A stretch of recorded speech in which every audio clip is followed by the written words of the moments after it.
Welcome to Fantasy Audiobook, Infinite Simulation, From Konoha to Moon. Chapter 71. Li Shang followed the young man out of the academic building of the Department of Law and Politics. At the entrance, a long luxury car was parked in front of them. Your Department of Law and Politics seems to be quite wealthy, Li Shang exclaimed. Naturally, the young man seemed to want to lower his guard and chatted with him in the car. The Department of Law and Politics has several sources of funding. First, sponsorship. Like other disciplines, influential British financial families are sponsors of the Department of Law and Politics. Second, fines. As a law enforcement agency, they can fine any magician who violates principles, even to the extent of confiscating their property. Third, diplomacy. The Department of Law and Politics is the only legal institution for communication between the magical world and the ordinary world. They maintain good relations with most European countries. The scenery outside the window became increasingly desolate. The Department of Law and Politics was originally located in the outskirts of London. But at this moment, they were already leaving the range of London and heading towards the surrounding cities. Li Shang showed the reaction that a normal person should have and asked, "Where are we going?" The young man changed his attitude and said coldly, "That's not for you to ask. You're not Captain Hanya's person. You guessed right, but it doesn't matter. You better listen carefully." The young man raised his hand, and the index finger shimmered with the brilliance of magic. The fluctuation of magic power did not come from his magic circuit, but from the ring on his index finger. Li Shang speculated that it should be an offensive magic equipment. The greatest advantage of magic equipment is that it does not require incantations to perform various actions. For example, the high-end Elmero family's humanoid magic equipment, a maid made of mercury, already had preliminary intelligence. Of course, this is still within an acceptable range. The divine equipment is even more outrageous, with unimaginable power. For example, Altria's curry stick, no, the sword of victory and oath. Li Shang got out of the car in front of an abandoned warehouse. "I'm called Jellant, a student of the Department of Celestial Bodies and Spirit Summoning." The middle-aged man who was in the bar introduced himself. Lucia, the red-clothed woman next to him, also promptly reported her name. "I have a small question." Li Shang looked at Jellant and complained, "Why are you still a student at your age?" Jellant obviously did not expect this question. He hesitated for a few seconds and smiled. "The clock tower has a flexible graduation mechanism. Most magicians will return to their families after graduation, but a few magicians will stay at the clock tower to become lecturers, professors, or join a magic research team or society." While Li Shang listened, he looked around. The distant warehouse was very dilapidated. The outside was covered with weeds and vines. Graffiti could be faintly seen on the walls. The patterns were very strange, like a mass of black flesh covered in tentacles. Jellant saw Li Zhang's calm expression and felt a little uneasy in his heart. But he couldn't think of a reason for his loss. "This is the tomb prepared for you. What do you think?" "It's terrible." Li Shang spoke honestly. "Don't judge things by their appearance." Jellant probably felt slighted and raised his hand, releasing a burst of magic power. Li Shang couldn't help but show a surprised expression. A huge magic array appeared in front of him. It was round in shape, with a diameter of about 10 meters. The traces left on the ground were black, but there were silver dots floating around. It looked quite dreamlike. The traces eventually formed the shape of a flower. But from a different angle, it was an upright iron cage. Jellant showed a fanatical expression and spoke about his arduous struggle, just like most villains in Hollywood movies. "To construct the ritual of summoning spirits, we spent 10 billion to purchase dragon blood materials from the survivors of the Secret Corpse Dissection Bureau, almost emptying the savings of several prestigious magic families. After the end of the divine era, the gods no longer respond to the summoning of magicians. We have tried many methods and finally discovered that the key lies in the materials. To summon a servant, you can use a holy relic, but what about the gods? Are there any items left by the gods in this world? Are there things that interest them? No, the gods don't care." Jilante's low mood suddenly became high, "But your appearance made us realize that even gods have things they like." "I am not a thing, you are the thing." Li Shang took a step back. Jilante's eyes were filled with desire. "Like seeing a chicken that emits supreme charm and can lay golden eggs. May I ask, which deity did you summon? Li Shang confirmed his interest. Although he doubted that Jilante's magic had gone wrong and caused him to have hallucinations. This kind of situation does exist. There are records in the clock tower that a magician tried to summon the outer god Yog-Sothoth and ended up going insane due to the omnipresent whispers, doing irrational things. It took the Department of Magical Law Enforcement a great price to kill him. Because he had undergone a transformation, growing octopus legs all over his eyes. His only contribution to the Magic Association was proving the existence of the outer god Yog-Sothoth. Which deity? Jilant immediately froze. He didn't know. As a radical member of the Prayer God Society, his biggest dream was to summon a deity to save his deceased wife. As for which deity would respond, he hadn't considered it. Li Shang couldn't help but comment, "You guys are really unprofessional, aren't you?" "What do you know?" Jilant angrily retorted, "No matter which deity it is, they possess unimaginable power." Jilant. Lucia took out a pocket watch and said, "It's almost 7 o'clock in the morning." Jilant immediately calmed down and pointed to the magic array, saying, "Stand in the middle." Li Shang obediently walked into the magic array. After he stood in position, 4 more people arrived. Together with Jilant and the other 2, there were a total of 7 people standing in the 7 positions of the magic array. A lengthy magic chant emanated from their mouths. Li Shang took a deep breath and held the handgun he had taken from the prop storage. Without hesitation, he aimed at Jilant. A spark flashed in the silent night. After the gunshot, an indescribable sound rang out. Yellow light radiated from Jilante's body, as if it were a shield blocking the bullet. But he was still startled. However, Li Shang completely ignored him and immediately switched targets. He lunged forward, avoiding the magical missiles flying towards him, and then delivered a peanut. Blood splattered. The young magician in the black coat in the distance fell to the ground. Accelerate. Li Zhang's feet burst with air masses, and he disappeared. When he reappeared, he was in front of another magician, shoving the gun directly into his mouth. In the terrified gaze, the bullet shot out from the back of his head. Li Shang grabbed his shoulder and used him as a shield. A gloomy black light entered the magician's body. Instantly, his body turned into thick water. A curse. Li Shang quickly jumped back with agility. He swung his arm, and 2 clumps of mud flew in a parabolic trajectory, accurately hitting the eyes of the 3rd and 4th magicians. In the moment they instinctively rubbed their eyes, Li Shang raised his hand and fired 2 shots. One bullet pierced through the heart, while the other blossomed on the forehead. Almost in the blink of an eye, 4 magicians were gone. Jilant and Lucia couldn't help but be stunned. They were not just novice magicians. The ranks of magicians are divided into apprentice, junior, intermediate, advanced, master, grandmaster, and crown. Although this system is more like a professional title in the Magic Association, factors such as strength, family, thesis, and attire can still be used to infer a magician's combat ability. Someone like Li Shang would at most be an apprentice or junior. For ordinary civilian magicians, reaching intermediate is already the limit. But the 4 magicians who had just died were all advanced. How could they die so easily? Jilant subconsciously looked at the handgun shimmering with a black luster. A moment of speechlessness. "Shiat, you're not a magician at all. You're violating the principles of the Magic Association," Gerald said angrily. "You talk as if you're a great magician yourself. Who is more in violation of principles, me for using firearms, or you for using magicians as sacrifices?" Li Shang retorted, pointing his gun at Lucia and pulling the trigger. Bang! A yellowish light suddenly appeared, as if a pair of hands had caught the bullet in midair. Lucia broke out in a cold sweat, startled. Although magicians had many magical costumes, there were only a few that were both faster than bullets and had defensive properties. Fortunately, Gerald had one. Otherwise, Lucia wouldn't even have had a chance to say her last words before meeting her end. After all, surviving a bullet to the forehead was a treatment reserved for protagonists and supporting characters. Gerald realized that Li Shang was not playing by the rules at all and had no regard for the principles of a magician. What magician would use a gun? What magician would resort to any means necessary? Such people were called magic users.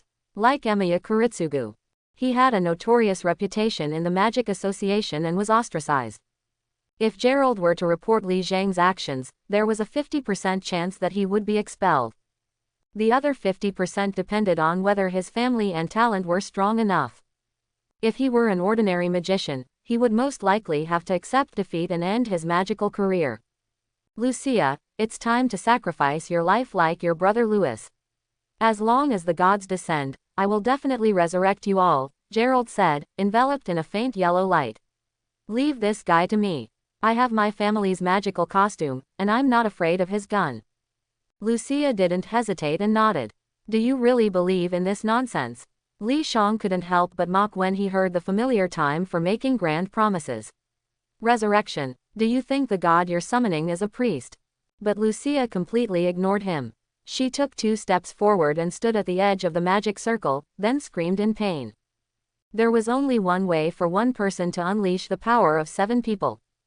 To generate magic power with one's own life force. In other words, to go all out. Li Shang fired 2 shots, but Gerald blocked them all. He no longer bothered with Lucia and agilely dodged a magical missile. Having been in the ninja world for many years, although his body hadn't reached the level of a ninja, his reflexes were more than sufficient. Li Shang now had the consciousness of a Jonin, but his strength as a magician was not even as good as a genin.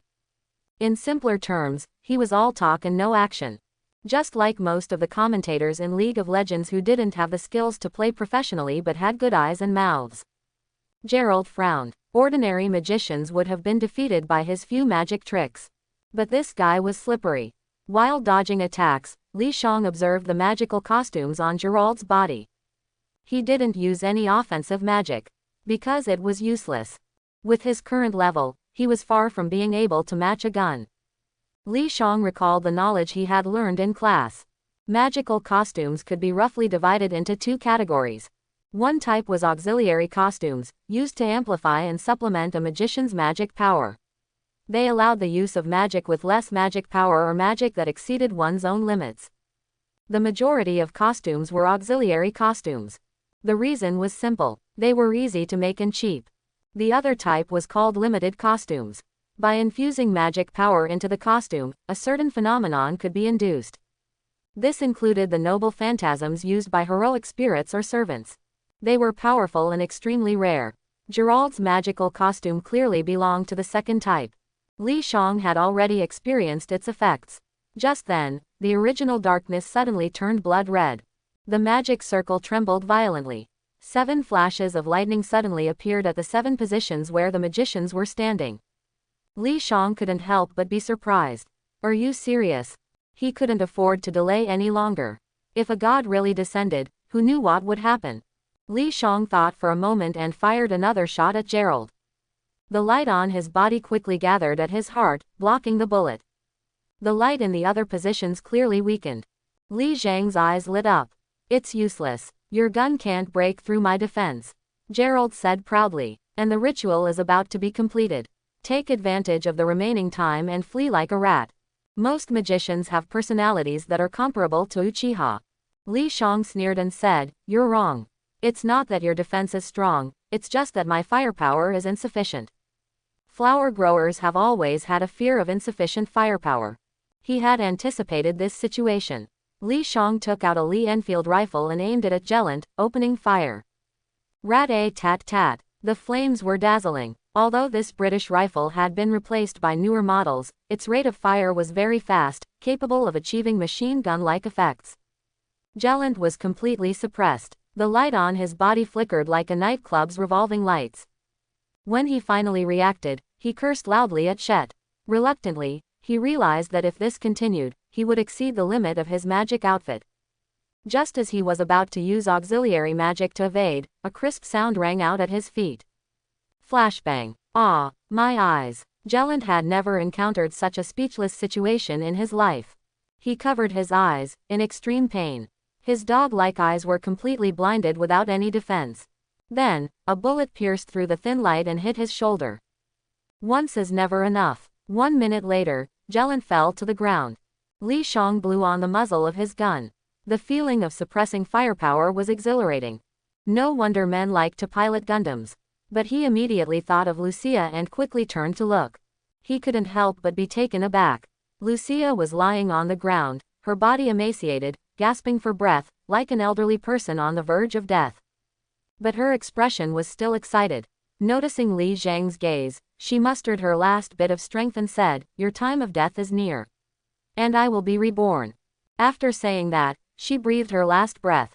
At least she didn't close her eyes halfway through speaking, like a supporting character in a domestic TV drama.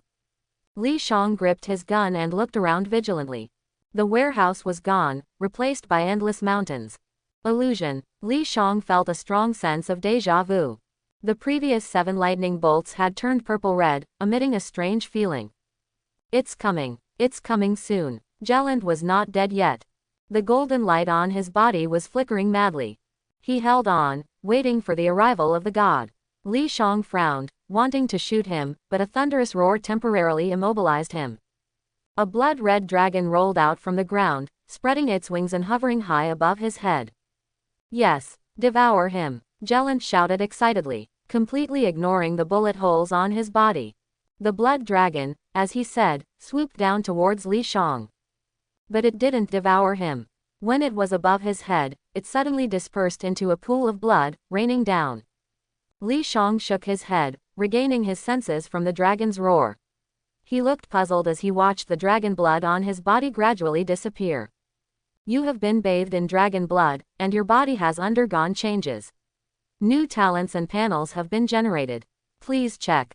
Half-dragon hybrid D rank. You have surpassed the limits of humans and transformed into a humanoid dragon. Attributes. Strength E1 corrected to Strength D21. Jelland was stunned. The program was completely wrong. This situation was beyond his expectations. But it was also strangely familiar. Just like the scene where Siegfried bathed in dragon blood. A gust of wind blew by. Astarte appeared in front of him. She glanced at Li Shang, then looked at Jelland. "Have you heard a saying? It describes Marie Antoinette. All the gifts of fate have already been marked with a price in the dark." Jelland looked at her in confusion. "My junior brother is favored by the gods. How could the gods allow you to use him as a sacrifice?" Astarte asked in return. Jelland suddenly realized a terrifying fact. He thought that collecting dragon blood was a necessary ritual material, but in reality, the gods were using him to enhance Li Zhang's strength. His face turned red. All his requests were nothing but a deception. Endless anger surged within him. He died of anger. Astarte smiled and said, "Eri, you're competing with me for a man." Li Shang suspected that Garant hadn't carefully read the instructions for the magic circle. After all, if the 9-yin scripture can be cultivated into the 9-yin white bone claw, it's easy to make mistakes with magic circles.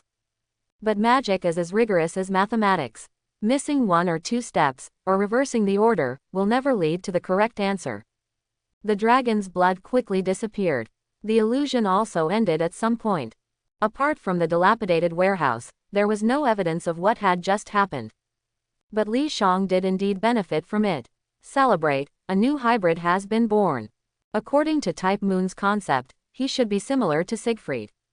That kind of servant summoned and possessing the attributes of a dragon. Li Shang snapped back to reality and noticed Astarte not far away. She was wearing a beige windbreaker, a black sweater underneath, and a pleated skirt with stockings that extended who knows where. "Sister, how did you find me?" "Of course, it was magic," Astarte explained. "After you disappeared from the Department of Law and Politics, I used tracking magic." Magic is truly amazing, Li Shang sighed. But he also knew that things were far from being as simple as Astarte made them out to be. To be able to accurately track his location, this magic must be of a high level. Ordinary tracking magic can at most give a general direction. Light poured in from a distance. Kaya Rinri got out of the car and waved her hand, and several magicians ran out from behind her to clean up the scene. "Li Shang, we have already investigated the truth. Louis committed suicide on the orders of the Prayer God Society. You were released without guilt." Li Shang was stunned. He saw a very familiar girl. Purple long hair, wearing a red hair accessory, with a calm and delicate face. "Tasaka Sakura, my sister, and also the second disciple of our teacher." Astarte knew of his surprise and introduced her. This name undoubtedly confirmed Li Zhang's guess. Sis. Tear. His thoughts were a bit chaotic. The plot had changed, and he didn't know if it was a good thing or a bad thing. Do you have to call me that reluctantly? Tasaka Sakura smiled and said, should I call you senpai? No need, no need. Li Shang quickly said, I just experienced a crisis and haven't reacted yet. Then, he explained what Garant had done to them. In addition to bathing in dragon blood, he also confessed to using firearms. Kaya Rinri's expression wasn't very good. Garant had seriously violated the rules of the Mage Association. If he were still alive now, he would definitely face endless imprisonment. As for your use of firearms, it was purely out of helplessness. The Department of Law and Politics will not pursue it, but as a magician, you should act like one. Don't casually use firearms again next time. Kaya Rinri was obviously not the kind of stubborn magician.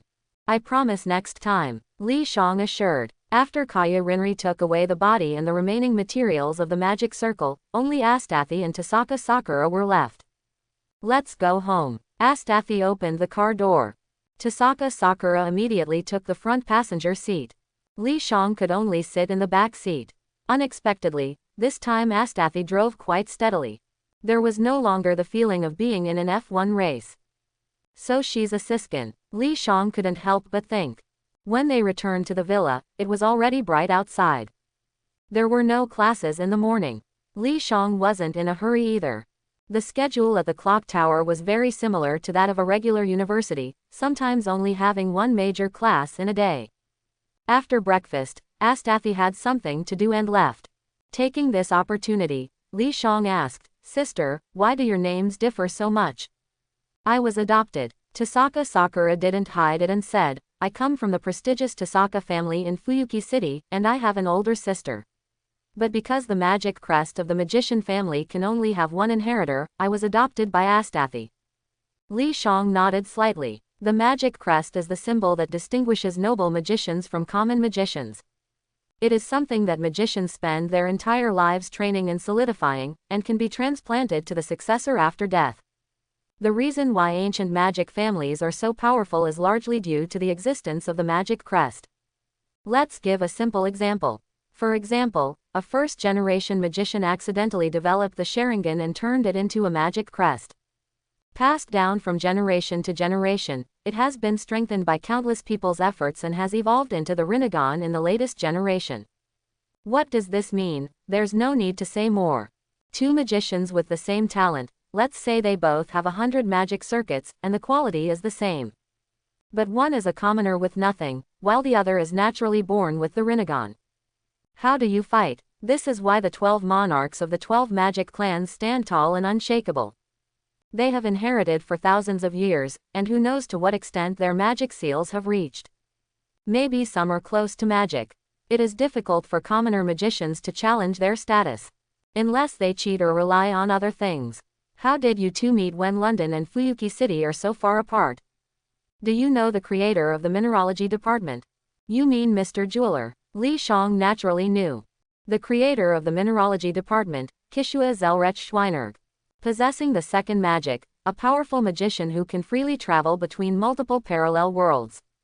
The magical costume, the jewel sword, which can transform into a magical girl in the neighboring, fate-called liner Prisma Ilia, is his masterpiece. There is a project he left behind in the mineralogy department. To create the magical costume, the jewel sword. As long as one can achieve it, they can become his apprentice. But almost every one of his apprentices has been turned into a wreck. Well, our ancestor, Tasaka Nagato, was once his apprentice. Tasaka Sakura, seeing that he knew about Mr. Jeweler, naturally also knew about the jewel sword, so she said directly. My sister said she wanted to meet Mr. Jeweler, so she planned to make the jewel sword. But it's too difficult, so she went to Fuyuki City to find our ancestor, hoping to get some useful information. Coincidentally, when my father, Tasaka Tokiomi, planned to adopt me into the Meidu family, my sister said she liked me very much and was willing to adopt me instead of Edelfelt. The Edelfelt family is a super magic clan in Finland, far surpassing the Meidu family, and they are also distant relatives of my family. Father readily agreed to my sister's request. Li Shang raised an eyebrow. Astarte is actually a magician from the Edelfelt family. Speaking of this family, one cannot fail to mention their current successor, Luviagalita Edelfelt, Rin Tasaka's lifelong rival. She is known by various nicknames, such as Lady Crane, the most beautiful hyena in the world, and so on. She has a lot of screen time in the related works of Type Moon. She is the apprentice of King El Malloy II and also a mature magical girl in Fate Collade Liner Prisma Ilia. She is also summoned as a servant in the game Fate Grand Order. Wait a minute. In the timeline of Fate Apocrypha, there was indeed a plot where Sakura Tasaka was adopted by the Edelfelt family. After solving the confusion, Li Shang didn't ask any further. In the afternoon, he went to the mineralogy department for class and met Astarte on the way. The investigation results of the Garant case. Thank you. Li Shang started reading. Garant, because of his wife's death, became obsessed with summoning gods, hoping to resurrect her. He gathered more than a dozen people in the Church of Prayer and formed a fanatic group, using Li Shang for the ritual. But fortunately, the ritual failed. Hoshino Ritsuka has already arrested the remaining members and will handle them according to the rules of the Mage Association. Oh, Hoshino Ritsuka asked me to pass on a message. She thinks you have shown great composure in this matter and believes you can join the Department of Law and Politics. Are you interested? Li Shang couldn't help but ponder. The Department of Law and Politics has a lot of power. And they can intervene anywhere, including the Department of Mysteries and the Holy Grail War. His current top priorities are two things: obtaining the Holy Relic and participating in the Holy Grail War, and obtaining True Ether to test his Mage Sage mode. Well, it's best to complete the second task first and then participate in the Holy Grail War. His chances of winning will be even greater. There's nothing wrong with joining the Department of Law and Politics. I am also a member of the Department of Law and Politics, and I can receive a monthly salary of £3,000. Astarte said again. What is the concept of £3,000 in 2003? Li Shang couldn't help but exclaim. He has always been able to eat and drink for free at Astarte's place, and he can always repay favors. I can join. Li Shang nodded and said. After the afternoon class, he went to the Department of Law and Politics. The procedures for joining were quite simple. After Li Shang received a proof similar to a student ID, he was assigned to the 4th Enforcement Squad. And then, nothing happened. Half a month passed. Li Zhang's simulator could be used again. According to the setting of Dragon Blood, hybrids have a language spirit. He planned to try out the talent of his D-rank hybrid. Life Unlimited simulator loading. Loading complete. Our slogan is to create miracles with heart and be happy even without money. Current world. Dragon Blood. Related event. Morning of Fire. Simulation begins. Age 0. You were born in a certain city along the seaside of the Flower family. Your mother named you Huo-Chi. Age 3. Because you don't have magic circuits, you cannot use magic. You start researching your own language spirit. Age 4. Your language spirit goes out of control, and your heart explodes. As expected, it will be available for purchase after 12 o'clock noon tomorrow. I hope everyone will support it with a pre-order. Simulation in this world has ended. Review. The thrill lies in the heartbeat. Reward. 2 simulation coins. Current balance. 18B. 1 random talent. 99% chance of obtaining junk. Long Spear Yi Zai E rank. Regardless of age, the long spear remains in its peak state. Quote. Question mark. Quote. Li Shang remained silent for 2 seconds. This talent is so strange. He couldn't help but take another look. After a few seconds, Li Shang snapped back to reality and remembered the experiment in the simulation. What he didn't expect was that he actually awakened the spirit of words. But because it was his first time, he couldn't control the force, causing his heart to beat too fast and explode. Li Shang recalled the changes in his body after activating the spirit of words. There was a feeling of adrenaline rush. His own strength, health, and defense had all greatly increased. It was definitely not a performance that a human should have. It was more like the physique of a ninja. In those few seconds, Li Shang felt as if he had returned to his main character, Hiyu Higatsu. All changes stem from the heart, so let's call it the spirit of words Dragon Heart. He thought about the spirits of words in Dragon Clan, and realized that there was no overlap in names. But Li Shang didn't dare to use it in reality, for fear of his heart exploding again. The simulation world could shield pain, but the main world couldn't. Even if there were cheats for restarting, there was no need to torture himself. Li Shang thought of the dragon language magic in Type Moon. Was it because of that he could awaken the spirit of words? But dragon language magic had disappeared with the end of the Age of Gods. Li Shang couldn't prove his conjecture. Ever since Tasaka Sakura came back, his breakfast was no longer bread and milk. It had become a Japanese-style breakfast, with rice, miso soup, natto, grilled fish, and so on. Li Shang wasn't used to eating natto, but the rest of the flavors were quite good.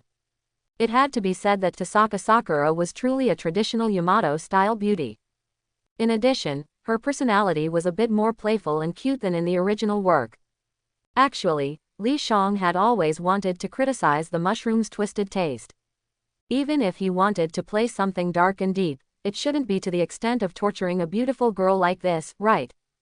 After finishing breakfast, Li Shang attended classes in the morning at the Mineral Science Department and in the afternoon at the Law and Politics Department. Captain Aaron, Li Shang greeted. The previous captain of the 4th Squad was a member of the Prayer God Society who had captured him, but he had been forced to leave, be laid off. The new captain was named Aaron, with beautiful golden hair, but he had a strict personality and always wore black formal attire with a hat. Is there anything recent? Yes. Aaron glanced at him and said, it's related to Gerald. He had purchased dragon blood materials before, and we found out that it was an unauthorized operation. The so-called dragon blood materials referred to things like dragon teeth, dragon scales, and hydra corpses. Precious materials in the world of fantasy. Most of the Magic Association's dragon blood materials came from the secret cadaver dissection bureau. Aaron meant that Gerald didn't go through the proper channels, but used a backdoor. Suddenly, Li Shang remembered that half a month ago, Gerald had mentioned that they had purchased materials from survivors of the secret cadaver dissection bureau.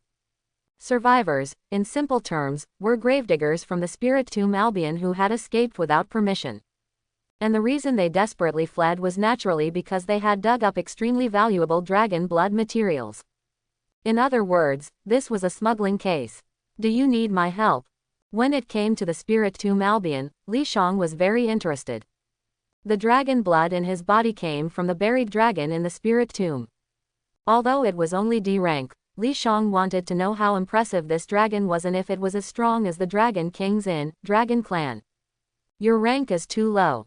Aaron reminded him, if you want to get involved in the affairs of the Law and Politics Department, you need to have a position. Otherwise, you can only do some errands. Li Shang felt a bit helpless at these words. The promotion of a magician's rank was quite complicated. For example, Baji, Bajet, was the master of the great hero Ku Chulainn from the Gaelic mythology. Although she was a master, she had the ability to fight her servant head-on. She was nicknamed the human weapon. On the other extreme was King El Meloy II, Waver. His strength was very poor, and his actual level could barely be considered an opening position. But because of his position as a king and his rich theoretical knowledge, he became a master out of the ordinary. As a civilian magician, the best way for Li Shang to obtain a rank was to write a thesis. Yes, an academic thesis. Just thinking about it gave him a headache. Li Shang returned to his desk. He turned on the computer and began to contemplate the matter of the thesis.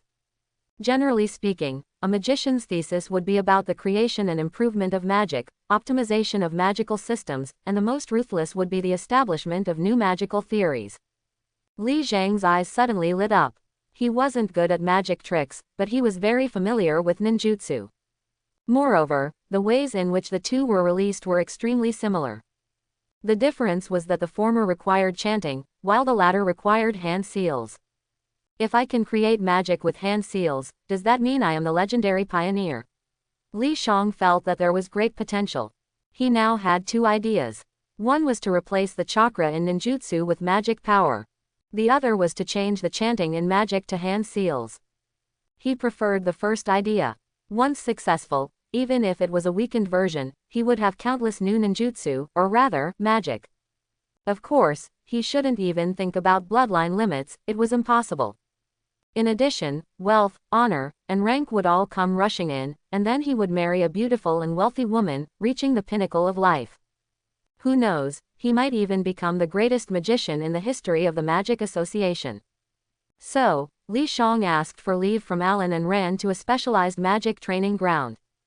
Compared to chakra, magic power was undoubtedly lacking in concentration. And the generation of magic power required the conversion of magic circuits. Chakra didn't need that. Li Shang felt the difference on his first attempt. The conversion of magic power was too slow. The hand seals were already complete, but the magic power didn't catch up in time. It was like downloading a resource from a cloud storage, taking off your pants, and then opening it only to find out it's a battle between the Calabash brothers and the Snake Demon. But Li Shang wasn't in a hurry. Anyway, he had plenty of time to experiment. In the evening, he returned home and began another round of simulations.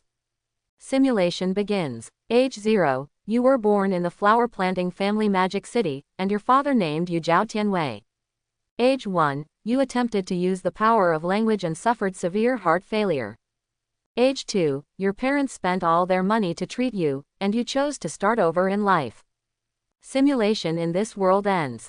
Evaluation. Oh, the poor parents in the world. Reward. 2 simulation coins. Current savings. 19B. 1 random talent. 99% chance of getting junk. Dragon Language Grandmaster, C level. You will learn the language and writing of the Grandmaster Dragon race and be able to communicate with them. C level. Wow, that's a big profit. Li Shang showed a surprised expression. If the dragon language magic of type Moon is still recorded at this time, he could completely become a dragon language magician. Moreover, the dragon language greatly amplifies magic and is almost comparable to the magecraft of the Age of Gods. However, in the modern environment, the magecraft of the Age of Gods can be used, but its power will be greatly reduced. Even if it is useless in the main world, it will definitely be useful in Dragon Clan. After using the word spirit twice, my heart couldn't bear it. Is it because my development is not complete? Li Shang pondered for a few seconds. He remembered that under normal circumstances, the heart would not stop developing until the age of 18. Let's try again. Li Shang used another simulated coin. Simulation begins. Age 0, you were born in the flower family Jingguan City, and your father named you Yu Shengbao. Age 3, you showed astonishing precocity and were hailed as a child prodigy, entering elementary school early. Age 6, you couldn't resist using the word spirit in the school laboratory, and your heart couldn't bear it. You and the school were blown up. Simulation of this world ends. Evaluation. The greatest fantasy of a student, blowing up the school. Reward. 2 simulated coins. Current balance. 20B. 1 random attribute point. Attributes. Agility E1 corrected to Agility E2. Third time's the charm. Li Shang basically confirmed that his young heart couldn't withstand the power of the Dragon Clan. It seems that he will have to wait until he is in his teens. Since that's the case, let's go to high school first. Simulation begins. Age 0, you were born in the flower family in a coastal city and were abandoned by your parents and sent to an orphanage. Age 2, you were adopted because of your intelligence, and your father named you Lin Zhonglong. Age 3, your father Lin Jianguo is the principal of a primary school. You asked him to teach you to read, and your talent impressed him, so he let you go to school early. At the end of the semester, you ranked first in the school and requested to skip a grade. Age 4, you graduated from elementary school and were hailed as a child prodigy. You asked your father to buy you countless CDs, and after a moment of inspiration, you wrote the lyrics for Legend. Your parents were amazed when they saw it and realized your genius. Your mother, Chen Zuping, was originally a middle-level employee of an entertainment company. At this time, in 1996, at your recommendation, your mother contacted the popular Wang Fei. Originally not well received, when Wang Fei occasionally saw the lyrics, she immediately bought them at a high price and said she really liked the song. Age 5, Wang Fei signed with a new company and prepared to release a new album.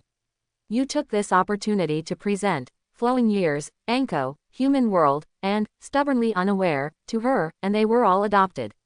The album was a huge success, and your pen name, Yu Ban Pang, became famous in the singer circle, with many people inviting you to collaborate on songs. Age 6, in 1997, you used all your money to create an entertainment company and invited Zhou Jialun to a certain island. At that time, he was still 3 years away from his debut and was in the period of writing songs for others but not being accepted.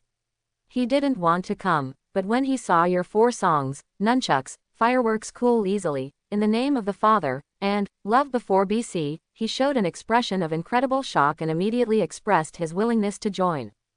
In June, after inviting Lin Maikei, Zhang Xingyin, and others to compose, the debut album, Super Era, of the newcomer Zhou Jialun was released, including the 4 songs mentioned above, as well as Simple Love, Star Bright, 7 Miles Fragrance, Tornado, Nocturne, and Compendium of Materia Medica.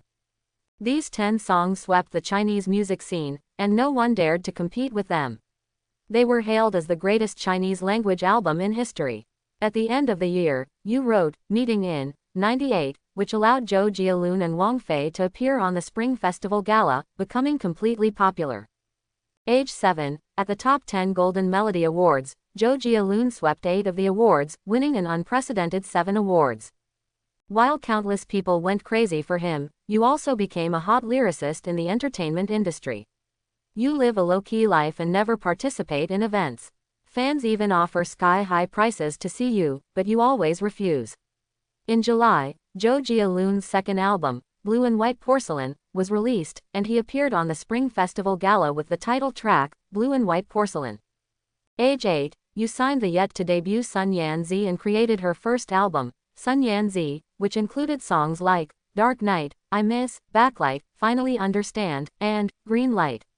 Once again, Yu swept the Chinese music scene, and people marveled at the next queen, alongside Zhou Jialun, known as the male Zhou and female Sun. Age 12, Yu entered junior high school. Well-known lyricist Fang Wenshan said in an interview, "Actually, I have always admired Yu Banlun. I don't know why, but I feel like I've been living in his shadow." Age 15, Yu entered Xilan High School and became classmates with Lu Mingfei. With your approachable and down-to-earth personality, you became good friends with him. At this time, your company signed singers like Deng Ziqi, Zhou Shen, Mao Biyuyi, and Xu Song, making you a sensation in the entertainment industry. Age 18, you used the word spirit, dragon heart, and there were no more side effects on your heart. Mingfei, are you playing video games again? Li Shang, dressed in a white training suit, stood outside the door and said, "Elbow, come with me for fencing." Fencing. Lu Mingfei's face fell and he said, "Boss, are you a sadist? Can't I be comfortable without being abused?" Since he met Lin Zhonglong, he began his fencing career. Originally, he would never have been interested, but there was no way, he was given too much. Not only did it cover his internet fees, but there was also an unlimited supply of energy drinks. Who could resist that? As a result, he didn't get any bonuses in the literature club, but he made a name for himself in the fencing club. "Are you going or not?" Li Zhang's face turned serious. "Go, go, go. Wherever the boss says to go, I'll go." Lu Mingfei patted his chest, showing an unusually loyal attitude. "Mountains of knives and seas of fire, I'll accompany you." Li Shang couldn't help but smile. When they went downstairs, they ran into Lu Mingfei's uncle and aunt. He greeted them and received an extremely enthusiastic response. Lu Mingfei felt his head buzzing. Ever since they found out that Li Shang was rich, they had changed their previously cold attitude and became like lapdogs. He pulled Li Shang and ran out of the door. The afternoon sun shone on them, and the wind blew the leaves on the roadside, making a rustling sound. Uncle and aunt seemed like people from another world. "I met a strange online friend today, called Nono, who is really good at playing StarCraft. I was careless and lost a game." Lu Mingfei's only friend was Li Shang, so he liked to chat with him. Really just careless. Li Shang remembered that Nono had hired a substitute player, Noma, who was similar to an artificial intelligence. It was like the AlphaGo machine that defeated Jia in Go.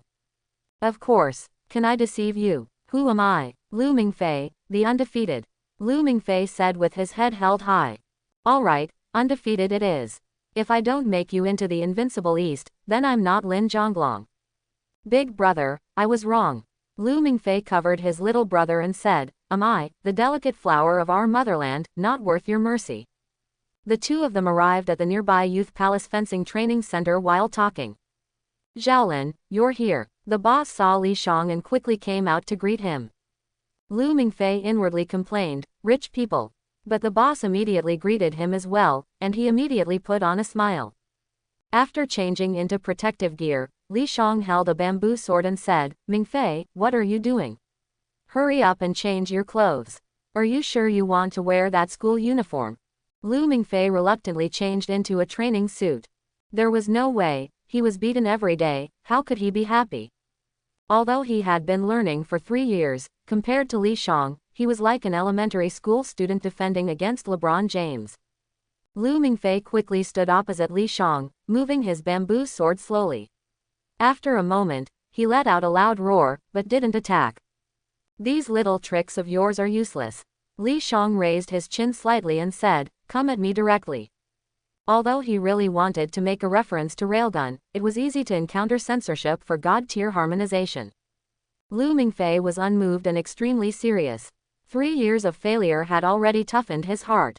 If you can hit me today, I will buy you the highest configured desktop computer on the market, Li Shang added. Unable to resist, Lu Mingfei raised his arm and struck down with a chop. The sound of the bamboo sword cutting through the air rang out. Li Shang accurately hit Lu Mingfei's sword. A tremendous force came back at him. Lu Mingfei quickly unloaded the force and took a step back. Not bad, Li Shang praised. After training for more than 10 years and unlocking the power of the spoken word, his strength was definitely superhuman. At the beginning, Lu Mingfei was directly knocked down by him. Lu Mingfei completely ignored him. He quickly stepped forward, the bamboo sword in his hand transitioning from the upper position to the middle position, raising his hand high and immediately dropping it, pointing diagonally towards his left eye. But unfortunately, Li Shang was not fooled at all. The bamboo sword hit his abdomen from below. Lu Mingfei felt the pain. Li Shang took a step back, avoiding his attack. Just a little bit more. Lu Mingfei looked regretful, but raised his bamboo sword again. It must be that your training is always about the same, so you always fall short at critical moments. Hey, don't think I haven't seen the Lotus Lantern and taken advantage of me. Lu Mingfei reacted quickly and spat. Li Shang immediately attacked, cleanly hitting his face mask and said with a smile, face. You're cheating, I don't accept it, come again. But Lu Mingfei's fighting spirit didn't last long. Half an hour later, he was lying on the ground like a defeated dog. I won't fight anymore, dog whoa. Lu Mingfei's exhausted words had a different tone. Half an hour, not bad, more enduring than your previous 3 seconds, Li Shang handed him a bottle of water. Lu Mingfei was panting heavily and had no interest in arguing. The boss on the side smiled and comforted him, Mingfei, it's normal to not be able to beat Shaolin. No one in my dojo can beat him. But your strength is not weak, I feel like you're at the 6th or 7th level. Lu Mingfei waved his hand, not believing it at all. 7th level in swordsmanship was already the strongest level. The higher levels were just honorary titles, mostly held by old men. The young and strong 7th levels were basically impossible to beat. Lu Mingfei's reason for not believing was simple. If I were at the 7th level, how could Lin Zhonglong beat me so easily, like a father beating his son? Speaking of which, he always found Li Zhang's life to be boring. It's just swords and more swords. If he had so much money, he would definitely buy all the games and rent a cybercafe for himself. Play all the time, always happy. Always happy, always playing. Li Shang smiled and said nothing. Actually, the boss is right. But Lu Mingfei doesn't really like kendo. Apart from sparring with him, he hasn't fought with anyone else, so he's not sure about his own strength. But it doesn't matter. Soon he will feel pleasantly surprised. Li Shang and Lu Mingfei left the youth palace. On the way, Lu Mingfei slapped his head and said, I forgot something. Do you remember Chen Wenwen? Li Shang gave him a look and said, of course I remember. We were classmates. Classmates my ass. You hardly came to class all year round, and yet you always ranked first in the grade, along with that Chu Zihang, the 2 school gods who dominated Shilin High School. School god, Li Shang corrected. Don't interrupt, let me finish. Lu Mingfei raised his hand and said, Chen Wenwen said she wants to hold a graduation dinner for the literature club and ask the boys in our class for help. Do you want to go? Li Shang asked in return. I don't want to go. Lu Mingfei didn't hesitate and said, I'm not a member of the literature club. although he had a good impression of Chen Wenwen when he first entered school. She was beautiful and liked to read some cold and sad literature, making her a teenage heartthrob. But he was dragged around by Li Shang, seeing all kinds of celebrities, and even went to get foot massages together. He had seen all kinds of big stars, so someone like Chen Wenwen, who was still green and beautiful, was not worth mentioning. In addition, he either played games or practiced fencing in his free time, and he didn't join the literature club, so he had very little contact with her. The spark of love was crushed by Li Shang. It's really boring, and I heard that it's not just a dinner, it's actually Zhao Menghua confessing to Chen Wenwen. Li Shang casually said, "Tisk, if it weren't for you, I would have been loved to death by Chen Wenwen. Now a flower is stuck in cow dung. You're being conceited again. Even Zhao Menghua looks down on you." Li Shang remembered that his family background was pretty good and he was quite popular in class. "That weak guy, I can take on 10 of him, no problem." Lu Mingfei raised his fist and said fiercely, "I believe that," Li Shang said with a smile. The two of them stopped at the entrance of the residential area. "I'll go check if there's any mail." Lu Mingfei's aunt had applied to many foreign universities for him. Because his grades were not good. Even worse than the original. After all, Li Shang took up a lot of his time practicing kendo. But Lu Mingfei wasn't worried. Because Li Shang had said that if he didn't pass the exam, he would use his connections to let him go to a foreign university with him. And this happened to coincide with his aunt's plans. So Lu Mingfei let her apply everywhere. "Is there any mail for me?" Lu Mingfei peeked his head out at the entrance of the communication room. Li Shang followed along. "There should be a reply from Castle College without any surprises." "Yes, it's from the United States." The security guard handed a letter to Lu Mingfei. He tore open the envelope and exclaimed in surprise, "It's actually written in Chinese, but what is this Castle College? I've never heard of it before." "Castle College, I know," Li Shang promptly explained, "it's indeed a good university. I heard that graduates are guaranteed job placements." Lu Mingfei immediately believed the contents of the letter. Although he was not clear about Li Zhang's true identity, it was true that he was wealthy, so Lu Mingfei always treated him as a rich second generation. "There's also a package, collected after signing," the security guard said again. "A package?" Lu Mingfei asked in confusion, but still signed for it. He opened the package and found the latest model of the N96 phone inside.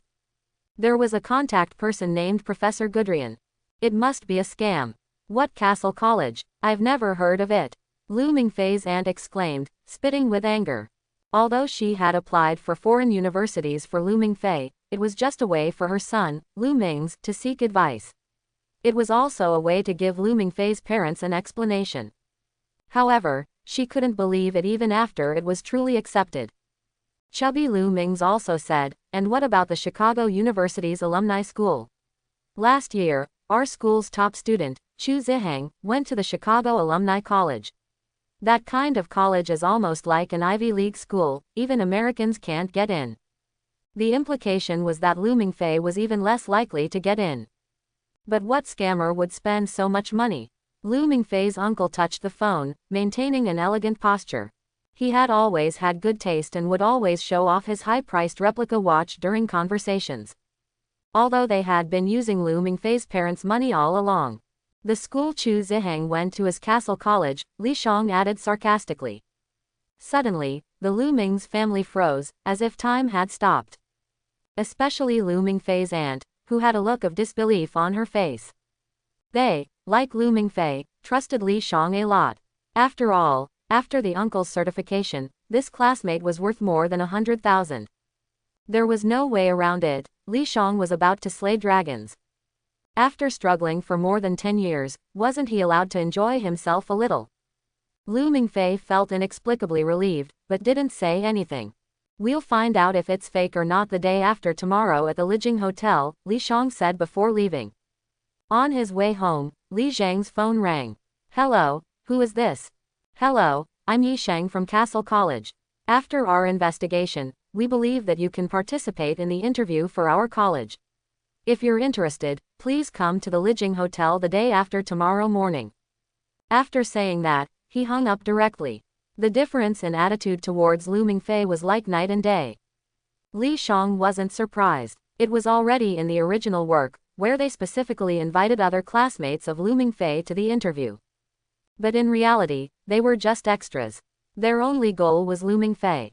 At night, Lu Mingfei found his online friend and StarCraft buddy, Old Tang, to learn about interview skills. He originally wanted to find Li Shang, but he was probably going to drag him into fencing, so he decided to ask his all-knowing online friend instead. Lijing Hotel, the most luxurious hotel in the city, a 5-star global chain. But for Li Shang, there was no sense of mystery. Because all out-of-town guests received by the company were arranged here. Today, it was obviously booked by Castle College. As soon as Li Shang entered, he was asked if he was here for an interview. After receiving a confirmation, a beautiful waitress in a dress led him to the executive building. He opened the room. Inside were all familiar faces. Lu Mingfei, Chen Wenwen, Zhao Menghua, Su Shaoqiang, and others. When Li Shang came in, they all took a sharp breath. Many people showed expressions of surprise and discomfort. As a top student who could be compared to Chu Ziheng, Li Shang had also created an unbeatable legend at Shilin High School. For example, he only attended 10 classes in one semester, yet still achieved the highest scores in the grade. If it weren't for Chu Ziheng being one grade above him, who knows how much blood would have been shed. For them, having such a top student come for an interview was undoubtedly a devastating blow. They could only hope that Castle College was not only recruiting one student. Lu Mingfei, who was originally uncomfortable, immediately waved excitedly. When he came, he also received the same attention as Li Shang. But in reverse, what surprised him was why he was able to participate in the interview instead of coming to compete for a spot. Enough talk, boss, take care of me in the future. Lu Mingfei handed over a pen and paper, smiling like a big boy. He had been taken care of by Li Shang for a long time, forming a certain dependence. And in this room, no one had high expectations for him. Maybe you're the one taking care of me. Li Shang glanced at the paper, which was a form for filling in personal information. Lu Mingfei grinned and said, although only you have confidence in me, it's obvious that you haven't woken up yet. He was very self-aware. Zhao Menghua, needless to say, had an American tutor. Su Shaoqiang had stayed in the United States, and even Chen Wenwen had dressed up carefully, looking as beautiful as a flower. Only he seemed like a husky mixed in with a pack of wolves. The others glanced at them a few times. Some of them clearly showed disdainful expressions. They looked down on Lu Mingfei, who was like a lackey. After Li Shang finished filling out the form, he said, don't underestimate yourself, you are destined to be different from them. Lu Mingfei was stunned. He did have fantasies. After watching The Matrix, he felt that he should have undeveloped superpowers like the protagonist. In the silence of the classroom where only the sound of writing could be heard, he would occasionally look up at the door. Would a large group of men in black rush in the next second and shout at him, "Young Master Lu, welcome home." Unfortunately, there wasn't. His parents were somewhere enjoying themselves. You almost make me believe what you're saying. Lu Mingfei bumped Li Zhang's shoulder. Just then, the door to the conference room opened. I am the examiner, Yi Sheng. The young man was wearing a dark green suit and smiled, revealing a set of snow-white teeth, looking very handsome. Lu Miao Miao, the little beauty in the class who was extremely good at playing the piano, followed him into the interview room, looking nervous. Do you all know about Castle College? While they had time, Zhao Menghua chatted with Chen Wenwen, Su Shaoqiang, and others. Li Shang didn't pay attention. But as they talked about the college having many Harvard professors and only admitting 1 or 2 students a year, their gaze couldn't help but drift towards Li Shang. Not much hope, huh? Zhao Menghua whispered. It's okay. Chen Wenwen comforted, we're all just giving it a try. Seeing their flirtatious looks, Su Shaoqiang became so angry that he couldn't speak. The door was pushed open. Lu Miao Miao was obviously not accepted, her eyes slightly red. She grabbed her backpack and left. Next was Su Shaoqiang, who came out 5 minutes later with an angry expression and walked away without looking back. One after another. None of them lasted more than 10 minutes. Lu Mingfei felt anxious and asked, Boss, the situation doesn't look good. Li Shang calmly said, it's normal for them to be rejected. Because there were only the 2 of them left, he wasn't afraid of offending anyone. Lu Mingfei raised his thumb and said, "Boss, hockey, good luck to you." Li Shang stood up and walked into the room. In addition to Yi Sheng, there was also a girl wearing a dress. "I'm Jude Yaji, also an examiner." She smiled sweetly and said, "Lin, please have a seat." Yi Sheng walked over and placed a test paper on the table, saying, "Please answer all of them." Li Shang had always been curious in his previous life. Lu Mingfei's interview questions were usually about aliens or superpowers. It shouldn't be a problem to make up some nonsense. But now he realized that his and Lu Mingfei's questions were completely different. This was a college calculus test. Li Shang glanced at it and basically didn't know how to solve any of the problems. At this moment, he understood that Castle College really only wanted to admit Lu Mingfei. The rest of the people weren't even taking it seriously. Well, Lu Mingfei was the dean's designated S-level hybrid. There were no more than a handful of people in the entire history of Castle who could be rated as S-level. And now, there was not a single one among the students. "Lin, if you can't do it, we can only express our regrets," Yi Sheng said when he saw that Li Shang didn't intend to take a pen. "You didn't investigate my information." Li Shang looked up and asked. If they had looked at his information, they would definitely know about his alter ego, Yu Ban Lun, and his unusual experiences. Certain language abilities could enhance the brain and turn you into a genius scientist, and so on. Yi Sheng and Jude Yaji exchanged a glance. They really hadn't investigated carefully. They just randomly picked a few names from Lu Mingfei's class list. After all, it was just a procedural matter. "We have looked at your information." Yi Sheng naturally wouldn't admit it, although it was true and could hurt people. "In that case, we don't need to waste any more time." Li Shang stood up and said. "Too bad." Yi Sheng smiled and said, "I hope Lin can get into a better school." "No, what I mean is, let's get straight to the point." Li Shang slowly clenched his right hand. If he didn't know it, he didn't know it. He couldn't make up anything. So there was only one way left, to demonstrate his language ability. Yi Sheng and Jude Yaji looked puzzled. Just as they were about to ask, they heard a clear heartbeat in their ears. Fast, like a pumping pump, powerful and full of strength. Li Shang threw a punch. A simple movement, but it stirred up a strong wind. The desk in front of him immediately cracked, and the test paper turned into powder. Yi Sheng reflexively raised his hand. As a member of the execution department, his close combat skills were strong. But it was too late. The speed was too fast.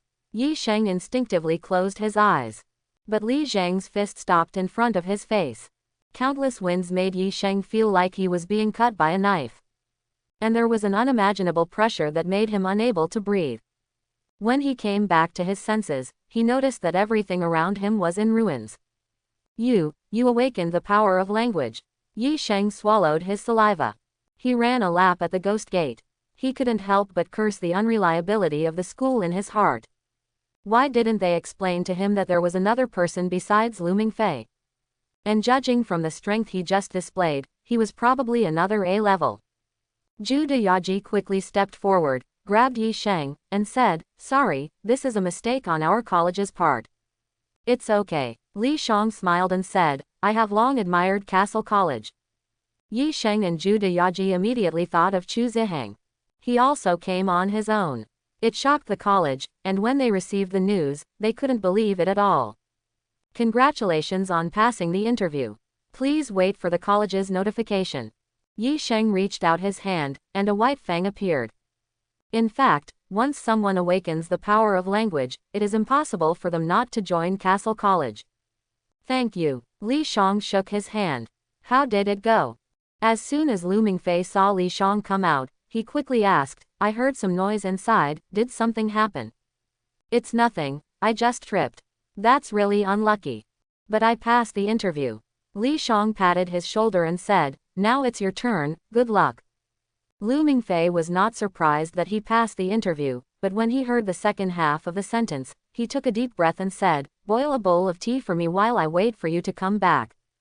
The figure entering the room was like Guan Yu riding a horse, charging into the crowd. Quote question mark question mark question mark quote. Lu Mingfei immediately looked confused, his eyes widened. The room was in chaos as if it had just experienced an earthquake. At this moment, he suspected that Lin Zhonglong had beaten the examiner after failing the interview, but there were no injuries. Indeed, he was fierce, just like a big brother. But Lu Mingfei realized that he was confused too early. The questions Yi Sheng asked were getting more and more absurd. As a result, all the foreign languages he had learned from Lao Tang overnight were useless. The last question, do you think the foundation of humanity is idealism or materialism? Quote. Lu Mingfei hesitated for a long time, and could only stick out his tongue and try to pass it off as cute. Please wait for our notification. Zhu Deyaji still maintained a sweet smile. But Lu Mingfei was not in the mood to appreciate it. He left the room, pretended to wipe his eyes, and said, Big brother, I may not be able to follow you anymore. The results haven't come out yet, why are you panicking? Li Shang threw Lu Mingfei's school bag at him and said, maybe the professors at the college are praising your answer as 1 in a million. Lu Mingfei was speechless. You're exaggerating, it hurts. But what he didn't know was that Li Shang was not lying. Late at night, Professor Gudrian, who hurried over, was interrupted before Yi Sheng could mention Li Shang. Don't waste time, I only care about Lu Mingfei. Yi Sheng reluctantly talked about Lu Mingfei's answer. Under his stunned expression, Gudrian began to wildly praise him like a dog chasing after a goddess. He praised him to the heavens. Professor, are you just covering up? Zhu Deyaji couldn't help but say. Cough, this is a candidate recognized by the principal as S-level. It's been decades since we've had such a case.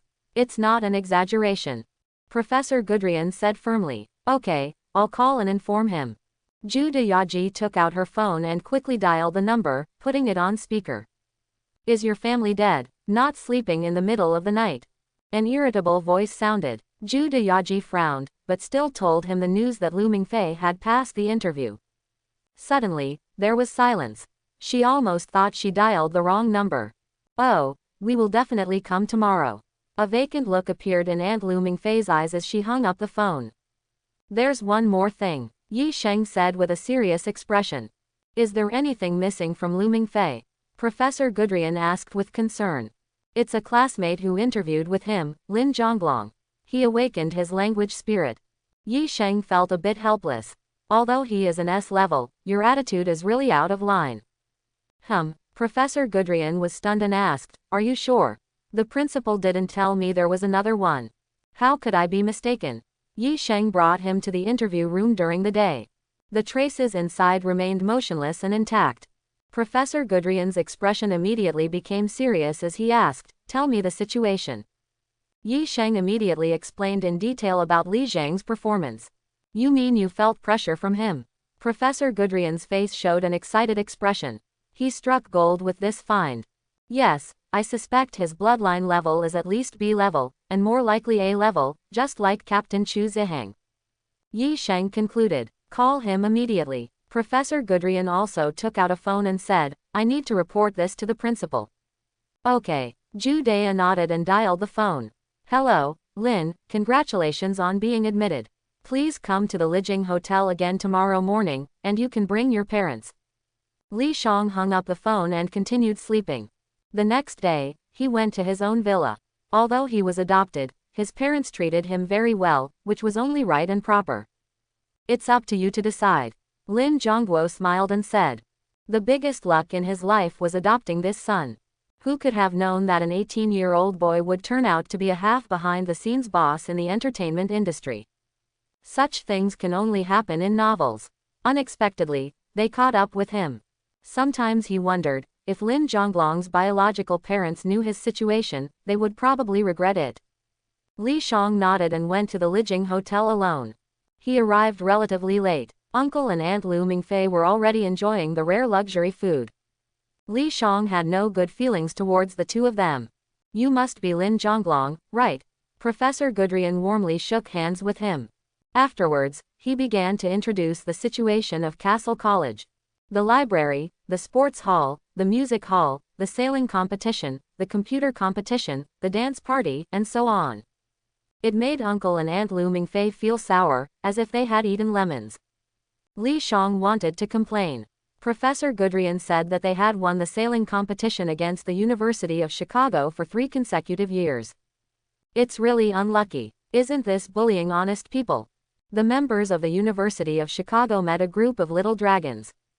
Are you polite? On the way, a girl rushed over. Second-year student Chen Motong, you can call her Nono. Professor Gudrian introduced. Lu Mingfei felt that the name Nono sounded familiar. Other than that, there was no other reaction. Although she was beautiful, she seemed too proud. She kept staring at him, making him feel a bit uncomfortable. Li Shang remained calm and didn't say anything. When Lu Mingfei agreed, he raised his hand and said, I have a request. I hope to skip the preparatory course. Professor Gudrian was stunned, but it was not convenient to discuss language spirits in front of Lu Mingfei, so he said, Lin, let's talk after it's over. After uncle and aunt of Lu Mingfei had eaten their fill, they took him away. Even if he was going to Castle Academy, he still had to pack his luggage. Moreover, school hadn't started yet. Gudrian was quite kind to Lu Mingfei and gave him a great deal of freedom. He could spend the summer vacation at home before going to Castle Academy. But Lu Mingfei replied that he wanted to go with Li Shang. Gudrian was slightly surprised. He didn't expect the two of them to have such a good relationship. But he could understand. Half-breeds all had what was called the blood sorrow, and would stay away from crowds. That is, a sense of loneliness. Only they, who also possessed the bloodline of the dragon race, could attract each other like surrogate envoys. At the dining table, only Chen Motong, Yi Sheng, and Judaijin were left. Why do you want to skip the preparatory course? Gudrian kindly advised. Although you unexpectedly awakened your language spirit, you know very little about the dragon race. Skipping the preparatory course rashly will make it difficult for you to keep up with the curriculum. I am prepared. Li Shang smiled and said, I was abandoned by my parents when I was born, but no matter what I do, I always come first. I often feel that I am not human. Finally, today I proved my conjecture. I want to see how cruel this new world really is. Chen Motong, who was eating salmon rolls, looked up and smiled, saying, Don't underestimate the dragon race, Junior. Nono is right. Gudrian nodded in agreement and said, You don't understand how terrifying the dragon race is. We are just inheritors. When I awakened my language spirit, I gained the ability to understand dragon script. Li Shang interrupted him and said, he skipped the preparatory course because he wanted to participate in the Kuiman plan in advance. That underwater bronze city had many dragon scripts, most of which were related to alchemy. After all, Bronze and the King of Fire, Norden, were both Grand Masters of alchemy, the existence of the world's most advanced alchemy. And Type Moon also had alchemy. Li Shang felt that since he had come to the dragon race, besides killing and conquering, acquiring knowledge was also an extremely important part. His academic thesis had not yet been settled. In addition, it was impossible to miss the opportunity to increase his own strength. And to save 2 more people. Finally, this event was called the Dawn of Fire. To obtain the highest score in the clearance, it was undoubtedly necessary to brush Norden. What did you say? Gudrian stood up directly. His expression was full of disbelief, as if he had heard that he had become a lifelong professor. Yi Sheng and Judaijin also stood up instinctively. Chen Motong coughed violently, choking on her food, and quickly drank half a glass of water. The dragon race transmitted power through words, and the importance of dragon script was self-evident. Castle Academy had spent a long time and a lot of effort to decipher dragon script. But so far, only 76 sentences had been deciphered. The last person in history who understood dragon script was Nicholas Flamel. He was a copyist and alchemist, the only person who successfully transmuted the Philosopher's Stone, and he passed down the 76 sentences of dragon script. If someone could understand dragon script, it would have an indescribable impact on Castle Academy. At the same time, it would also have an immeasurable effect on the search for the dragon race. After all, many dragon races were buried in historical ruins. I can understand dragon script. Li Shang repeated again. This is impossible. Gudrian felt that his research career was in trouble. How could there be such a language spirit? This is unscientific. But half-breeds themselves have all sorts of strange language spirits. Why can't there be a language spirit that can understand dragon script? Li Shang said calmly, Besides, if you don't believe it, you can bring out the dragon script you have deciphered and I will give it a try. I believe your academy should have it, right? Ah, right, right. Gudrun woke up as if from a dream and said, Yi Shang, give me the notebook. Chen Motong also stopped eating. She curiously looked at Li Shang. The rarity of being able to understand dragon script was comparable to that of an S-rank half-breed. Once Li Zhang's words were proven, he would undoubtedly become the focus of Castle Academy, no less than Lu Mingfei. Please take a look. Gudrun took a deep breath. Although he initially didn't believe it, he now strongly hoped that what Li Shang said was true. A painting appeared on the screen of the notebook. A massive tree, covered in blue blossoms, waves overlapping, disappearing into the depths of the painting. Dragon script is not traditional writing in the conventional sense, it is more like expressing meaning through patterns. Li Shang looked at the painting and said, the branches of blue blossoms lead to the cause and effect of the giant tree. Gudrun widened his eyes. Although he didn't say anything, Chen Motong and the others already knew the answer. What about this one? Gudrun immediately switched to another image. Countless long swords floated above a mountain. The distant sunlight seemed to be dyed with unimaginable sharpness. When I once rode a sword, I ascended Mount Kunlun. The wings of the heavenly dragon emerged from behind, and the white tiger transformed into a flying lynx. Li Shang answered without hesitation. Gudrun's head buzzed. It was correct. All of them were correct. He exclaimed with joy, Lin, please wait a moment. I will immediately call the principal and your request will surely be fulfilled. Gudrun made the call in front of Li Shang. After a few seconds, the call connected, and he quickly told Principal Ang about the situation. The principal has agreed to your request. Gudrun breathed a sigh of relief and said, thank you. Li Shang continued, I hope to join the execution department ahead of time. Gudrun immediately showed a conflicted expression. But when he thought about how Li Shang could understand dragon script, it was destined for him to join the execution department. It wouldn't be bad to become an intern ahead of time. So he nodded and said, there shouldn't be a problem with this condition. Then how about setting off tomorrow?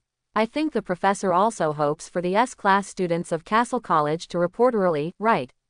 Li Shang asked with a smile. It's refreshing to talk to you. Gudrun also smiled. The reason he came to this city specifically was to send Lu Mingfei to the United States as soon as possible. If they didn't agree, he would close the door and send him over. No, he meant to tie him up and send him over. Li Zhang's proposal undoubtedly struck a chord with him. As for passports and signing, Li Shang had already taken care of them in advance, including Lu Mingfei's. The reason Li Shang gave was that after graduation, he would use his connections to send him abroad for further studies. Lu Mingfei was moved and immediately declared that Li Shang was his forever big brother. Gudrun hadn't encountered such a well-prepared and eagerly anticipated half-blood dragon slayer in a long time. He was truly a born leader. Just like the current student council president of the school, Caesar Gattuso. But this was a good thing, and he naturally wouldn't refuse. The next day, Li Shang and Lu Mingfei followed Gudrun and the others on a flight, landing in Chicago and finally arriving at Chicago Union Station. In the original work, Lu Mingfei went after the start of the school year. At that time, Gudrun and the others had already left early due to various reasons. Lu Mingfei met his senior brother, Fenger, alone at the station. But now it was obviously too late. Night fell. Lu Mingfei sat next to Li Shang in the waiting room. He glanced at Gudrun and the others and asked in a low voice, Boss, I just looked at the train schedule, and there is no CC-1000 train at all. Did we encounter scammers? No, Li Shang explained, this train is specifically for Castle College. Scammers wouldn't have the ability for something like this. That's true. Lu Mingfei chose to believe Li Shang, and then he said, why does Castle College not feel like an ordinary university? It feels more like one of those spy academies in movies. Do you think we'll be running around with Gatling guns after we graduate? Li Shang thought to herself, you guessed it almost perfectly. But at that time, you will receive something even more exciting than a Gatling gun. When you have time, take a look at the guide given by Noma. Okay, Lu Mingfei took out a book called Castle College Fool's Guide, Lu Mingfei edition, and started reading. It has to be said that the college's artificial intelligence, Noma, is very efficient. Time passed. Lu Mingfei looked up. Outside the huge floor-to-ceiling windows, the skyscrapers were lit up, illuminating the bustling crowd. It was the first time he had left the city where he had lived for 18 years. A wave of loneliness surged in his heart. Just then, he heard a bell. Lu Mingfei was suddenly startled, wondering where the bell came from at the train station. He looked around. Li Shang was nowhere to be seen, and Gudrian had also disappeared. Suddenly, the entire train station was empty, leaving only him and the moonlight pouring in. Lu Mingfei stood up from the bench and quickly noticed a boy not far away. He looked up at the moonlight, exuding a kind of loneliness and sadness as if he had lived for thousands of years. Exchange. What are you talking about? Lu Mingfei couldn't understand at all. Exchange. The little boy asked again. I have nothing to exchange. Lu Mingfei asked in return, what do you want to exchange? The little boy was slightly stunned, apparently not expecting this kind of reaction from him. It seems you haven't thought about it. Lu Mingfei thought it was just a dream, but this little boy gave him a different feeling. Quote. The little boy stood up in silence, and his pupils emitted a golden flame. He said, stay away from Lin Zhonglong. He has the blood of a heretical dragon. Lu Mingfei's body trembled, waking up. In front of him was Lin Zhonglong's face. The train has arrived, let's go. Lu Mingfei heard Li Zhang's words and subconsciously looked towards the platform. The black body of the train, with dazzling silver-white vine patterns blooming on the black paint, looked like a work of art. He remembered Li Zhang's words earlier, how could there be such a scam? After boarding the train, Gudrian handed them the uniforms of Castle College. White shirts, dark green suits, embroidered with the college's World Tree emblem on the chest. Perfectly fitted to their bodies. Li Shang and Lu Mingfei sat together, with Professor Gudrian sitting across from them. Next, please sign a confidentiality agreement. I've never heard of signing a confidentiality agreement for enrollment. Lu Mingfei looked at the document mixed with Latin and English, and his doubts kept coming. Our major is very special. Quote. Lu Mingfei glanced at Li Shang subconsciously. He really wanted to say that his previous speculation might come true. They probably entered a spy or intelligence school. But Li Shang signed without hesitation. After thinking for a moment, Lu Mingfei also signed his name. Very well, what I'm about to say, don't be afraid. Gudrian held the two agreements and said seriously. We are the best graduates of Shilin High School, we won't be afraid. Lu Mingfei couldn't help but say a cheesy line, when I work with my boss, even the second place in the school has to step aside. Not bad, keep up this mindset. Ji Delian laughed and stood up, grabbing a corner of the canvas behind him and pulling it open abruptly. Our specialty at Castle Academy is the study of the Dragon Clan, and your job after graduation is to slay dragons. Slay dragons. Lu Mingfei stood dumbfounded. He looked at the giant painting in front of him, becoming dazed. A black behemoth rose from the depths of a pile of bones, its wings covered in skeletons, spewing black flames towards a towering tree. Lu Mingfei actually felt like he heard the roar of the behemoth at this moment, as if it echoed in his own head. After a moment, he pulled Li Shang up and said, Boss, let's go, we've encountered a lunatic. The passionate Ji Delian couldn't hold back his expression. What the hell, although he did graduate from a mental hospital. Wait, I can prove it. Ji Delian quickly stopped them. An S-level hybrid and someone who can read dragon script, if they were all let go, he would definitely be skinned alive by the principal. The door was opened. A middle-aged man carrying 2 suitcases walked in. He bowed to Lu Mingfei and said, My name is Fushan Masashi, a psychological counseling instructor. It's nice to meet you, RS-level freshman. Hello, Lu Mingfei returned the greeting. He was quite unaccustomed to the etiquette of the Neon people. I brought 2 pieces of evidence. Fushan Masashi opened the first suitcase, revealing a piece of black scales. Presenting a perfect arc, the exquisite texture was clearly visible. Lu Mingfei pinched it and felt like it was plastic. Then Fushan Masashi handed him a handgun and said, Try aiming at the scales and shooting. Quote. Lu Mingfei felt like he might not have encountered an ordinary lunatic, but rather a madman with great power and ability. Li Shang took the gun from him and casually fired a shot. The tremendous recoil had no effect on him at all. Fushan Masashi looked surprised and said, "This freshman seems to be extraordinary."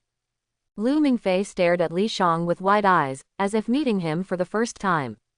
"Boss, you've betrayed our friendship. I always thought you were like me."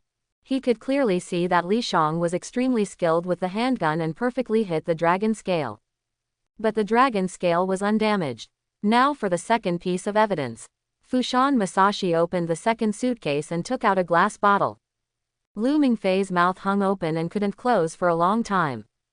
Inside the glass bottle was a creature that looked like a lizard, but it was obviously not a lizard because it had wings. This is a sleeping red dragon hatchling. It is a third-generation breed, second only to the noble first-generation breed and the second-generation breed. Fushan Masashi, like a salesman, said, "Look at the natural patterns, nothing artificial can reproduce something like this." "I'm screwed, my worldview is screwed," Lu Mingfei covered his face. Just then, the red dragon hatchling suddenly opened its eyes. Its golden eyes stared fixedly at Li Shang. Then it stretched its neck and spewed flames. An unimaginable pressure spread, accompanied by its angry roar. Fushan Masashi, Ji Delian, and Lu Mingfei were all dumbfounded. Only Li Shang furrowed his brows slightly, because he understood what the red dragon hatchling was saying. A heretical dragon. To say it's heresy is not wrong. Because the dragon blood in Li Zhang's body comes from the dragon of Albion. If there is such a thing as a world barrier, then he should be considered a species invasion. How did it wake up? Fuyama Masashi's face turned pale, furious. What were those people in the archives doing? Its awakening day should be in 2077, they must have mislabeled it. Gudrian gave an awkward smile. Because the awakening date was calculated by him and Professor Manshutane. Perhaps it's not a mistake, but because of bloodline summoning, you know, the dragon race has a strict hierarchy, and higher bloodlines have incomparable suppression and dominance over lower ones. Fuyama Masashi looked at Lu Mingfei and Li Shang, showing a shocked expression. The behavior of the red dragon hatchling just now didn't seem to be specifically targeting anyone. Only Li Shang, who understands the dragon language, can understand. But it's enough to expose that he can understand dragon script, no need to mention that he can also understand dragon language. Gudrian patted Lu Mingfei's shoulder heavily, with an expression as if he was looking at his own son. He obviously believed that the red dragon hatchling woke up because of his bloodline. After all, no matter how you think about it, S rank is greater than A rank.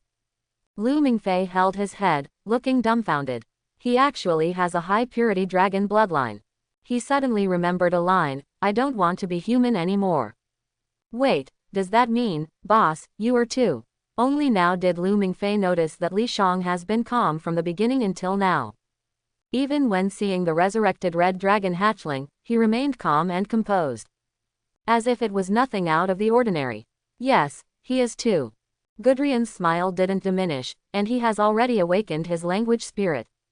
What is a language spirit? Lu Mingfei was a bit confused. What's going on? He had a feeling that everyone else was a dragon, and he was a little white rabbit.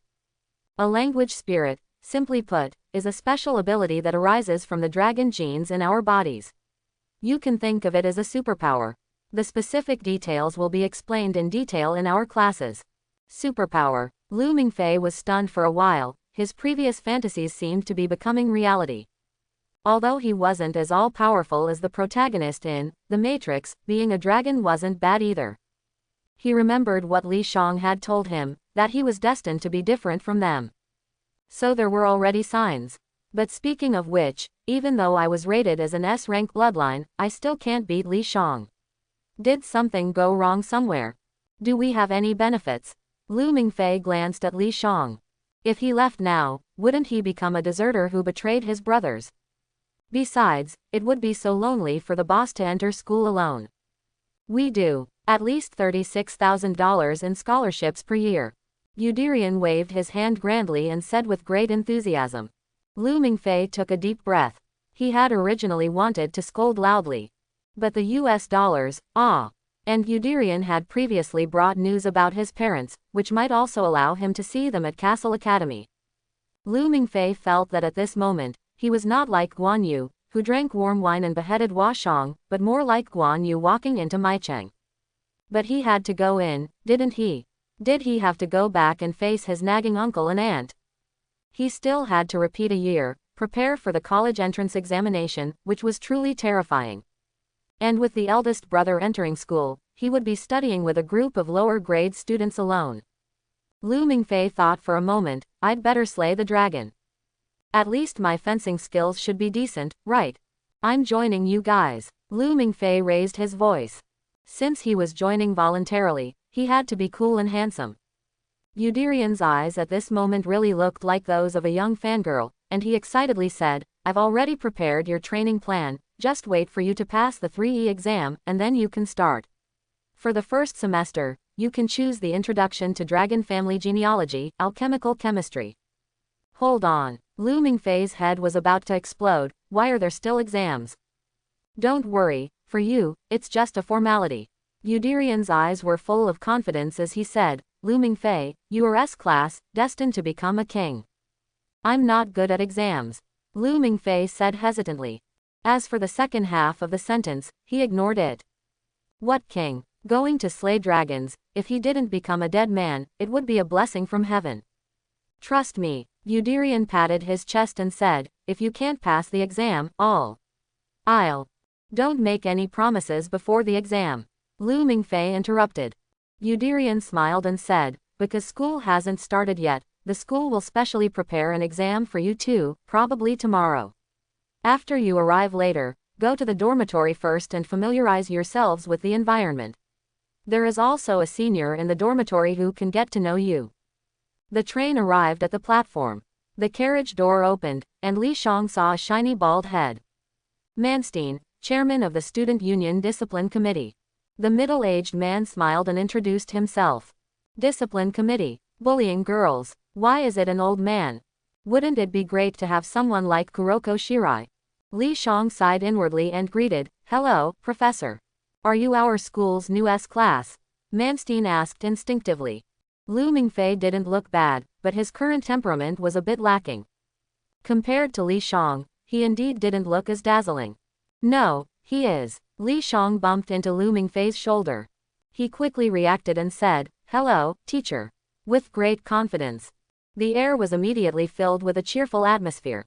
Let's get on the car. Yudirian noticed the puzzled expression on his fellow patient's face and began talking about Li Zhang's situation. To think there would be such a gain. Manshiden couldn't help but exclaim in surprise. Yudirian agreed deeply. Perhaps Li Zhang's role is even greater than Lu Mingfei's. But being an S-level still carries weight. After all, the few S-levels he knows are all peerless powerhouses who can take on tens of thousands. And Principal Ang is a living legend. Lu Mingfei and Li Shang got off the car and arrived at the dormitory entrance. They saw a tall man with a beard waving at them. Fingal. He reached out and shook hands with Lu Mingfei and Li Shang, vigorously shaking and saying, nice to meet you. Professor Yudirian has already explained the situation to me. After speaking, he rubbed his hands and asked, which one of you is the S-level junior? Lu Mingfei. Li Shang pointed at him and introduced himself, I'm Lin Zhonglong. The temporary evaluation given to me by Norma is A-level. Fingal's eyes lit up and he said, I didn't expect that our small dormitory would have both of you, the rising stars. How about you, Junior Lu, treat us to a meal to celebrate. Let me tell you, the taste of a meal ordered by an S-level student is simply amazing. Lu Mingfei also became interested and asked, how do we order? Completely unaware that his senior was trying to freeload off him. Fingal enthusiastically picked up their bags and said, come in, senior will tell you how to order. Li Shang shook his head, but he was indeed a bit hungry. Let's have Lu Mingfei eat first. After all, he's bankrupt, and Li Shang has money to spare for him. After all, he can't take the money back to the main world, no matter how much he has. Give me your student ID. Fingal read Lu Mingfei's student ID number and said, send 3 truffle breads, fried foie gras, champagne, roasted goose, and salmon rolls to room 303 in Zone 1. 20 minutes later, a large group of waiters in white pushed in the dining cart and laid out tablecloths, set up knives and forks, and so on in front of them. In an instant, the dormitory turned into a high-end noble restaurant. Eat as you please. Fingal waved his hand and said, "Today, we're here to welcome and celebrate the two junior brothers, let's have a drink." Lu Mingfei happily ate the roasted goose and took a bite, the taste was exquisite. "By the way, are you two taking the 3E exam?" During the meal, Fingal casually asked. "Yes, we're taking it tomorrow." Lu Mingfei sighed, "I don't know if I can pass, I've never been good at exams." Fingal smiled brightly and said, "That's why you're lucky, I'm the only student in the entire academy who knows the real questions." "Wait, real exam questions? Is the academy that foolish? They don't change the questions." Lu Mingfei couldn't understand. "They do change the questions, but it's only once every 8 years. Those who know have already graduated." Fenger patted his chest. "However, an unexpected situation has occurred, and that's me, repeating the year for 8 years." Quote. Lu Mingfei was dumbfounded. Repeating the year for 8 years, what on earth? 3,000 yuan, non-negotiable, how about it? Fenger revealed his foxy tail. "I'll buy it." Li Shang raised his hand and said. He was interested in the complete 76 sentences. Straightforward. Fenger grinned, somewhat sentimental. "I knew my 8 years of hard work wouldn't be in vain. Today, I finally exchanged knowledge for money." Shrewd merchant. Lu Mingfei realized the true nature of his senior brother. But since the boss was paying, as his junior, it wouldn't hurt to take a look, right? While Li Shang and Lu Mingfei were observing the dragon script, Fenger quickly logged onto the Academy's Night Watchman forum and opened a betting pool in the voting area. Sensational. A new S-rank champion is about to be born. Chu Ziheng and Caesar, will they lose their popularity? At the same time, he uploaded Lu Mingfei's information, worrying high school grades, no dating experience, and the only expertise being gaming. As for Li Shang, Fenger didn't upload anything. This guy's information was so powerful that he seemed more like an S rank than Lu Mingfei. He gave off the feeling of Chu Ziheng. It seemed like they both came from the same school. Li Shang calmly memorized the 76 sentences of the dragon script. The vast majority of them actually corresponded to existing word spirits. The essence of word spirits is to stimulate the power within the mixed blood individuals with specific dragon script. But Li Shang was a heretical dragon. Could he use other people's word spirits? The first generation species, the 4 dragon kings, are able to use multiple word spirits because their bloodline, apart from the progenitor, Black King Nidhogg, is the highest. Li Zhang's bloodline was rated as A level. This indicates that the Albion dragon is no less than the 4 dragon kings, and even surpasses them. And he directly came into contact with dragon blood, so it wouldn't be an exaggeration to call him a second-generation species. Li Shang then thought of the blood rage skill. It can forcibly enhance the dragon bloodline, but if used too much, it will transform into a death knight and no longer be human. But he really wanted to give it a try. After all, he could start over. He remembered that the Lionheart Guild had the blood rage skill. Li Shang pondered. After passing the 3E exam, he would go find his senior brother Chu Ziheng to play. Li Shang and the sleep-deprived Lu Mingfei, with panda eyes, arrived at the 2nd floor of the library. The 3E exam was very simple. The school played a recording of dragon language. Half-breeds would experience spiritual vision or illusions due to their bloodline, and they just needed to write down what they saw.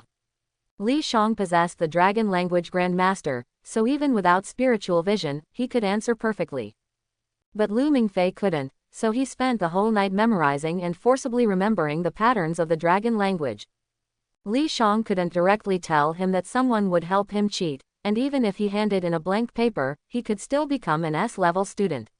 He could only let him go. Unexpectedly, they saw that the 2nd floor was crowded with onlookers. What's going on? Wasn't the exam specifically for the two of us? Lu Mingfei couldn't help but ask. Just the thought of being publicly executed by so many people if he failed made his scalp tingle. The Night Watcher Forum, the forum of Castle Academy, maybe you've already become famous there. Li Shang immediately thought of the reason. It must have been Fingal, the mole, who did this. Lu Mingfei's face changed. With his intelligence, he could understand that becoming famous in a college full of little dragon people like this was probably not a good thing. What's all the noise? Manshutane suddenly appeared. The previously lively 2nd floor immediately quieted down. No one wanted to be deducted points by the disciplinary committee.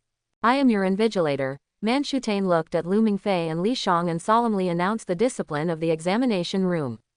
In summary, it was 4 words: no cheating. Lu Mingfei nervously stared at the nameplate on his desk. It wasn't an English name, just Lu Mingfei's 3 characters. The academy had asked him before, but where would he get a foreign name? He used his real name. After Manshutane finished speaking, he gave them 2 A4-sized blank papers and a pencil. The exam papers were blank. Li Shang picked up the pen, and the broadcast system unexpectedly started playing Joe Jilin's In the Name of the Father. I like this song, Lu Mingfei confidently said. On his arm were 8 small drawings, cheat sheets he made. Li Shang smiled. Perhaps because Joe Jilin was so popular, and because the 2 of them were flower breeders, the music was no longer the foreign rock music from the original work. The dragon language was hidden in the melody of In the Name of the Father. Li Shang had a feeling of being back in his senior year doing English listening comprehension questions. He suddenly remembered a story about foreigners taking the Chinese level 8 exam, and they played nunchucks. These 2 students are quite calm. Manshutane nodded in satisfaction. They truly deserve to be S level and A level. Although Futama Masashi praised them, his whole person was tense, appearing particularly vigilant. Because he was a doctor, if there was a severe mental shock, he would have to treat it immediately. And if something happened to either of these 2, it would be a huge trouble. Fortunately, they were very quiet. During the exam, many people would exhibit various bizarre behaviors. For example, jumping to the god tier, riding a broomstick, shouting that they were the emperor and demanding money, and so on. Because what they saw with their spiritual senses were chaotic lines, it was impossible to see extremely clear images, making it easier for them to go insane. When Li Shang came back to his senses, he found himself no longer in the classroom but in a vast and boundless plain. He looked around. On the left was a lush forest, and on the right was a clear river. There was no one else. Just then, the sky suddenly darkened. Li Shang instinctively looked up. It wasn't night, but a giant dragon soaring in the sky, its end unseen. A typical Western dragon. Its body was black, but adorned with red everywhere. Because it was so big, he couldn't see any other structures, only its lower abdomen. Li Shang felt a bit familiar, like the Red Eyes Black Dragon in Yu-Gi-Oh! But it definitely wasn't. The most likely possibility was the dragon blood he absorbed, the dragon of Albion. The scene changed again. The dragon fell and its remains turned into a piece of land. A humanoid creature appeared in front of Li Shang. Its figure was like that of a loli. Its face was exceptionally familiar. Fairy Knight, Lancelot, a heroic spirit from Chapter 6 of the second part of FGO. She was both a fairy and a dragon. As a dragon, she was called Mordred, the most powerful creature in the type moon world, the pinnacle of dragons. Li Shang woke up. The person next to him, Lu Mingfei, was no longer there. How are you feeling? Tomiyama Masafumi put away his test paper and asked, is there anything uncomfortable? No. Li Shang stood up and heard a commotion outside the door. He walked out of the classroom and saw Lu Mingfei sword fighting with a young boy on the lawn in front of the library. There were onlookers all around. Caesar, right? Li Shang guessed. That young boy had dazzling long hair and ice blue eyes, coupled with a rarely handsome appearance, it was almost certain. And he also noticed Chu Ziheng. As alumni, the 2 of them had seen each other on the school's award podium a few times. Caesar was a prominent figure in the Castle Academy due to his noble family and powerful lineage. At this moment, he was extremely proud because he had never experienced defeat.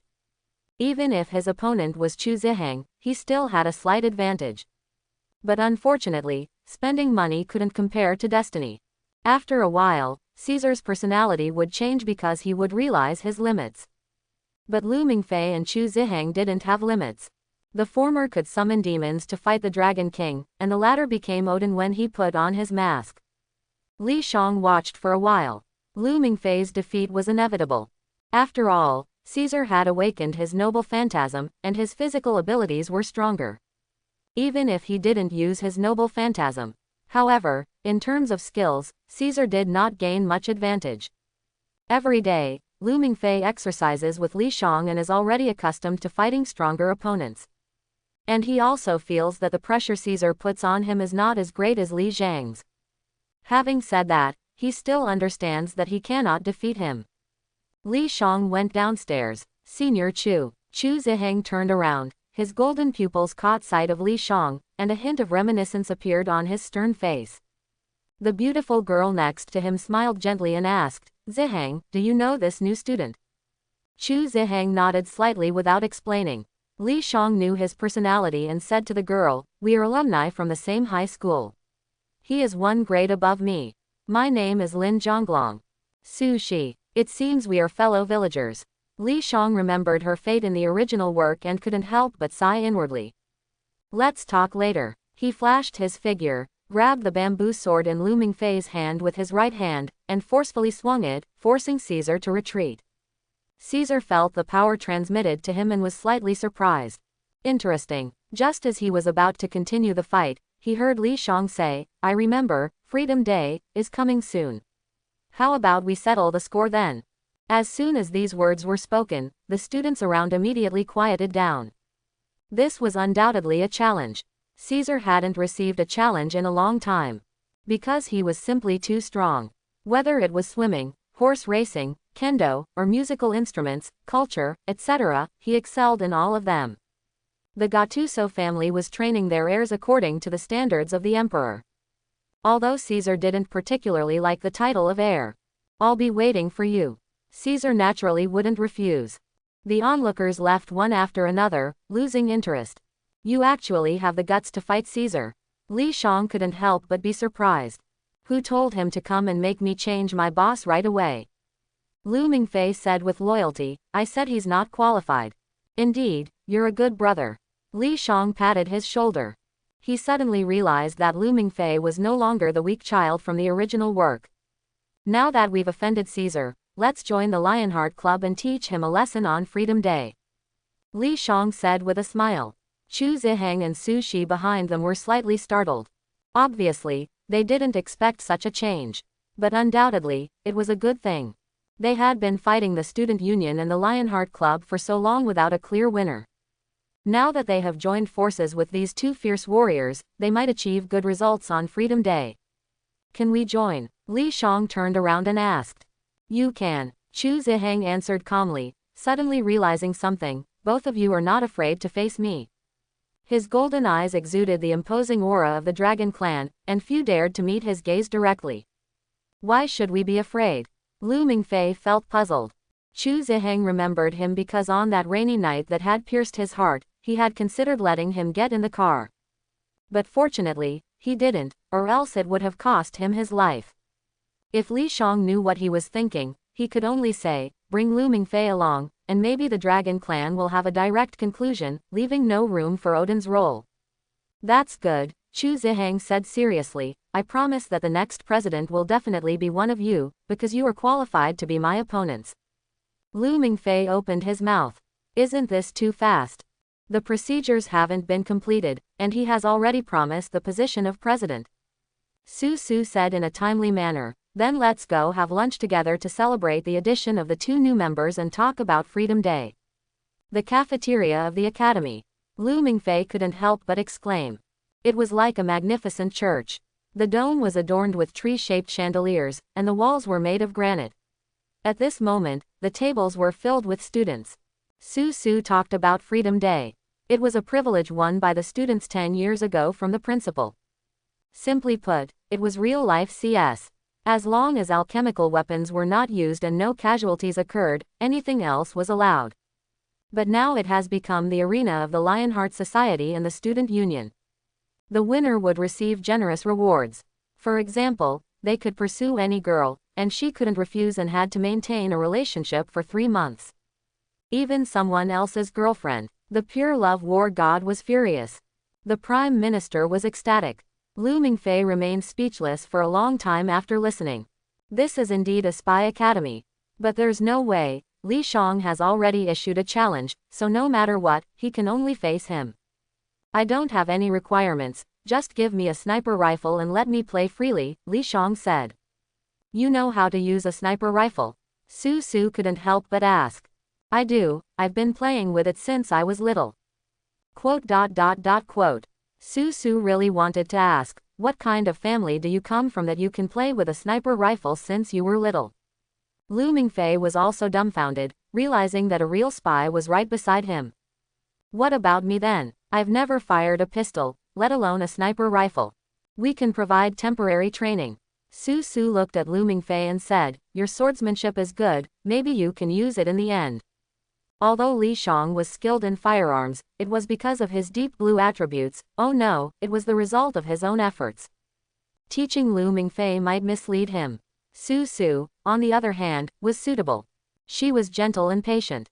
Li Shang challenging Caesar was not a spur-of-the-moment decision. As the only current S-class, Lu Mingfei would undoubtedly attract the attention of Caesar and Chu Ziheng. And with Freedom Day just around the corner, since they both had to make a choice anyway, Li Shang definitely preferred Chu Ziheng. It was impossible for Lu Mingfei to join the student union just like in the original work, in order to pursue Caesar's girlfriend Nono. Li Shang once again became the god of pure love, destroying this absurd trend. To be honest, how could the pain of some author's old thief be imposed on Lu Mingfei? The final goal was for him to showcase his own strength in order to join the execution department and carry out the Kuiman plan. While Li Shang and Lu Mingfei were preparing for Freedom Day in the student union, the Guardian Forum was bustling. It wasn't because of the 3E exam, as the results hadn't been released yet. There were two things. First, Lu Mingfei rejected Caesar's recruitment and bluntly stated that he was not qualified to be his boss. Second, Li Shang challenged Caesar and agreed to a decisive battle on Freedom Day. Both of these completely caused the forum to explode. Two highly popular posts were pinned by Fenger. After working at the academy for 8 years, he had become a forum administrator. Countless comments were being refreshed under the posts, reaching thousands in a short period of time. From this, it could be seen that joining in the excitement was not only a human nature, but also that of hybrids. But it was understandable. After all, the forum hadn't been this excited for a long time. The competition between Chu Ziheng and Caesar had become a bit tiresome for everyone, and it could no longer be considered big news. Unless the two of them reconciled one day. This freshman truly lives up to being an S-class, so brave. You are not qualified to be my boss. This statement is exactly the same as what Caesar said when he entered the school. You can challenge me, but I am ready to mock you. Awesome, brothers, real men should do manly things. Get out of Castle Academy, Man Tong. Stop digressing, although the words are cool, he really can't beat Caesar. That's because he hasn't awakened his spirit speech. Fenger spoke a fair word for his patron, setting aside the difference in physical abilities. Don't you think they are evenly matched in swordsmanship? Oh, Fenger hasn't graduated yet. Why is there only information about Lu Mingfei and not Lin Zhonglong? Because many people knew about Fenger's bad habits, they took the opportunity to ask. What are you hiding? Someone who can challenge Caesar must be extraordinary. Let us see. Lin Zhonglong's interest was not below Lu Mingfei's. Alright, I'll start another post. Fenger chuckled. Everyone clicked on the link and found that it was actually a betting pool. The bet was on who would win on Freedom Day, Caesar or Lin Zhonglong. There were two very simple betting options, Caesar or Lin Zhonglong. I'll start. I bet on Caesar winning. After all, he is the emperor of our academy. Outsiders are too despicable and definitely can't win. Fenger bet 100 yuan. Where's the information? Many people cursed out loud. At this moment, a user with the ID, Kun Yu, placed a bet of 500 yuan. Everyone knew it was Chu Ziheng. The forum suddenly quieted down for a moment. Because this was not his character, it was his first time participating in this kind of gambling. It showed his full confidence. Immediately after, a user with the ID, DK Tui Duo, bet 5,000 yuan. I look forward to him defeating me. Caesar left a sentence and left the forum. There was no doubt that this ID belonged to him. And everyone understood. He bet on himself, undoubtedly out of confidence, but also because of competition with Chu Ziheng. In this academy, they were archenemies. But the situation changed from today. Because two new students arrived. Why isn't Lu Mingfei here? I think he will be the last winner. A user with the ID, Gude Li and Zhao Shou, commented confidently. For a moment, the forum fell silent. The professor leading the gambling, isn't this inappropriate? Night fell. Fenger was lying on the bed, laughing as if his eyes were filled with US dollars. As the house, he was definitely winning. Li Shang opened the door and raised his chin slightly. Lu Mingfei immediately jumped onto the bed, locking Fenger's body with his hands at a very fast speed, while his right leg pressed against his back. Wait. Fenger noticed the murderous intent of the two people and quickly flattered, "What's happening, two heroes? What is this for?" Li Shang drew out a samurai sword he got from Chu Ziheng today and smiled, "Senior brother, do you think this sword is sharp? Hey, don't do anything stupid." Fenger's body trembled, and he earnestly said, "It's forbidden to kill each other in the academy. Put down the sword, let's talk slowly. We are senior brothers, how could I kill someone?" Li Shang pointed at the hilt of the sword and said, "What if I stick it into your other mouth?" Fenger was stunned, realizing what he meant by other mouth, and immediately broke out in a cold sweat. "I was wrong, junior brother. I confess, I used you guys to make money. I can give you 30% of the money. Just 30%. Am I begging for food on my knees?" Li Shang swung the sword, saying, "If you don't reconsider." Half. Fenger looked pained, raised 5 fingers, then closed his eyes, looking like a dead pig not afraid of boiling water. "More, and you'll have to use the sword. With this thickness, I can still bear it. You really value money over your life." Li Shang put the samurai sword aside. Lu Mingfei also let go of Fenger. Indeed, a ruthless person challenging Caesar. Fenger laughed, looking even uglier than crying. No one had ever made him pay money for nothing. "Send me the link to the Night Watchman forum, I'll register an account." Li Shang took out his laptop and said, "Right away." Fenger immediately added his QQ and sent him a link. "Welcome to join the Night Watchman forum. Please enter your account password and ID." Master. Li Shang chose the English word for master. In the next moment, he received a friend request. "Master. Dominance. Sovereignty." Fenger sighed and said, "I shouldn't have provoked my junior brother." Li Shang knew that he had misunderstood, but he didn't feel like explaining. He handed the notebook to Lu Mingfei and said, "You should register too. Tomorrow, you can use the money in your student ID to buy a laptop." "I'll think about it. What ID should I choose?" Lu Mingfei rubbed his chin in thought. "Call yourself Sakura. Don't you like neon anime and games?" Li Shang smiled and said, "Maybe with this ID, you can find a girlfriend who shares the same interests. Girls like beautiful things like sakura flowers." That makes sense. Lu Mingfei had never been in a relationship before, but he had always longed for a sweet girl. Although he didn't know that Li Shang had extinguished his love sparks twice, there was still one person left. And she was quite powerful. 2 days later, the day of freedom arrived. To avoid being accidentally injured, the faculty and staff of the school chose safe places. Except for Gudrian, Li Shang had invited him to watch the battle. The sharp alarm sounded. "Sniper in position." Li Zhang's walkie-talkie transmitted Su Su's voice. "I'm in position." He looked at the distant teaching building and said softly. The prototype of the sniper rifle in his hand should be an M24, but it had been modified by the equipment department and was different from the original version. Because of the vice principal's Reiatsu control, all students, including Li Shang, couldn't use their spiritual powers. But he wasn't too worried. His Shinso talent was enough to make him the best shooter in the entire school. The battle began. The lawn and corridors were instantly filled with landmines. After the deafening explosions, the ground was a mess. Then came the dense sound of gunfire. Li Shang fired the first shot after a moment. The bullet crossed a kilometer and shattered the glass. Caesar's body jerked, and without thinking, he immediately took cover. But the young man next to him wasn't so lucky and was hit directly, blood splattering. Where did it come from? Caesar's face turned dark. Quickly locate him. As soon as he finished speaking, another bullet was fired.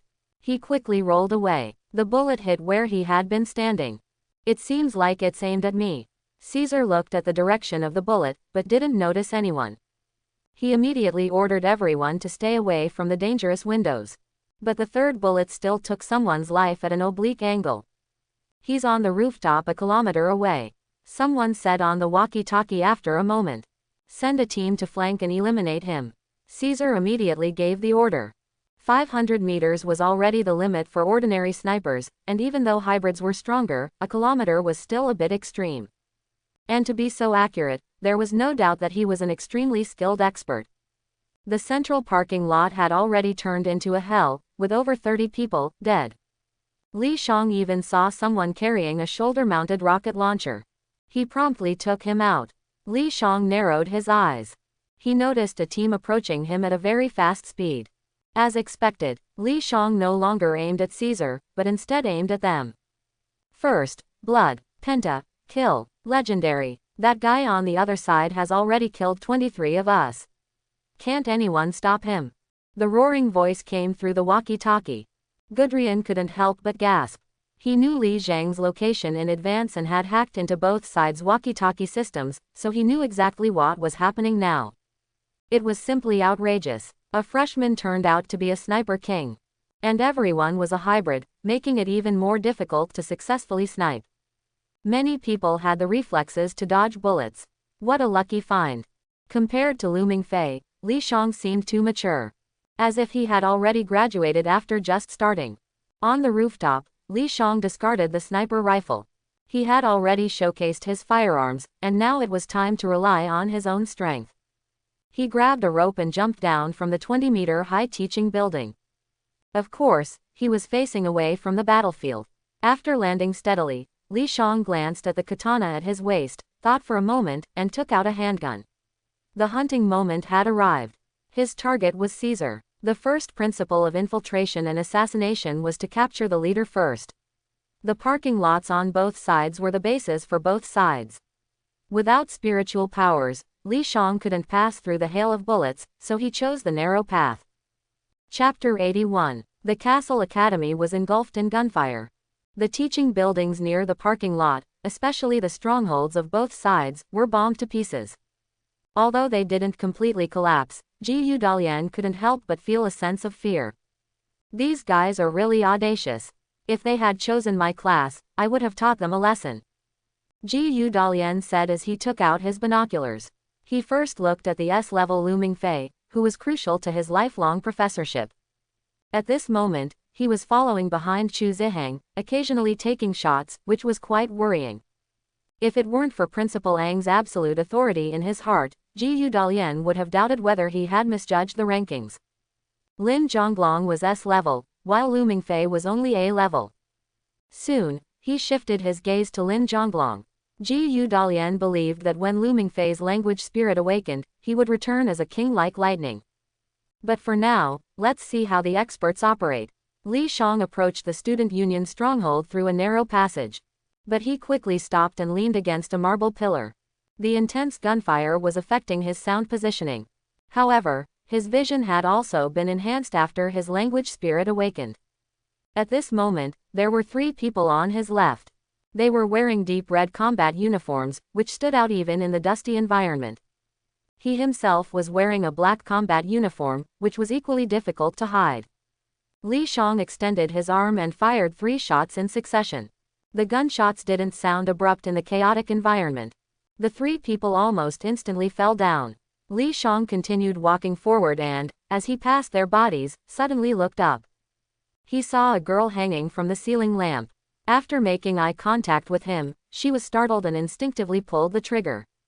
A gunshot rang out, and she lost consciousness, falling straight down. Li Shang and she almost simultaneously fired their guns. But she couldn't dodge on the ceiling, while he could. Li Shang caught her body and placed her on the ground. Although falling wouldn't kill her, she might have broken some bones. The disappearance of the 4 people didn't alert Li Shang. In this chaotic environment, it was possible to die at any moment. Caesar couldn't have expected that someone would dare to infiltrate alone.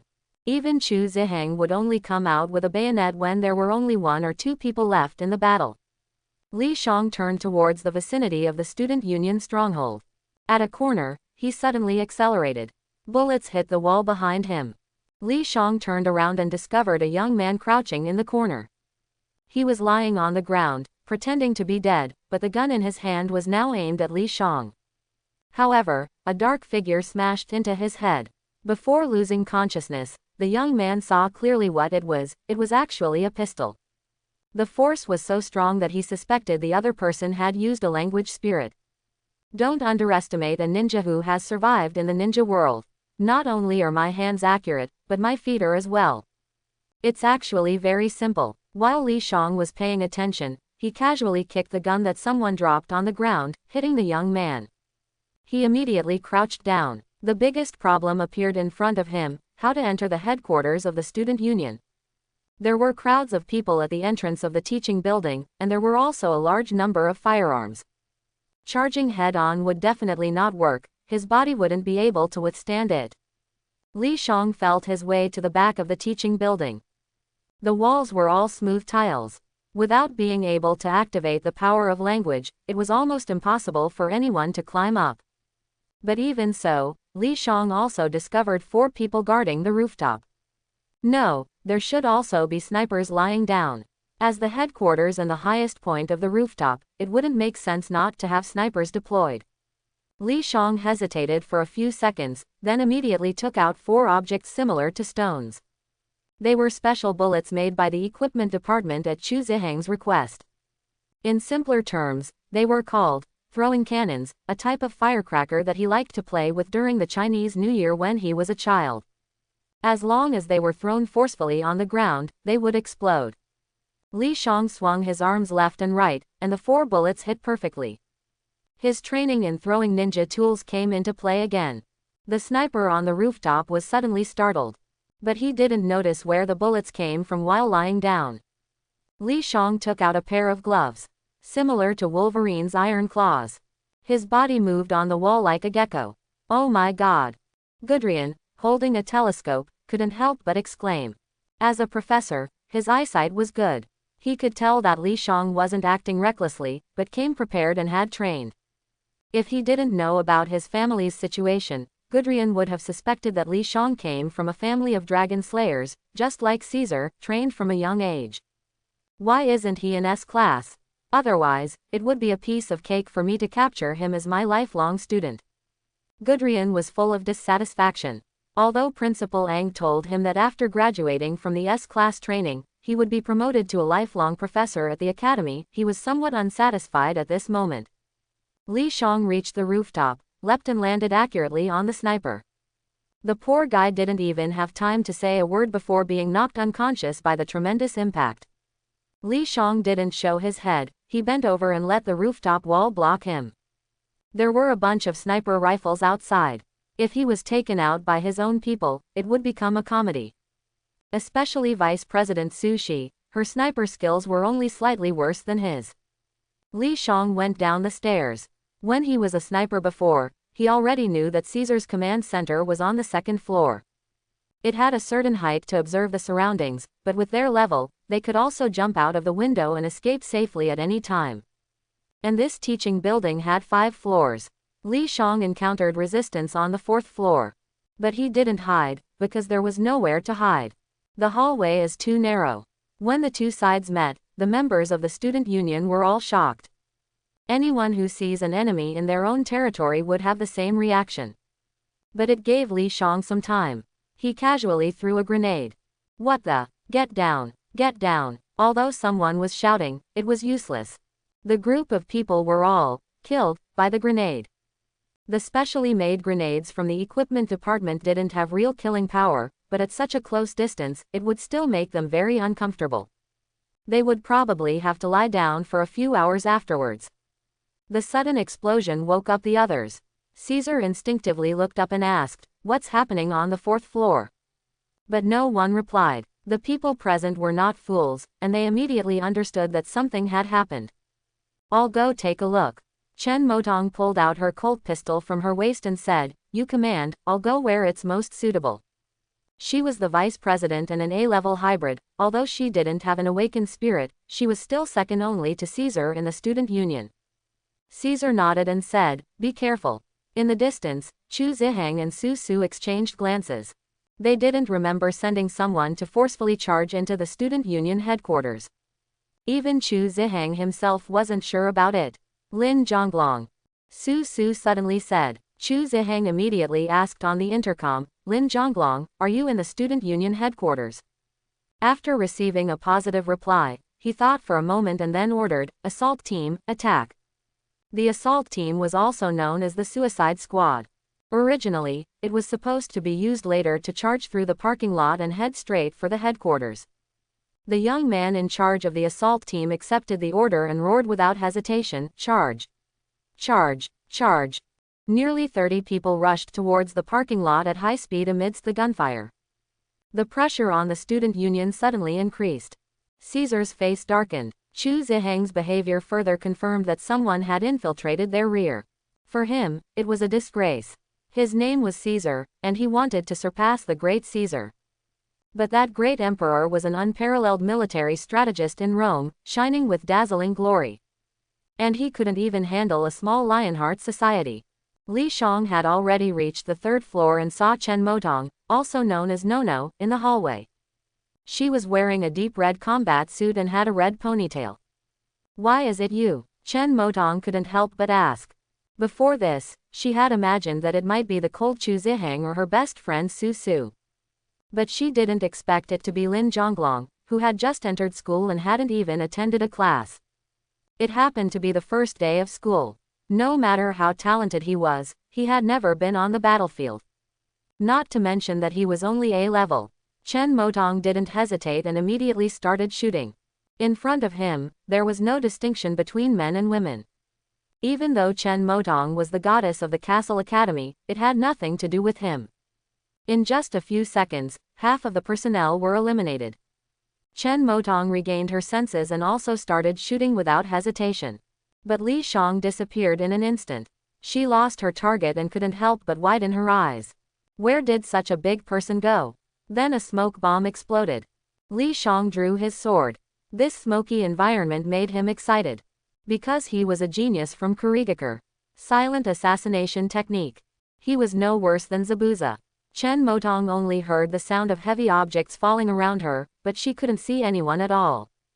It was as if Li Shang had turned into an invisible ghost, killing madly. A few seconds later, the sound stopped. Chen Motong's heart suddenly skipped a beat. The noisy environment was now completely silent. She brought 7 people, but they were all dead now. The excessive silence made her, who was usually fearless, a little nervous. Chen Motong tightened her grip on the knife. The gun was no longer effective in the smoke. In the next moment, a flash of light appeared before her eyes. She instinctively raised her hand. But she was too late. With a loud bang, her body was thrown and crashed into the wall by a tremendous force. Li Shang showed no mercy and hit her forehead with the hilt of his sword. Chen Motong immediately fell down. At this moment, the smoke cleared. Li Shang heard Caesar's voice coming from Chen Motong's intercom. He bent down and picked it up. "Nono, how is it over there?" "Nono. I'm not Nono, let me reintroduce myself, I'm called Lin Zhonglong, the dragon of the fierce dragon." Li Shang smiled slightly and replied, "As for your girlfriend, she has unfortunately perished." A few seconds later, Caesar, with his golden hair resembling a wild lion, rushed up. His face was filled with anger. Caesar is not someone who can't handle losing, but when Lin Zhonglong stole his home and knocked out his girlfriend, he couldn't help but feel angry. "No shooting." Caesar immediately raised his arm and ordered like an emperor, saying, "You all step back and deal with Lionheart. He's mine." The shame he received must be personally repaid twofold. The elite members of the student council who followed him exchanged glances and turned to leave the building. They knew well of Caesar's temper, and staying would only result in being scolded. "To be able to stand before me, you are stronger than I thought," Caesar said after taking off his mask, his previous anger already gone, or rather suppressed deep within his heart. He took out a military hunting knife that was half a meter long, with golden patterns engraved on the blade. This knife was called Dictator, also the ID Caesar used on the Night Watchman Forum. In ancient Rome, it meant dictator. Undoubtedly, it referred to the historical figure Gaius Julius Caesar, who did not declare himself emperor but was called Caesar the Great because of his illustrious military achievements. Caesar Gattuso, Caesar introduced himself and said, "You are qualified to be my opponent, but today there is only one outcome left for you." An invisible pressure spread out. He suddenly emerged like his hunting knife, strong and unyielding, exuding an emperor-like haughty. His figure blurred in the air. They stood in the narrow corridor. Almost instantly, Caesar arrived in front of Li Shang, gripping the knife with both hands and decisively striking down. If there were some special effects added, it would be no less impressive than Ni Feng's 40-meter-long sword strike. The clash of blades erupted into brilliant sparks. Li Shang used interception. With a speed faster than Caesar's, he struck the tip of his hunting knife, using the knife as a lever to transmit the force back to the wielder. The reason for doing this was because Li Shang knew that his katana was no match for Dictator. After all, that knife was the best in all of Europe. Li Zhang's sword, on the other hand, was just a standard weapon issued by the equipment department, without any significant special features. So the only way was to use techniques stronger than Caesar's and try to avoid his points of force as much as possible. Caesar took a half step back, but immediately pressed forward again, bringing a suffocating sense of oppression. The hunting knife in his hand rose like an assassin. Li Shang instantly retreated a step, avoiding his strongest edge. With Caesar's relentless character and the village's best knife, he naturally wouldn't foolishly charge in. So he resorted to pulling. As Caesar's aura dissipated, Li Zhang's katana came to life like a snake, instantly approaching his kidney area with an unreadable trajectory. Caesar's eyes narrowed. His family was a famous mixed-blood family, and he was seen as the future of the family. The family had brought in the leaders of all schools to teach him swordsmanship, knife skills, boxing, and more. But he had never seen or even heard of the sword technique Lin Zhonglong had just used. Li Shang knew what he was thinking. This was Orochimaru's swordsmanship. Caesar's teacher was a leader. And his teacher, he was the leader among leaders, an ultimate powerhouse who emerged from a sea of corpses and mountains of blood. A genius ninja who had almost mastered all ninjutsu and physical techniques. Besides Orochimaru, his teacher also included Uchiha Fugaku, Uchiha Shisui, Terumi Mei, and others. Caesar immediately rolled backward on the ground without hesitation. Li Zhang's katana grazed over his head, cutting off a few strands of golden hair. Caesar paid no attention and flicked his wrist, thrusting the hunting knife from bottom to top into Li Zhang's heart. But it didn't hit. Li Zhang's body displayed great flexibility as he bent backward. The length of the hunting knife suddenly fell short. And Caesar dared not move forward again. Because the fierce wind was attacking him. In his peripheral vision, he saw a warrior's sword, separated from Li Shang, as if it wanted to devour him like a lion majesty. Caesar was momentarily puzzled. Then he understood Li Zhang's recent move. While stabbing him in the heart, Li Shang threw the sword, which rebounded off the wall and pointed towards himself. This astonishing control and calculation made the sword feel like a circus act. Caesar realized that he had encountered a more formidable opponent than Chu Ziheng. He could only twist his body and forcefully change the direction of the hunting knife, causing the sword to shift its target. But he could control the sword, not Li Shang. Li Shang kicked directly. Although Caesar blocked in time and used his right foot to stop him, in haste, he was blasted away by the immense force. His body collided with the wall, causing cracks to appear. But he was unharmed. Li Shang stood still, not taking advantage of the situation to launch a strong attack. Caesar took a deep breath, tightened his grip on the hunting knife, and praised, "Your skills are excellent, better than Chu Ziheng." Although he was arrogant, he would not underestimate anyone who could catch his eye. And in the first round of the fight, he had indeed lost half a step. Li Shang felt that this sentence sounded strange. As if there was something wrong with it. "Come again." Caesar roared, and the hunting knife in his hand slashed through the air, emitting a piercing sound. Lin Zhonglong ignited his fighting spirit. And he was confident in his own strength, believing that his defeat was temporary. If using the words of the original author, he was actually a Chunabu in the early stages, because he wanted to be the leader, he appeared a bit Chunabu. It wasn't until Caesar witnessed Masao Asu's miserable death in Tokyo while he was powerless that he realized his own shortcomings and began to transform into a true leader of the family. Li Shang held the knife in the middle, with a cold and stern expression. Since that's the case, let him help Caesar grow in advance. Perhaps he was lucky, because no one dies in a day of freedom. The knife in Li Zhang's hand instantly counterattacked. Caesar immediately sensed something abnormal. Sound. Because of his linguistic ability, he was extremely sensitive to sound. The sound of the sword cutting through the air was different from before. Li Shang was at least 1/5 faster than before. Just as Caesar realized this, the hunting knife in his hand was deflected. The power he should have erupted with was like a firework extinguished in a downpour. Then came the ghostly flashes of the sword. Caesar really felt like he was seeing fireworks.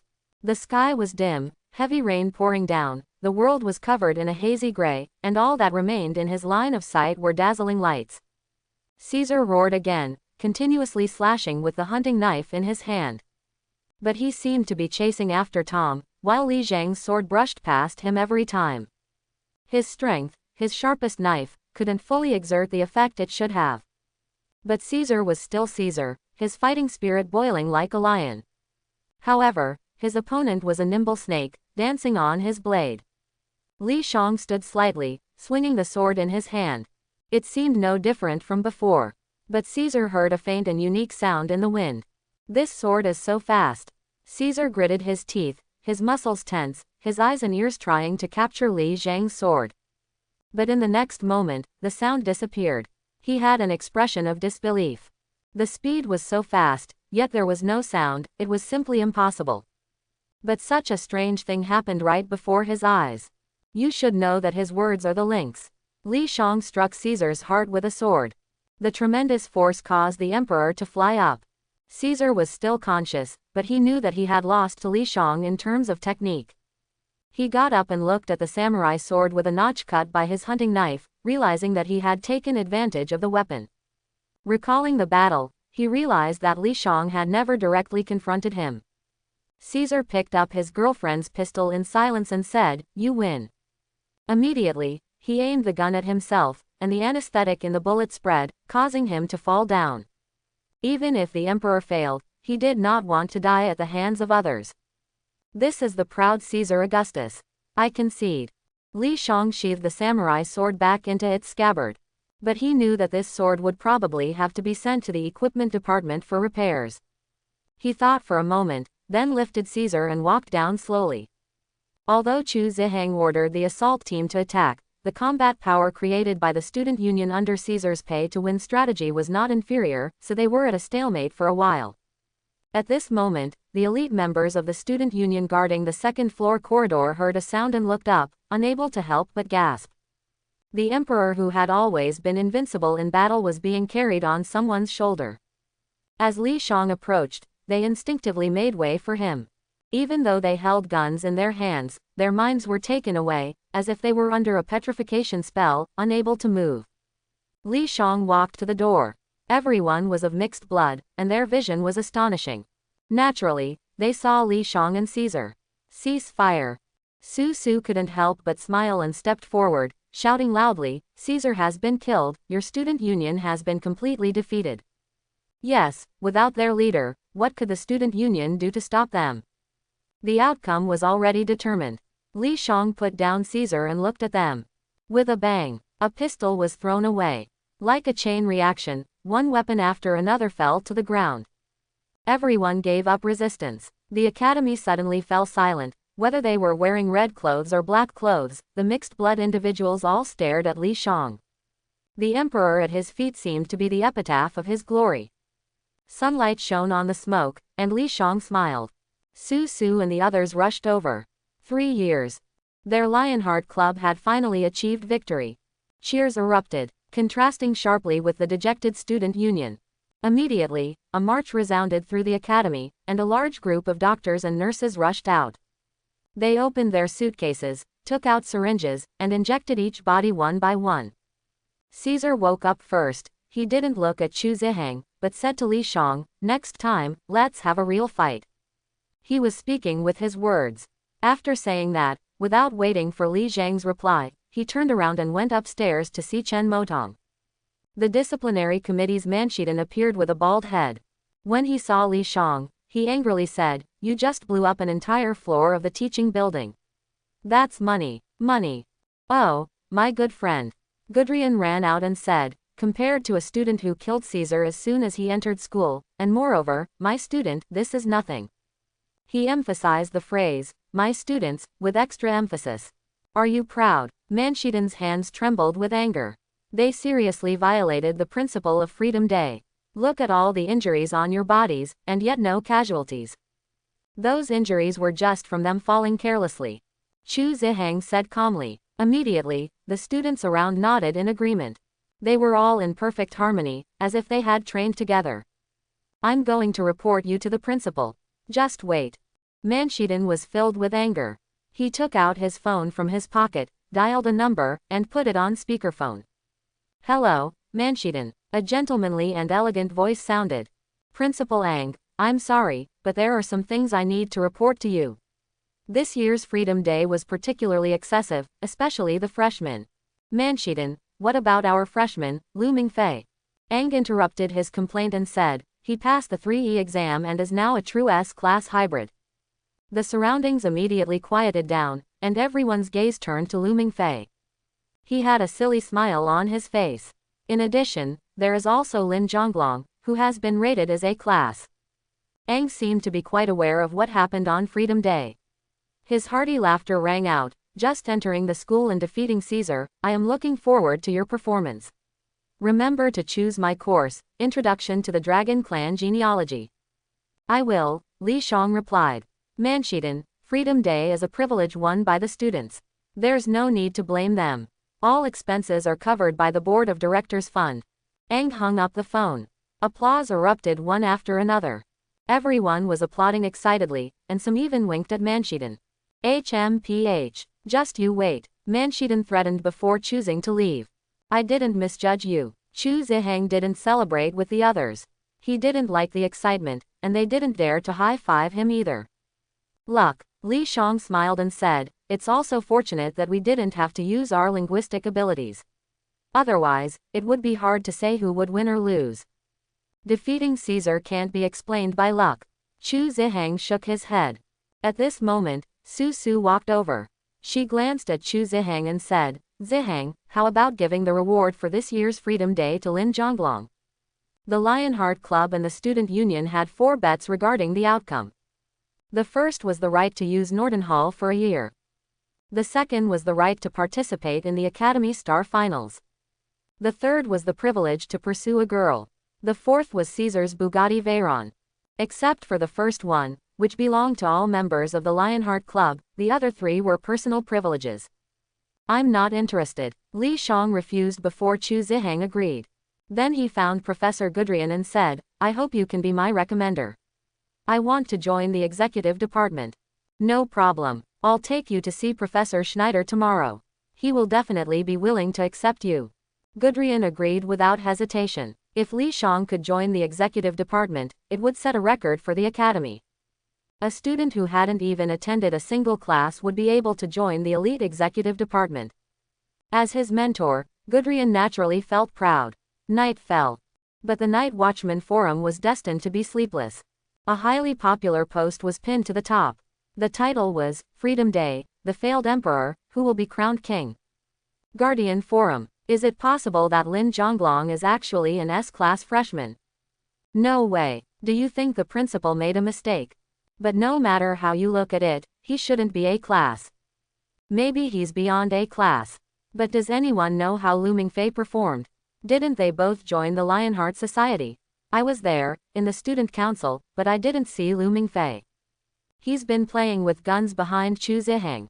What guns? Whose guns? Man Keaton got kicked out of Castle College.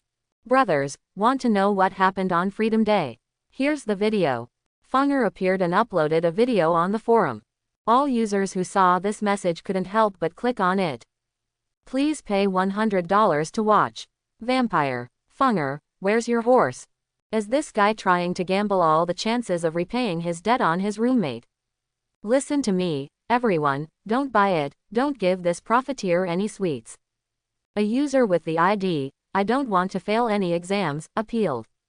Immediately, there was a chorus of agreement. However, in just a few seconds, hundreds of people purchased the video. I don't even care about my face anymore. He cursed and reluctantly chose to pay. 3 minutes, Funger, I wish you only have 3 minutes for the rest of your life. A 3-minute video. The first minute was extremely blurry. Because of the battle between the two sides, bullets missed, and the grounder walls were filled with smoke. By the time Lin Zhonglong arrived at the Lionheart Society's headquarters, the video became clearer.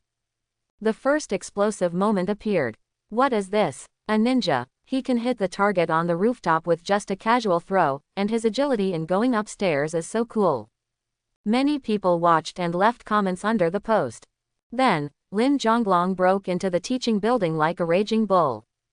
Due to the smoke bomb, they only saw the scene where he knocked out Chen Motong at the end. Instantly, the post was flooded with hundreds of comments. He's a real man. Do you understand the concept of cherishing beauty? The comments were polarized, but a few seconds later, it fell silent again. Because the battle between Lin Zhonglong and Caesar had already begun. The 3-minute video quickly ended. Are they really human? Perhaps none of us are human. We're all hybrids. No, what I mean is, compared to them, we're just useless Patrick stars. Note: the translation provided is a faithful representation of the original Chinese text. Some phrases or expressions may not have a direct equivalent in English and have been translated to convey the closest possible meaning. I feel more like an amoeba. The post was constantly refreshing with comments. The fighting skills of the two people far exceeded their expectations. Caesar could understand. After all, he had previously demonstrated their strength with Chu Ziheng. But what's the deal with this newcomer? Meanwhile, in the Norden Hall conference room, the student council meeting had not yet begun. Caesar sat on the couch, looking at the family emblem hanging above his head. It was a phoenix. His eyes were lifeless. His thoughts drifted to the battle with Li Shang during the day. He carefully analyzed his movements, his swordsmanship. It's not unjust to lose, Caesar said lightly. He was someone who acknowledged failure, but he would not be discouraged by it. He would work harder to surpass Li Shang. After a moment, he stood up. All the members of the student council present were waiting quietly for his speech. They lowered their heads, feeling dejected. Raise your heads. Caesar's oppressively icy blue eyes swept over them. Remember today's failure. There's no need to find any excuses, it's just that we're not strong enough. I have rented the neighboring, Amber Hall, as our activity space. Pack up your things later and give Norden Hall to the Lionheart Club. I don't want to leave Chu Ziheng and Lin Zhonglong with an image of Caesar who can't afford to lose. Caesar poured himself a glass of brandy. The Lionheart Club has gained strength with Lin Zhonglong and Lu Mingfei joining. If you don't want to return to the situation where you are suppressed everywhere, double your efforts from today onwards. If you lose something, you have to win it back yourself. The somber atmosphere of the student council was instantly ignited by him. Caesar looked at their wolf-like eyes and nodded in satisfaction. Li Shang returned to the dormitory and heard Fingal's laughter ringing out. Hey, how much did you earn? Li Shang asked. Fingal's smile immediately froze, saying, just a little money, just enough to eat. You better tell the truth, because I also have a forum account. Li Shang raised an eyebrow and said. In his 2 lifetimes combined, it was the first time that his own paid video appeared on a mysterious forum. If you add the restriction of being 18 years old, it's even more like something from the domestic section. This matter was not right of senior brother, I apologize to you. As compensation, senior brother will give you something good. Fingal smirked and said, you must have received the reward for a day of freedom, right? I have a top-notch loli here, blonde, 3-nose, Russian, you know. Quote. Li Zhang's mouth twitched. Why is this guy so despicable? Fingal took out his phone, and on the screen was a photo. A petite figure with pale skin, tied up with blonde braids, a girl. 18 years old, but with the height and appearance of a 14-year-old, absolutely perfect. Fingal introduced. Li Shang heard the name, 0, and instinctively glanced at him, saying, I'm not a lolicon. It's okay. I have many options here, like a girl who loves stockings, a beautiful assistant wearing a uniform, a queen who enjoys stepping on people. Shut up. Li Shang glared at him. The more he talked, the more outrageous it became. Feng Er shrunk his head and climbed back onto the bed. He covered himself with the blanket and laughed. Hee, it's still my strategy. By interrupting like this, he won't think about the money anymore. Li Shang shook his head and looked at Luo Mingfei, who was sleeping. Is it because of the excitement during the day with Bai Tian and Shi Xin? He thought and lay down to rest. But that wasn't the case. Luo Mingfei saw that boy again. During the 3E exam last time, he learned his name. Lu Ming's. To be honest, he couldn't connect this boy with his chubby and big-eared cousin at all. Do you want to defeat Caesar and Lin Zhonglong? Lu Ming said softly, as long as you're willing to make a trade, I can help you defeat them effortlessly. It's meaningless to rely on others' power. Lu Mingfei refused. Am I someone else? Lu Ming suddenly showed sadness. How cruel. Lu Mingfei felt his heart being squeezed by a hand. Sadness rushed towards him like a desperate stream. He woke up. If you don't hurry, you'll be late on your first day of class. Li Shang knocked on the door and said, "Oh." Lu Mingfei immediately got up, washed up quickly, and grabbed his backpack. After Li Shang finished breakfast, he found Gudrian. Under his guidance, he met the person in charge of the execution department, Feng Schneider. Wearing an all-black suit, he dragged a small cart. The steel cylinder on the cart extended a gas pipe that led to the black mask he was wearing. His neck was covered in dark red scars, which looked extremely frightening. I've seen your video. Schneider's first words made Li Shang feel uneasy. You are qualified to join the execution department, but since you're a freshman, start as an intern first. Okay, Li Shang answered and asked, can I choose the teacher to lead the team? I heard Professor Mons is good. He is indeed good. Schneider glanced at him and asked, I heard from Gudrian that you can read dragon script. Yes, you are very suitable for our execution department. Schneider nodded slightly and said, the main task of our execution department is to search for dragon tombs around the world, and dragon tombs usually contain dragon inscriptions that we can hardly decipher. With your joining, it will be much more convenient for us. After he finished speaking, he fell into silence. Li Shang saw this and said, if there are tasks, you can assign them to me. There is indeed a task. Schneider thought for a moment and said, Mons was originally planning to bring the intern Selma, but her strength is far inferior to yours. This plan is very dangerous, but with you, it might be a bit safer. It is my duty that I cannot shirk. Li Shang smiled and said, and I have long wanted to see what the dragon race looks like. A week later, you will go to the Yangtze River with Mons. Schneider was still willing to increase Mons' chances of winning, after all, that was Dragon King Norden. And this does not violate the rules of the academy. Before that, you will follow Yi Sheng and Judaiji to understand the situation of the execution department and what they need to do. Schneider added. Li Shang nodded. It went smoother than expected. But it also made sense. At this time, no one knew the danger under the Bronze City, plus Li Shang understood dragon inscriptions and had strong abilities, why not agree? After bidding farewell to Schneider and Gudrian, Li Shang came to a swimming pool. I heard that you took down Caesar yesterday. Yi Sheng emerged from under the swimming pool and said, although I knew you were a tough guy during the interview, I didn't expect you to be this tough. Judaiji also surfaced, wearing a swimsuit, and smiled. From the outside, no one can tell that such an assassin face would do such a thing. Maybe it's luck, Li Shang scratched his head and said. But obviously, neither of them believed it. I received a call from Professor Schneider earlier, saying that you have joined our Kuiman plan. Since it is in the Yangtze River, let me ask you a question first, how good are you at swimming? Yi Sheng got back to the point. This is my strong point. Li Shang changed into a swimsuit. He immediately performed a water monkey show for them. Because of the Kuiman plan, he specifically brought the talent of the water monkey. Water monkey E-level, you have excellent water skills and are difficult to drown. I remember seeing a sentence when browsing the forum, you really don't seem like a human. Yi Sheng couldn't help but sigh, your level is already catching up with the two of us. You should know that they have been training together for many years. And Li Shang has just entered the school.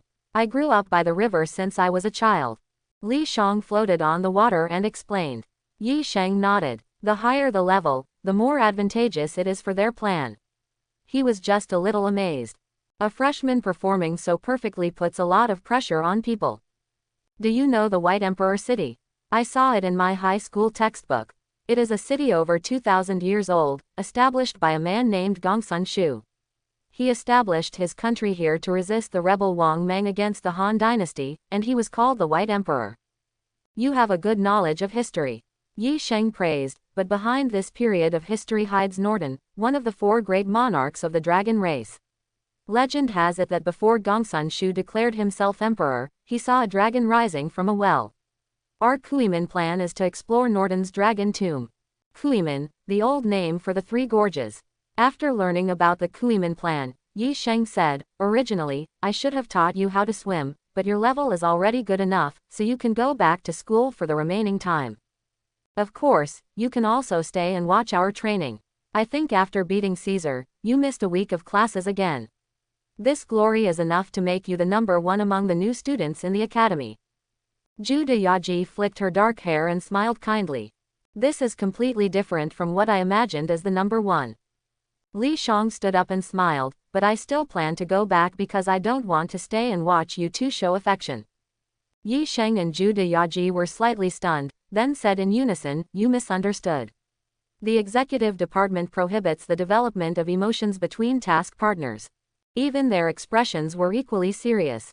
Well, I believe you. Whatever you say is what it is. Li Shang replied perfunctorily. Can emotions really not exist just because they are not allowed? Two handsome guys and two beautiful girls eat and brush their teeth together, with perfect understanding and synchronization. Not developing emotions is like winning the jackpot in the lottery. He didn't believe that those astute professors in the academy couldn't see it. Yi Sheng hesitated to speak. But Li Shang was already almost at the door.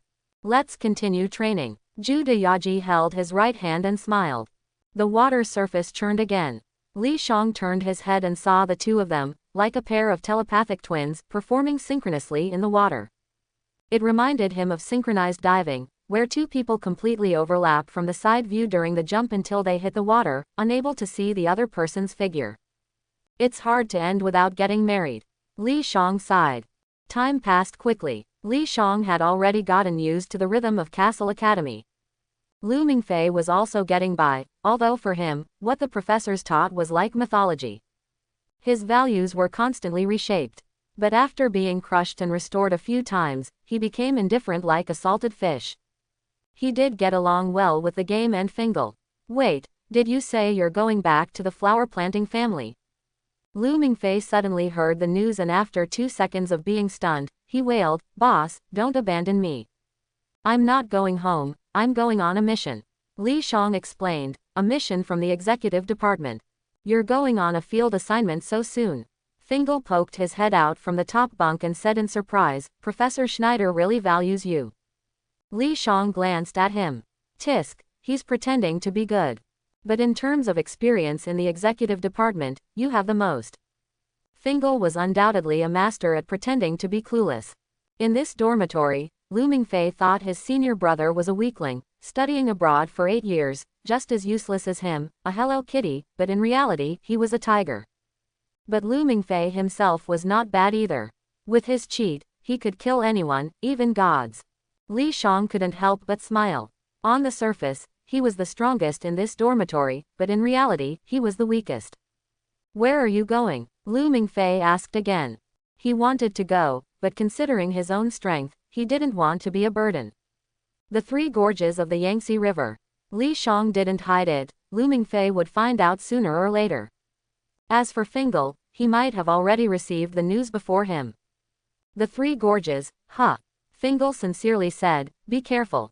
I will. Li Shang noticed Lu Mingfei's expression and said, you are more useful staying here. I'm not just comforting you. Who knows, I might even need you to save me one day. Lu Mingfei obviously didn't believe it.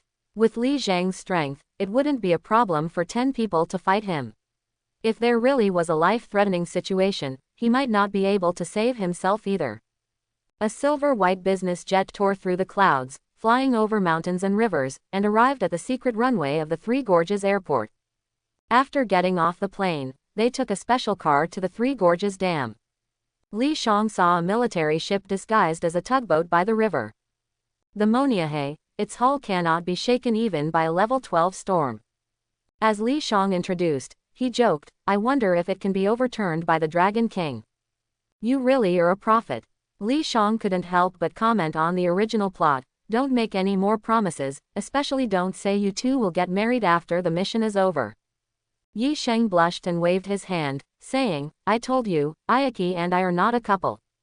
Sorry, I forgot, Li Shang said mercilessly. Yi Sheng and Zhu Daiyaki exchanged glances and smiled. Quote. Li Shang hesitated to speak. Are you two not going to act at all? Everyone went up to the deck. Whoever gets on the ship must listen to me as the captain. Professor Mons said, his gaze sweeping over Li Shang, Yi Sheng, and Zhu Daiyaki. Among the people present, the three of them were the strongest, especially the latter two who were the center of this mission. The plan is scheduled to start tonight, and all units should be prepared. Mons said sternly, dismissed. Take your positions. Li Shang was not assigned a task, so he followed him into the cockpit. In addition to Mons, there were two other people, a baby and a middle-aged beauty. The former had a high bloodline and was called the Key, able to open all the doors in the world. The latter was Chen Motong's stepmother. Night fell. The sudden downpour dyed the night even darker, like ink sprayed by an octopus. The Moniahe used sonar to determine the location of Beatty City. What kind of music do you want to listen to? Li Shang was in a room similar to a music hall. Except for him, there were only Yi Sheng and Zhu Daiyaki. They were enjoying their last leisure time. I want to listen to Zhou Jilin's songs. Zhu Daiyaki raised her hand and said, he's very popular in our neon. How about Heading North? Li Shang walked to the computer and asked. Heading North is the theme song of the manga adaptation film, Initial D. Both the lead actor and the singer are Zhou Jilin.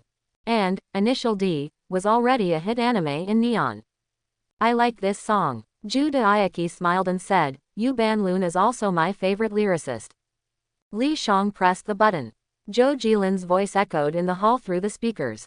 After a while, it turned into a KTV. I'm heading north, leaving the season with you. You said you're tired, unable to love anyone anymore. Yi Sheng's mournful voice rang out. Li Shang turned on the flash, and it instantly looked more like a KTV. He handed a cup of hot water to Zhu Daiyaki and asked, can you tolerate this? I think it's cute. Zhu Daiyaki looked at Yi Sheng singing with a gentle expression and said, and KTV isn't soulful without off-key singing. You understand. Li Shang remembered that she was from Neon and asked, is it the same in your country? The KTV equipment there is too old-fashioned, not much fun. Zhu Daiyaki held the cup of hot water in her hands and took a sip, saying, besides, going to KTV is usually a solo activity. After Yi Sheng finished singing, he handed the microphone to Li Shang and said, how about a song? What's wrong? Are you jealous that Ayaki and I were chatting? Li Shang took the microphone and said, I've already said that she and I are not a couple. Can you remember what I said, you idiot?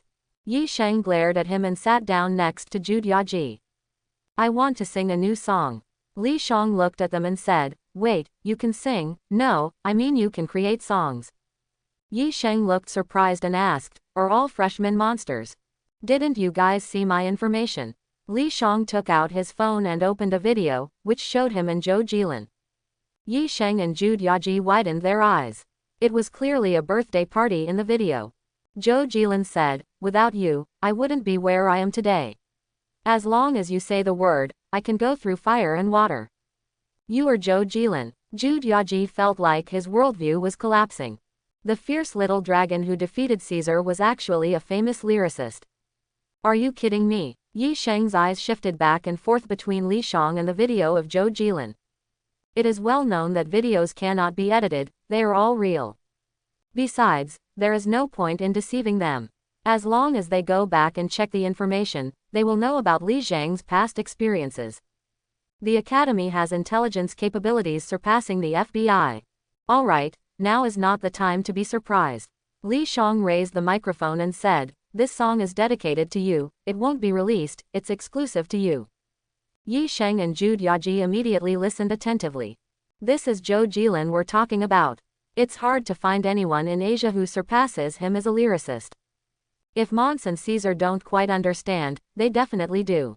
The warmth of spring flowers takes away the winter's melancholy, a gentle breeze brings a romantic atmosphere. Every love song suddenly becomes meaningful, and I suddenly see you at this moment. Li Shang sang directly, although he couldn't compare to professional singers, he was still a KTV enthusiast. And Yi Sheng and Zhu Daiyaki were just ordinary listeners. Quote.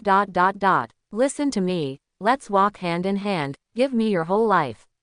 Don't look back on yesterday, let's be together until old age, today you will marry me. Zhu Yaji tied up her long hair, held Yi Sheng's big hand, and looked at Li Shang, her thoughts drifting away. Yi Sheng held her hand back and whispered in her ear, maybe we can consider getting married. Under the flickering lights, Zhu Yaji's face blushed like the morning sun, exuding an indescribable charm. A knock on the door sounded. Yi Sheng and Zhu Yaji, get ready, we have found the location of the White Emperor City. Li Shang turned off the music. A very nice song. Zhu Yaji waved at Li Shang and said, I will remember it for a lifetime. After she left, Yi Sheng raised his eyebrows and said, if I marry her, can you invite Zhou Jilin to our wedding? After singing for so long, you still choose Zhou Jilin. Li Shang rolled his eyes. Ha ha ha, you can sing with him. Yi Sheng laughed and left. He and Zhu Yaji changed into diving suits on the deck and sank into the river. Li Shang went to the front cabin.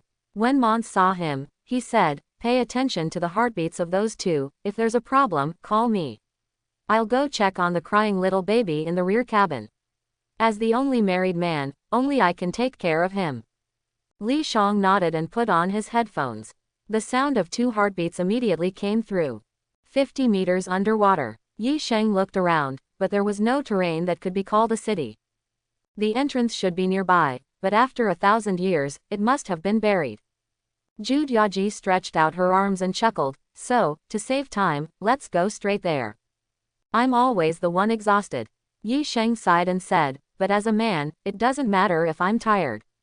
Li Shangya hugged Yi Sheng's waist from behind and said, my man, good luck to you. Yi Sheng closed his eyes. Verbal spirit. Snake. The snake that resided in his mind was driven by him and flew around. At this moment, because he had to control the snake, he lost all his defenses and was in the most dangerous situation. But fortunately, Judaiji supported his body. I found the entrance. Yi Sheng opened his eyes and said, it's 40 meters below us, in the rock layer. After Mansion comforted the baby, he walked into the front cabin, put on his earphones, and said, you guys go up first, we'll blow it open with an alchemical bomb. Li Shang immediately operated the life-saving rope, and Yi Sheng and Judaiji were pulled up. A few minutes later, accompanied by a muffled groan, the bomb exploded. Because of its tremendous power, the entire ship shook. But that was all. A bronze door has appeared underwater. Norma's voice sounded. It's the Bronze City, this is the Dragon Tomb of the Dragon King Norden. Mansion couldn't help but show an excited expression and said, I'll go down with the key, Yi Sheng and Judaiji, you follow me.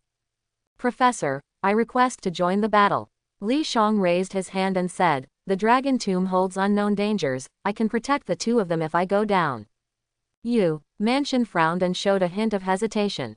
Although Yi Sheng and Judaiji were the strongest combination in their execution department, there was no doubt that Li Shang, who defeated Caesar, was stronger than the 2 of them. He himself was prepared for death, including Yi Sheng and Judaiji. But was it worth it to involve a promising A-level hybrid like Li Shang? If I see something happen to you, I will feel guilty for the rest of my life. Li Shang said again. Mansion fell silent immediately. He remembered what happened 10 years ago. An accident in the Greenland Sea. Some people still couldn't get out. Let's go. Mansion agreed to Li Zhang's request. He put on a specially made diving suit that looked like a maternity dress and placed the baby in front of his belly. Li Shang also put on a diving suit and jumped into the river, following Mansion all the way down. Finally arrived at the center of the explosion. It was a mess at this moment. But in the big pit, there was a huge bronze door, or wall. On it were depicted ferocious demons. It's an unimaginable feat. Mansion exclaimed, even with modern technology, it's difficult to reproduce such a bronze city, but we'll soon find out. He closed his eyes and pressed against the bronze wall. Verbal spirit. Dustless land. An invisible force emptied the surrounding water flow, and a few seconds later, a vacuum formed at the bottom of the river 50 meters deep. Mansion opened the extra oxygen cylinder he carried and quickly filled it with oxygen. Baby, it's up to you next. He picked up the baby. This child with golden eyes, who looked only a few months old, straightened his body and had a solemn expression on his face. He reached out his little hand and pressed it against the face pattern on the bronze wall. Blood surged. A terrifying cracking sound came from deep within. A pitch-black hole appeared on the wall, like a giant mouth. You only have 2 hours. Dragon King Norton hasn't awakened yet. You need to find its egg. If you can't bring it back, destroy it. Mansion handed them an iron box containing an alchemical bomb and said, "Good luck to you." Li Shang walked at the front of the corridor, holding a samurai sword in his hand. After being reformed by the equipment department, although it was not an alchemical weapon, its hardness had increased further, and there would no longer be a repeat of the tragedy from the previous day. In the middle was Judea Ji. Yi Shang, who was covering the rear, used the flashlight on his head to illuminate the surroundings, and also transmitted the footage to Professor Mons on the ship using the camera. The corridor was also made of bronze, or rather, there was no other material besides bronze. Li Shang felt like he was walking inside a mechanical dial. Countless gears and discs interlocked to form a bronze wall that was tens of meters high. It's a kind of alchemical machinery.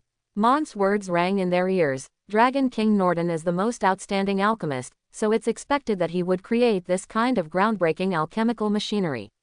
You have an hour and a half left, so please hurry. Understood, Yi Sheng replied. I can already feel that the location is close. During their previous wanderings, there was one location that his snake had always been afraid to approach. Undoubtedly, that was where Dragon King Norton was. Only it could make the snake feel fear from the bottom of its heart. The corridor reached its end. They were inside the Bronze City, surrounded by empty caves in all directions. Li Shang looked up. The dome above was covered with ancient patterns. It's dragon script. Mons couldn't help but laugh. What a great find. Judea Ji immediately took out a camera and took pictures of everything. Lin Zhonglong, I remember you can understand dragon script. Mons suddenly remembered what Schneider had told him. Yi Sheng and Judea Ji already knew about it when they were at the Lijing Hotel, so they weren't surprised, but they looked at him with expectant eyes. The fate of being abandoned by the clan is to cross the wasteland, raise the banner of war again, and return to the homeland. Death is not terrifying, it is just a long sleep. Before I can devour this world, it is better to sleep peacefully than to travel alone. We will wake up again. Li Shang recited the dragon script. What does it mean? Mons looked pensive and asked. But he was destined not to get an answer. Is there anything else? He asked again. It records a set of alchemical weapons, the Bronze Purgatory, 7 deadly sins, which were forged to kill the other 7 first-generation species of the 4 great sovereigns. Li Shang said truthfully, and it is here. Good stuff. Mons rubbed his hands together. This was personally crafted by Dragon King Norton. I'm afraid the entire equipment department of the Academy combined cannot compare to it. If possible, remember to take it with you, but of course, your top priority is Dragon King Norton's egg.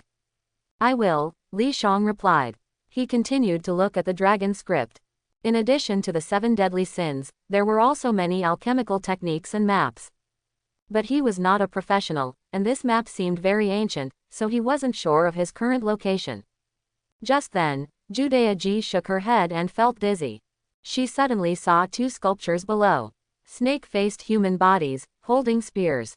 Yi Sheng appeared beside her and said, we can collect some bronze materials to take back. Li Shang suddenly turned his head. He hesitated for a moment before stabbing Yi Sheng with the samurai sword in his hand. Judea Ji was completely stunned.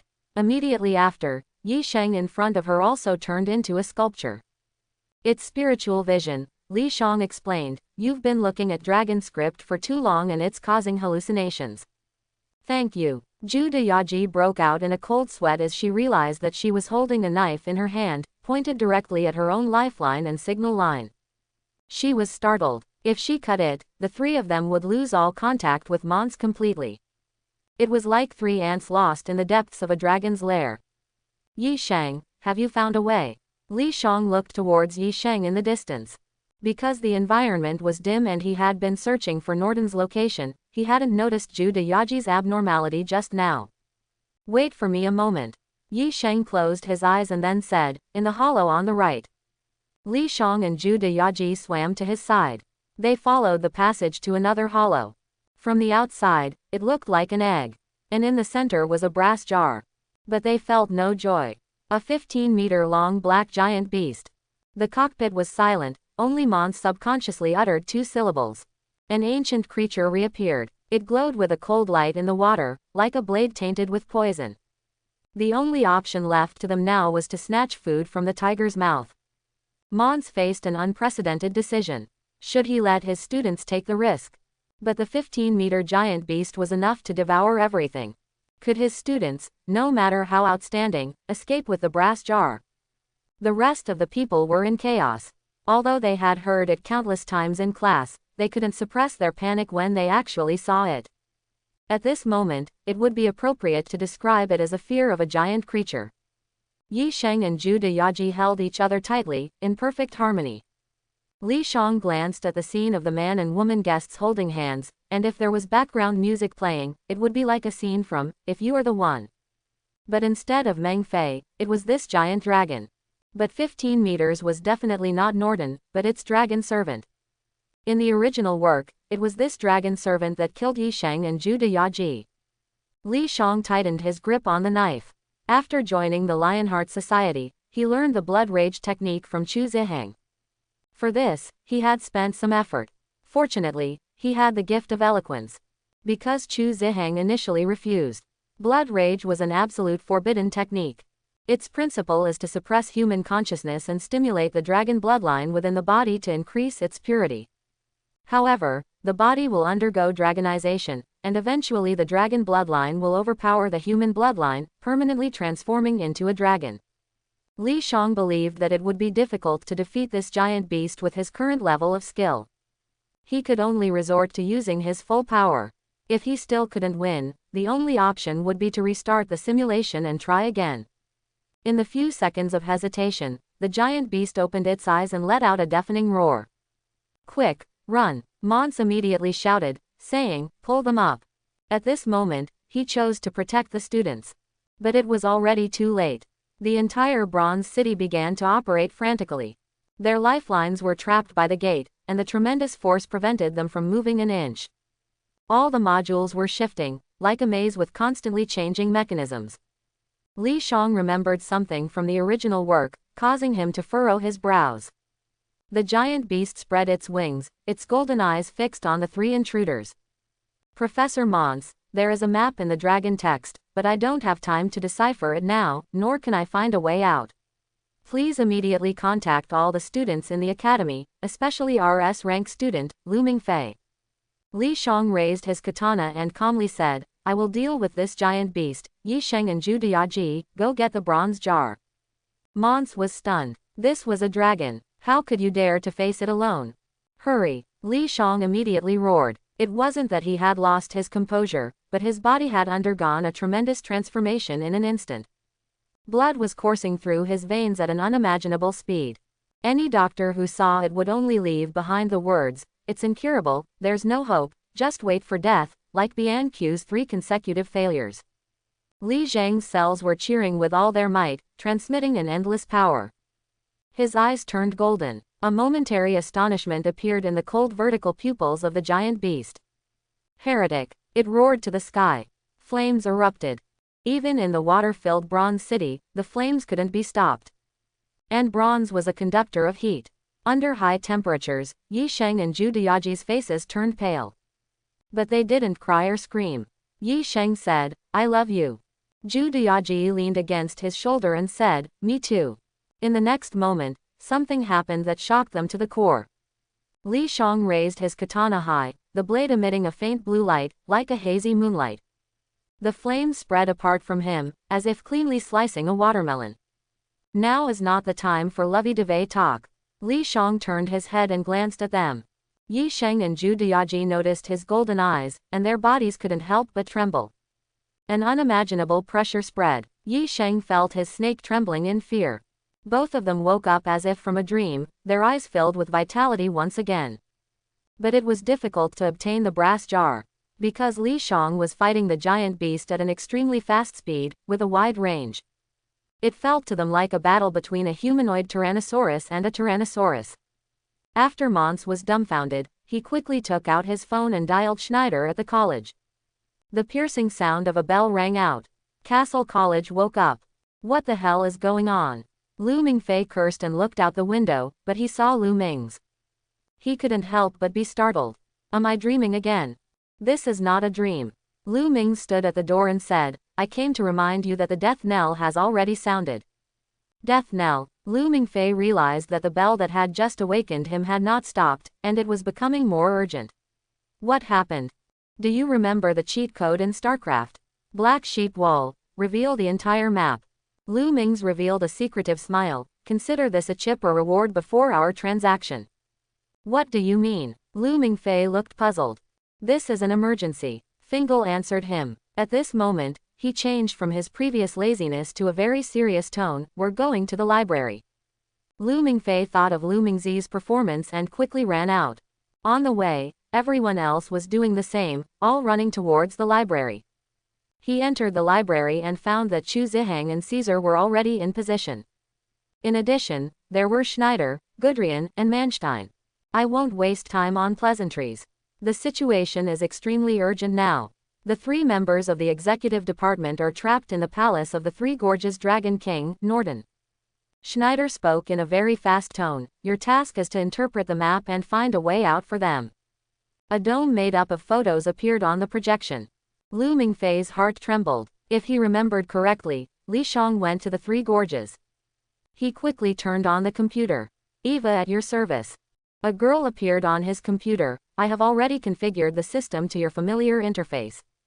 Lu Mingfei was stunned. This was the interface of StarCraft. He suddenly remembered the cheat code Lu Ming's gave him. All the students around were busy calculating, even the best Chu Zihang and Caesar had gloomy faces. They only have half an hour. Schneider said again, when the time is up, their oxygen will run out, and they won't be able to survive. Without hesitation, Lu Mingfei entered Black Sheep Wall. A few seconds later, the map appeared. Everyone looked at Lu Mingfei. The deciphered map was sent to the driver's cabin, and then passed on by Mons to Li Shang, Yi Shang, and Zhu Deji. Li Shang didn't have time to watch. In the water, he moved like a snake, avoiding the dragon servant's giant claws in a perilous manner. The black shiny claws landed on the bronze wall, immediately emitting a piercing and uncomfortable sound. But it was soon drowned out by the dragon servant's roar. Li Shang was experienced in dealing with such colossal creatures. No matter which world, humans are easily helpless against things that are dozens of times larger than themselves. But Li Shang had dealt with tailed beasts and summoning beasts in the shinobi world. A 15-meter dragon servant was nothing more than a primary school student in front of them. In addition, the height displayed by Susano far exceeded it. After dodging the giant claws, Li Shang effortlessly plunged his katana into the wall. Using the force, he flew up, detached the blade from the wall, twisted his body in the air, and firmly gripped the hilt with both hands, fiercely stabbing towards the dragon servant's head. After activating the blood rage skill, his physical abilities further improved. He felt a feeling comparable to that of a chunin. Li Shang was quite familiar with it. He didn't lose control of his strength due to the surge in his physical abilities. At the same time, Li Shang gained a new ability, which was the ice blue glow on his katana. He found that it could enhance ordinary weapons. Li Shang couldn't help but think of the noble phantasm of the Mad Knight Lancelot, Knight of Honor. The effect was that anything touched by both hands could become a noble phantasm, giving it a certain amplification. And the dragon blood he obtained came from Yorin, Fairy Knight Lancelot. The katana pierced through the dragon servant's dragon scales. Blood flowed. The dragon servant became even more frenzied due to the intense pain. Li Shang didn't have time to stabilize himself and was thrown out. His agile figure adjusted its position in the air, kicked off the wall on the other side, and then landed steadily. A bit troublesome, Li Shang noticed that his katana was stuck about 10 centimeters deep and couldn't go any further. But for a giant beast with a 15-meter body, 10 centimeters was like scratching an itch. After all, his new ability was to amplify weapons. If the weapon was lousy, no matter how much it was amplified, it couldn't reach the level of a divine artifact. Forcing it would also damage the weapon. It was like equipment amplification in Dungeon Fighter Online (DNF), where the first 10 levels of enhancement were relatively easy, but each subsequent level had a higher chance of destruction. Li Shang thought of the 7 deadly sins. But where exactly was this set of alchemical weapons hidden? According to reason, the bone vials of the Dragon King Norden were all here, so there was no reason for the 7 deadly sins to be even more precious. Li Zhang's thoughts flashed by. The dragon servant's tail came crashing down like a black thunderbolt. Without thinking, he dodged to the left and then stabbed back. Suddenly, Li Shang felt his katana trembling slightly in his hand, as if some power was bursting out from within it. The next moment, the dragon servant let out a painful roar. Li Zhang's pupils couldn't help but contract. The tail that was hit was unexpectedly bleeding heavily. This is simply impossible. It's a critical hit. Li Shang finally understood his new ability. It comes from Yao Lan's second skill, Fairy Dancer, which increases the chance of critical hits and deals double or even multiple damage. Coincidentally, her first skill is called Dragon Heart, which can enhance attack, defense, HP, and MP in all aspects. So, it means that her spirit language has advanced to the second level due to the blood rage. In the future, it should be renamed Spirit Language, Fairy Dancer. Li Shang narrowed his eyes and, taking advantage of the moment when the Dragon Knight screamed in pain, thrust his samurai sword like a burst of firecrackers. In the air, they formed a continuous pattern, like a spider web ready to hunt. Although it appeared too small compared to the Dragon Knight's massive body, there are disadvantages to being big. That is, it is slow.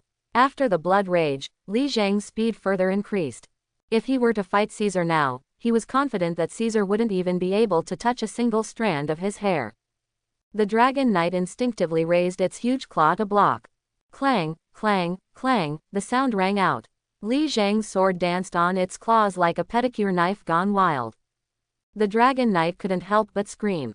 Most of the attacks were useless, but 3 or 4 out of 10 times, they broke through its skin and penetrated deep into its flesh. A few seconds later, Li Shang retreated, took a breath, and the Dragon Knight's blocked right claw was already covered in blood. As the blood continued to spread, Yi Sheng and Zhu Deyaji, who were previously ready to strike, finally seized the opportunity to grab the brass can. The Dragon Knight heard the movement and quickly turned around, immediately furious. It raised its head and spewed out a flame-like dragon breath.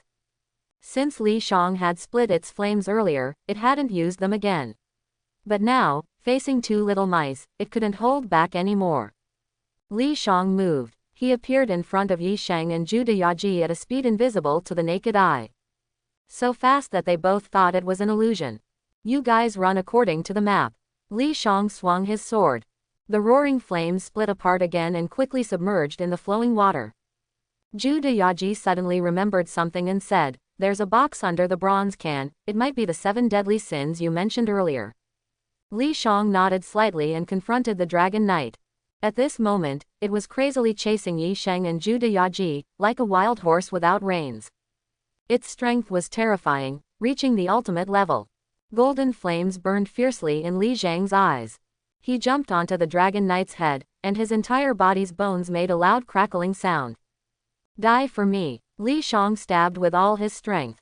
Luck played a role. Critical hit. Sprays of dragon blood splattered all over him. He had already taken off his diving suit earlier, and it was impossible to fight the Dragon Knight while carrying the weight. The talent of the water monkey allows it to briefly live in water. The Dragon Knight, due to intense pain, crashed directly into the wall on the other side at high speed. In an instant, the earth shook. Li Shang threw away the broken samurai sword in his hand and, like a swordfish, instantly appeared in the previous location of the bronze jar. Sure enough, there was an alchemical black box in the pit. He remembered the switch that Lu Ming's mentioned in the original work.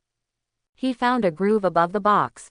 With a click, the mechanism inside popped out, and 7 swords appeared in front of him. From the horse-cutting sword, straight-edged sword to the short sword, everything was there. Almost all of them were the most classic famous swords from around the world. Li Shang drew out arrogance. Because this was an octagonal Han sword. About 1 meter long, the blade shimmered with cold light, exuding a majestic aura. Without any hesitation, Li Shang saw the Dragon Knight charging towards him. He leapt high. The Han sword began to tremble with his movements. A golden light illuminated the surrounding waters. Li Shang felt the heartbeat of this sword. It was born to slay dragons. Li Shang released the Han sword in midair, then flew back and kicked, causing the Han sword to fall. But he caught up with it at an even faster speed, grabbed it with both hands, and then stabbed down. The hard dragon scales were easily pierced, and the flesh, as tough as bronze, was penetrated, and blood gushed out like a waterfall. Li Zhang's clothes were stained red. He wiped his face and pulled out the Han sword. The blood on the blade was gone in a few seconds, leaving it as smooth as before. Li Shang couldn't help but praise, "What a great sword." Under his feet, the Dragon Knight gradually stopped struggling, its life fading away, leaving only the image of this blood-soaked young man. At this moment, on the water's surface, Mons had a gloomy expression. "Since Lin Zhonglong faced the giant beast, we have lost contact with him." Beside him, the first mate said with a pale face, "Yi Sheng and Judaiji haven't replied either." Mons clenched his fists, his voice trembling, "They will be fine. But if they don't come out soon, the oxygen will soon be depleted." The first mate said again. It was like an arrow piercing Mons' heart. His head spun, trembling, he took out a lighter and lit a cigar. After taking a deep breath, it had no effect at all. Just then, two people emerged from the water's surface. It was his capable subordinates, his two favorite students, Yi Sheng and Judaiji. The cigar fell on the deck, and Mons roared, "Save them! Save them quickly!" Several people immediately jumped into the water and pulled them out. Under the threat of the Dragon Knight, Yi Sheng and Judaiji, carrying the bronze jar, burst out with unprecedented speed, not looking back, only knowing to move forward. Because they knew someone was desperately behind them. There is no time to contact Mons. Where is Lin Zhonglong? Mons noticed that someone was missing. He is still fighting the dragon. Yi Sheng took off his diving suit, disregarding his appearance, and lay on the ground, panting loudly. Judaiji did almost the same thing. They exhausted their bodies in just over 10 minutes. Not fainting was already a testament to their strong will. "I'm going down." Mons wildly tore off his captain's uniform, wanting to change into a diving suit. But the first mate stopped him, shouting, "Captain! That's a dragon. I killed dragons." Mons pushed him away, angrily saying, "I came here to kill it. Now my student is fighting it down there, and you want me to just leave?" The water surface rippled again. Li Shang, wearing a diving suit, laughed and said, "Professor Mons, you're still strong as ever. I heard your energetic voice from far away." Everyone on the deck was stunned. They really didn't expect Li Shang to survive. "Hey, don't just stand there, come help me. I'm carrying a very heavy box," Li Shang complained. After the violent bloodshed, his body became extremely weak. Being able to swim out proved that his ex-luck was not fake. Mons jumped directly into the water. Immediately, two crew members in a lifeboat arrived in front of Li Shang. The 7 deadly sins. Li Shang took off his diving suit and opened the box, revealing 7 swords. Since he couldn't bring them back to the main world, he generously didn't keep them for himself. Mons glanced at them, then turned to him and asked, "Are you okay?" "I'm fine." Li Shang shrugged and said, "Look at me, do I look like something's wrong?" "Whether something is wrong or not is not for you to decide." Mons waved his hand, and 2 burly men in white coats held Li Shang, starting to examine him. "I killed that dragon. Remember to salvage its body, it should be useful." "What did you say?" Mons shook off the 2 doctors, grabbed Li Zhang's shoulder, and asked, "You killed it?" "Thanks to the 7 deadly sins." Li Shang explained, "If it weren't for them, I would have definitely died inside." Mons remembered what he said when he deciphered the dragon text earlier. The 7 deadly sins were alchemical swords forged to slay the other 7 first-generation species of the 4 great sovereigns. Killing a dragon servant seemed reasonable. Wait, 7 first-generation species? Mons's pupils trembled. Weren't there only 4 great sovereigns? How come so many have appeared? Li Shang lay in bed, watching the 2 doctors who were examining him.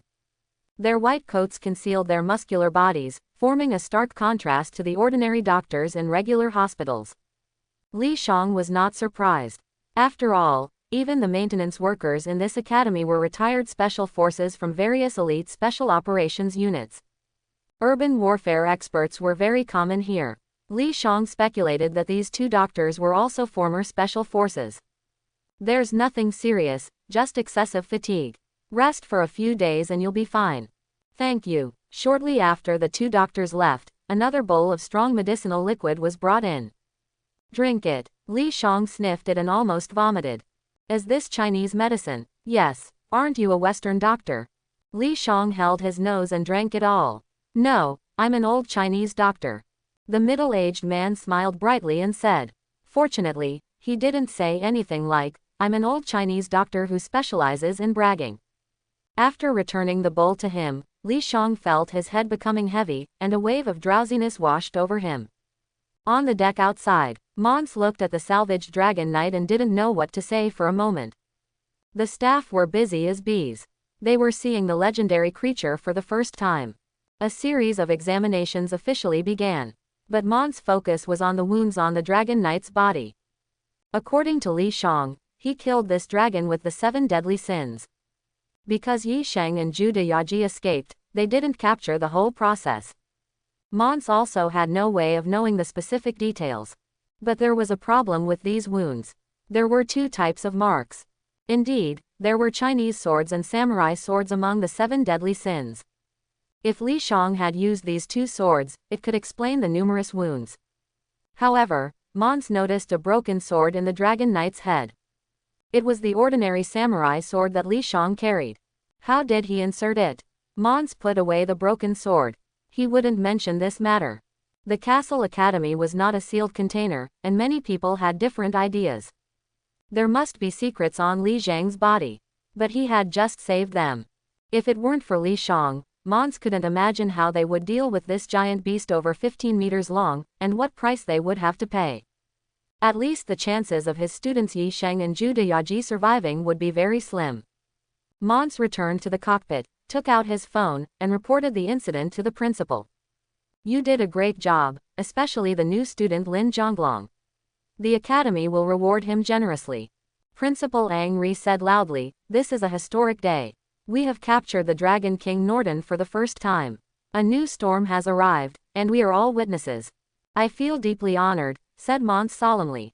I will come quickly. Angre eagerly wanted to see the legendary Dragon King Norden. There is one more thing, Mons said in time before Angre hung up the phone. When Lin Zhonglong translated the dragon language, he said that the 7 deadly sins were forged by Norden to kill the other 7 first-generation dragons. 7. Angre's volume couldn't help but rise, then it became low. This is an unprecedented idea, the Dragon King is a twin. If there are 2 eggs in the bronze jar, we can prove it. Wait for me to come, I want to dissect it. He hung up the phone and immediately contacted a helicopter. Dissect the Dragon King. That's a crazy idea, Mons sighed. Li Shang woke up to the sound of a helicopter. The rotating wind. He got up and walked to the deck, where he saw a handsome old man. Hilbert Jean Angre. Li Shang had seen his photo at the academy. Over 130 years old, still vigorous, the strongest hybrid. He was wearing a suit with a fresh red rose in his breast pocket. His silver-white hair was neatly combed, but there was still light in his gray-white eyes. Standing in the sunlight, he exuded a different kind of solemnity. Li Shang remembered Sebastian from Bone King. And the video of the flamboyant KFC grandpa dancing. Angre noticed his arrival and waved to him. Hello, principal. Li Shang walked up to him, greeting like a good student. We should be meeting for the first time. Angre smiled brightly, but you have given me a big surprise. The situation with Lu Mingfei had always been within his expectations. Only the sudden appearance of Li Shang surprised him. Not only could he understand the dragon language, but his strength was also exceptionally strong. As for your reward, we'll talk about it later. Angre patted his shoulder and said, Dragon King Norden is a more important matter, I'll leave with the bone jar first. Li Shang nodded. Angre led a group of black-clad men and disappeared again in a helicopter. It could be said that he came and went in a hurry. Your internship will receive a perfect score. Mons also patted Li Zhang's shoulder like Angre. You should know that very few people at Castle Academy can get a perfect score during their internship, and I will explain the situation to Schneider and convert you into a formal employee of the execution department. Thank you, Li Shang said.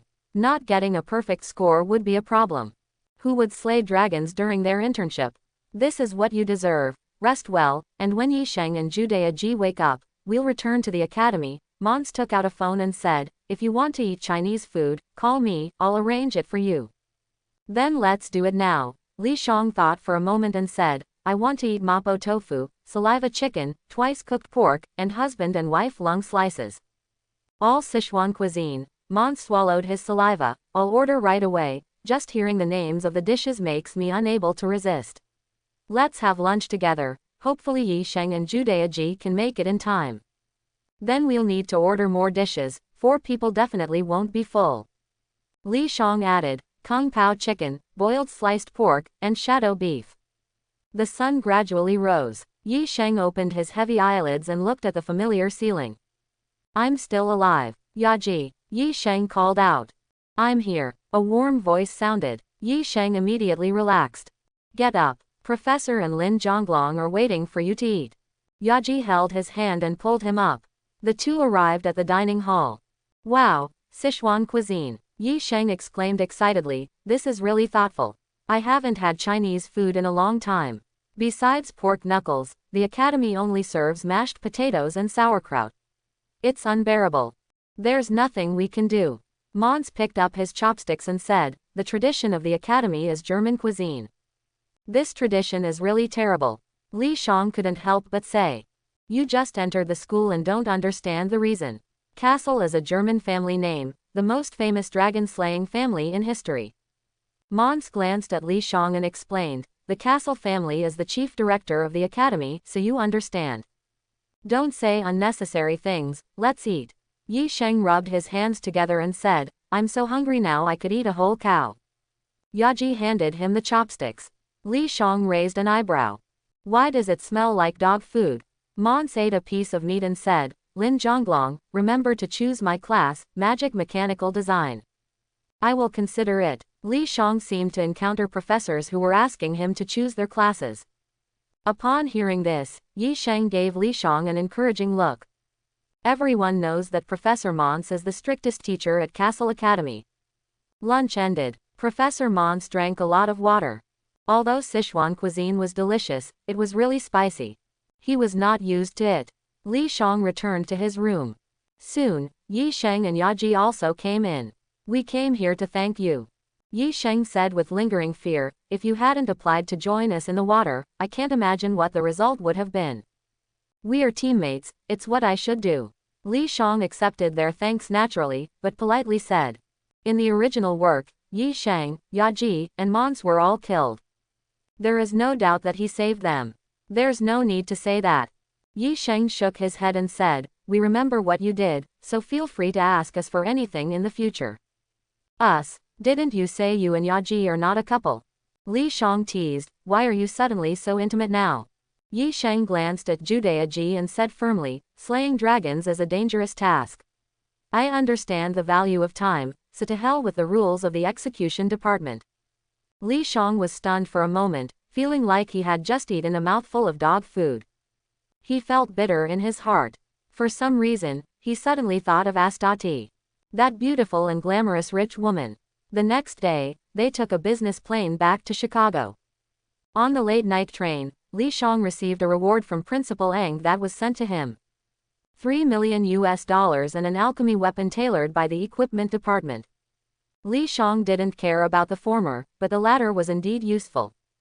But that was all. No matter how powerful this world was, he couldn't take it with him.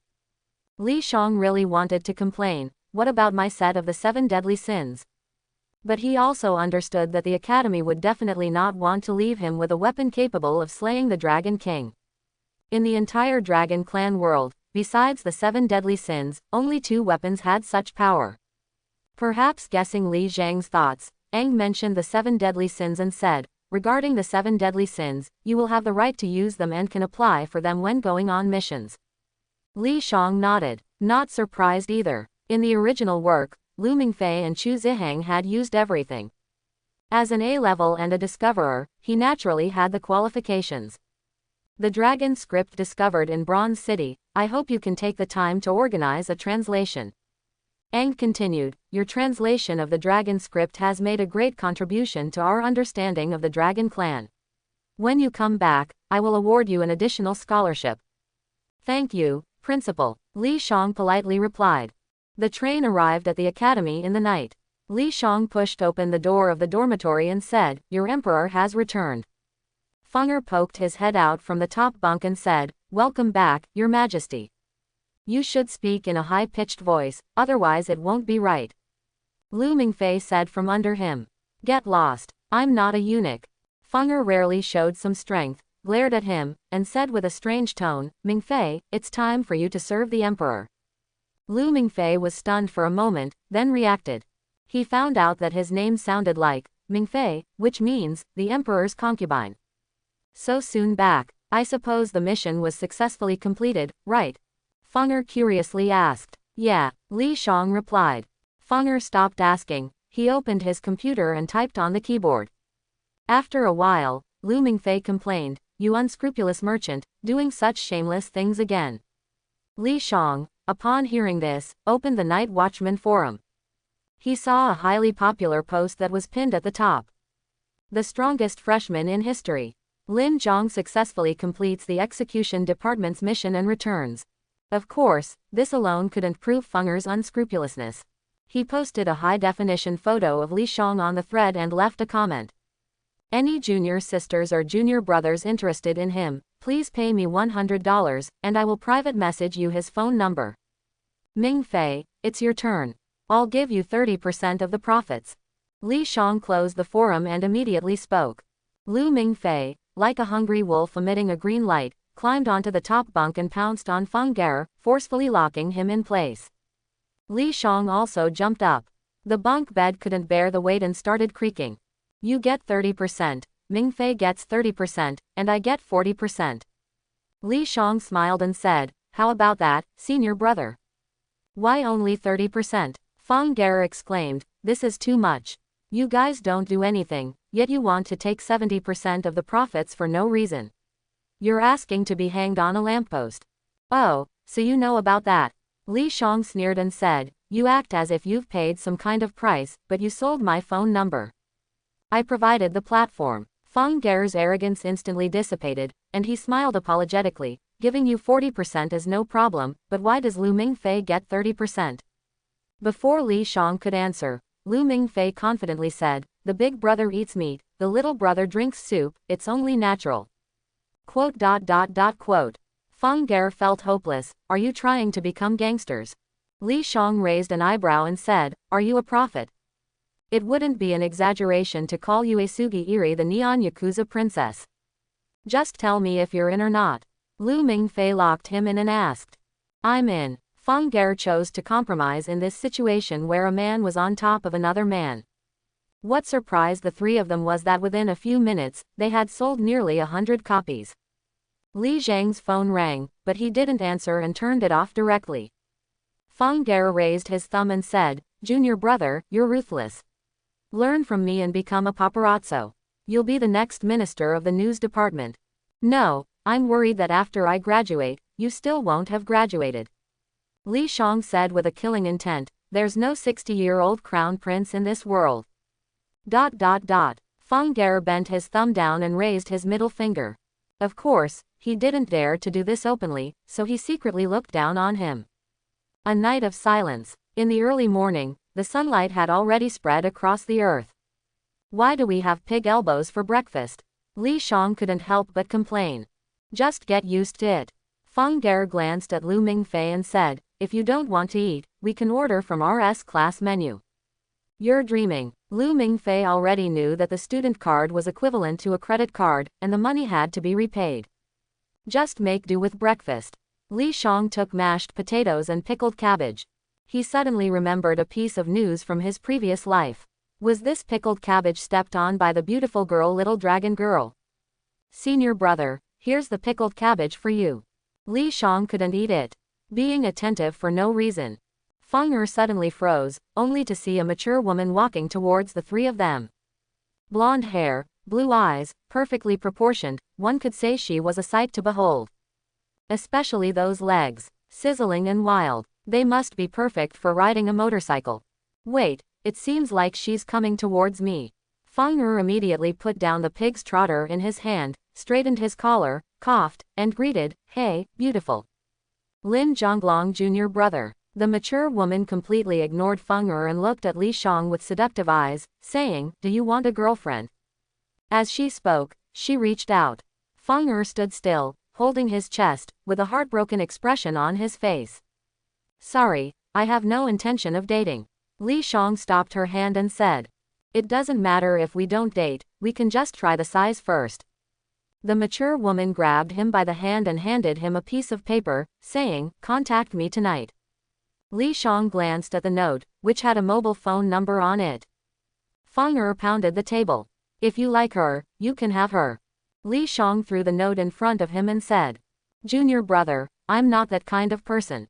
Feng's expression changed like a Sichuan opera face changing, revealing a reminiscing look, and said, back in the day, your senior brother was also recognized as a heartthrob at Castle College. I've seen scenes like this too many times.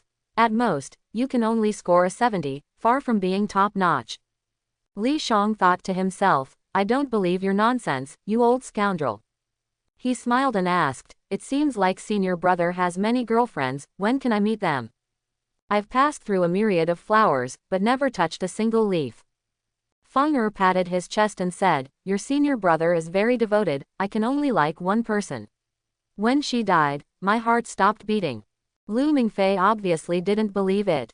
In his heart, Feng's image had already hit rock bottom. He pursed his lips and said, I've also heard a saying, men are indeed devoted, they only like beautiful 18-year-old girls in their lifetime.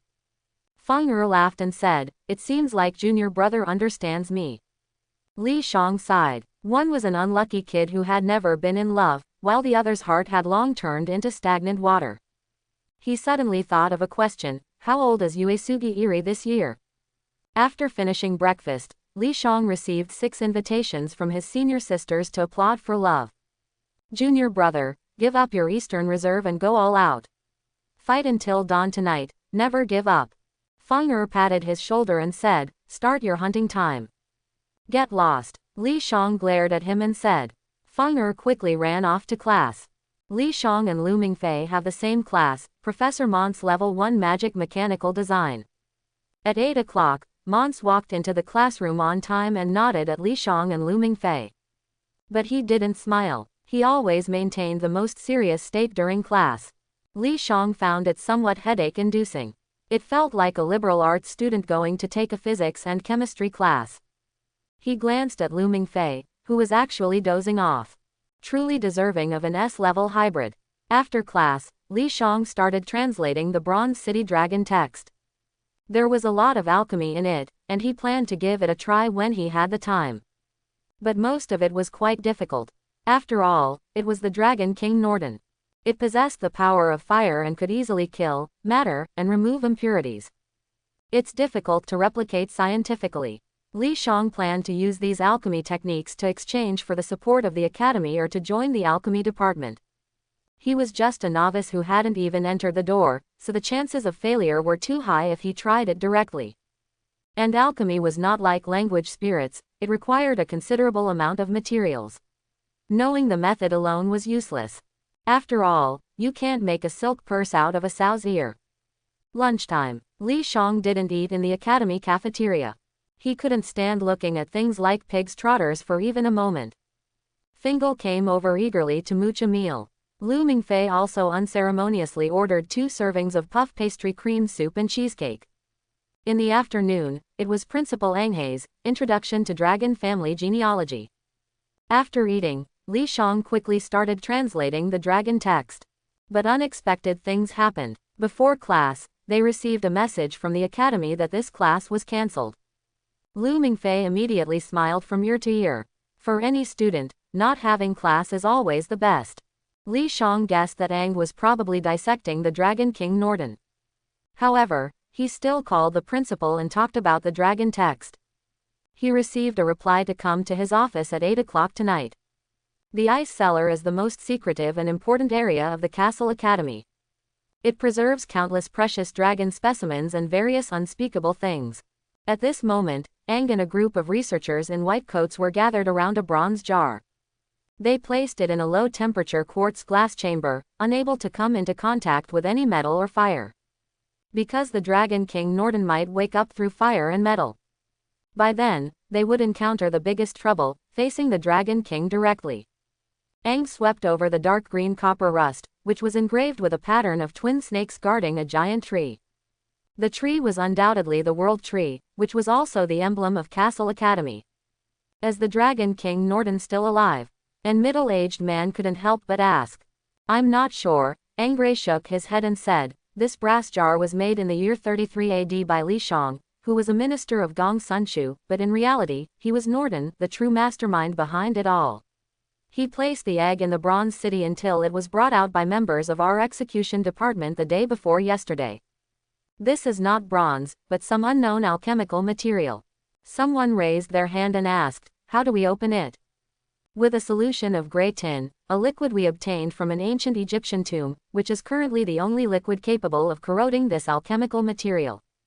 Aang was well prepared. Originally, Mons had brought the solution of grey tin to the Bronze City, but there was no place to use it because of Li Shang.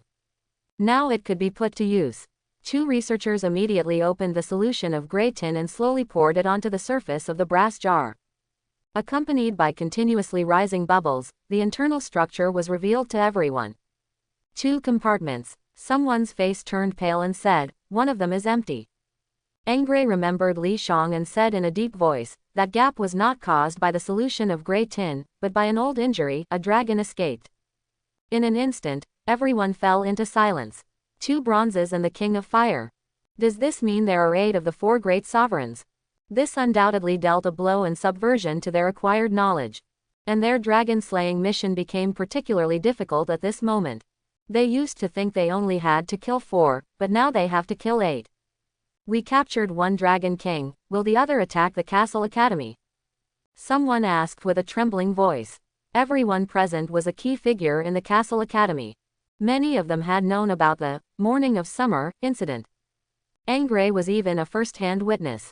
A Dragon King-level enemy attacked the Castle Academy.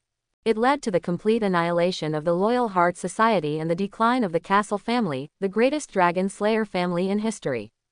Since then, Aang has become a Avenger. His remaining life had only one purpose, to kill the Dragon King, even if it meant nurturing monsters with his own hands. Night fell. Li Shang came to Headmaster Aang's office with the translated dragon script. Please come in, Headmaster. Li Shang handed over the documents. Thank you for your hard work. Aang showed a hearty smile, opened the documents, and his smile froze instantly. In addition to the dragon script Li Shang mentioned last time, there were unexpectedly 9 more alchemical arts. At that time was pressing, and I couldn't translate them all. After coming back and looking at the photos, I found that there were 9 alchemical arts of the Dragon King Norden inside. Li Shang gave the reason he had already thought of. Aang obviously didn't suspect anything. He laughed and said, good. Very good. You have once again made remarkable contributions to our academy. With these 9 alchemical arts, our strength will increase even more. Although the alchemy recorded by Li Shang is temporarily unknown in terms of its effectiveness, alchemy created by the hands of the Dragon King Norden is bound to be a masterpiece. Aang has studied the 7 deadly sins, which are more exquisite than any alchemical weapon he has seen before, all made from regenerative metal. Regenerative metal is a type of ultimate metal created by Norden, using the power of fire to completely kill the metal and then give it new life with the power of bronze.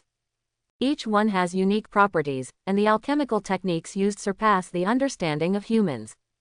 Aang asked several professors in the alchemy department if they could replicate them, but was told that they could only look up to them and not touch them. After all, the 7 deadly sins are alchemical weapons used to slay dragons, representing Norden's highest level. The 9 alchemical arts brought by Li Shang are definitely not as exaggerated, and the professors in the alchemy department might be able to create them. What reward do you want? Just ask, our academy will fulfill it. Aang said with a smile. He is different from those stingy guys in the board of directors and is more willing to give students greater benefits. I want to join the alchemy department. Li Shang explained, I saw the magic of alchemy in Bronze City, so I became interested. Having an interest is a good thing. Aang thought for a moment, picked up a pen and paper, and said, if you have talent for studying alchemy, then I definitely welcome you with open arms. After a moment, he sealed the paper in an envelope and said, you just need to deliver the letter to a member of the alchemy department. Thank you, Principal. Li Shang accepted the envelope. This is what you deserve. Joining the alchemy department cannot compensate for the value of the 9 alchemical arts. So, I will add another $3 million to you, which will be deposited into your student card soon. Ang Ri shook his head and said, speaking of which, you are the first freshman to receive a $6 million donation within less than a month of enrollment. Thank you, principal. After a slight bow, Li Shang left the office. The night was lonely. Another starless night. There is a 10-minute distance from the principal's office to the student dormitory. When Li Shang passed by the church, he frowned slightly. He noticed a shadow flash by. The speed was very fast. At least a B-level hybrid. Who would wander around the church in the middle of the night for no reason?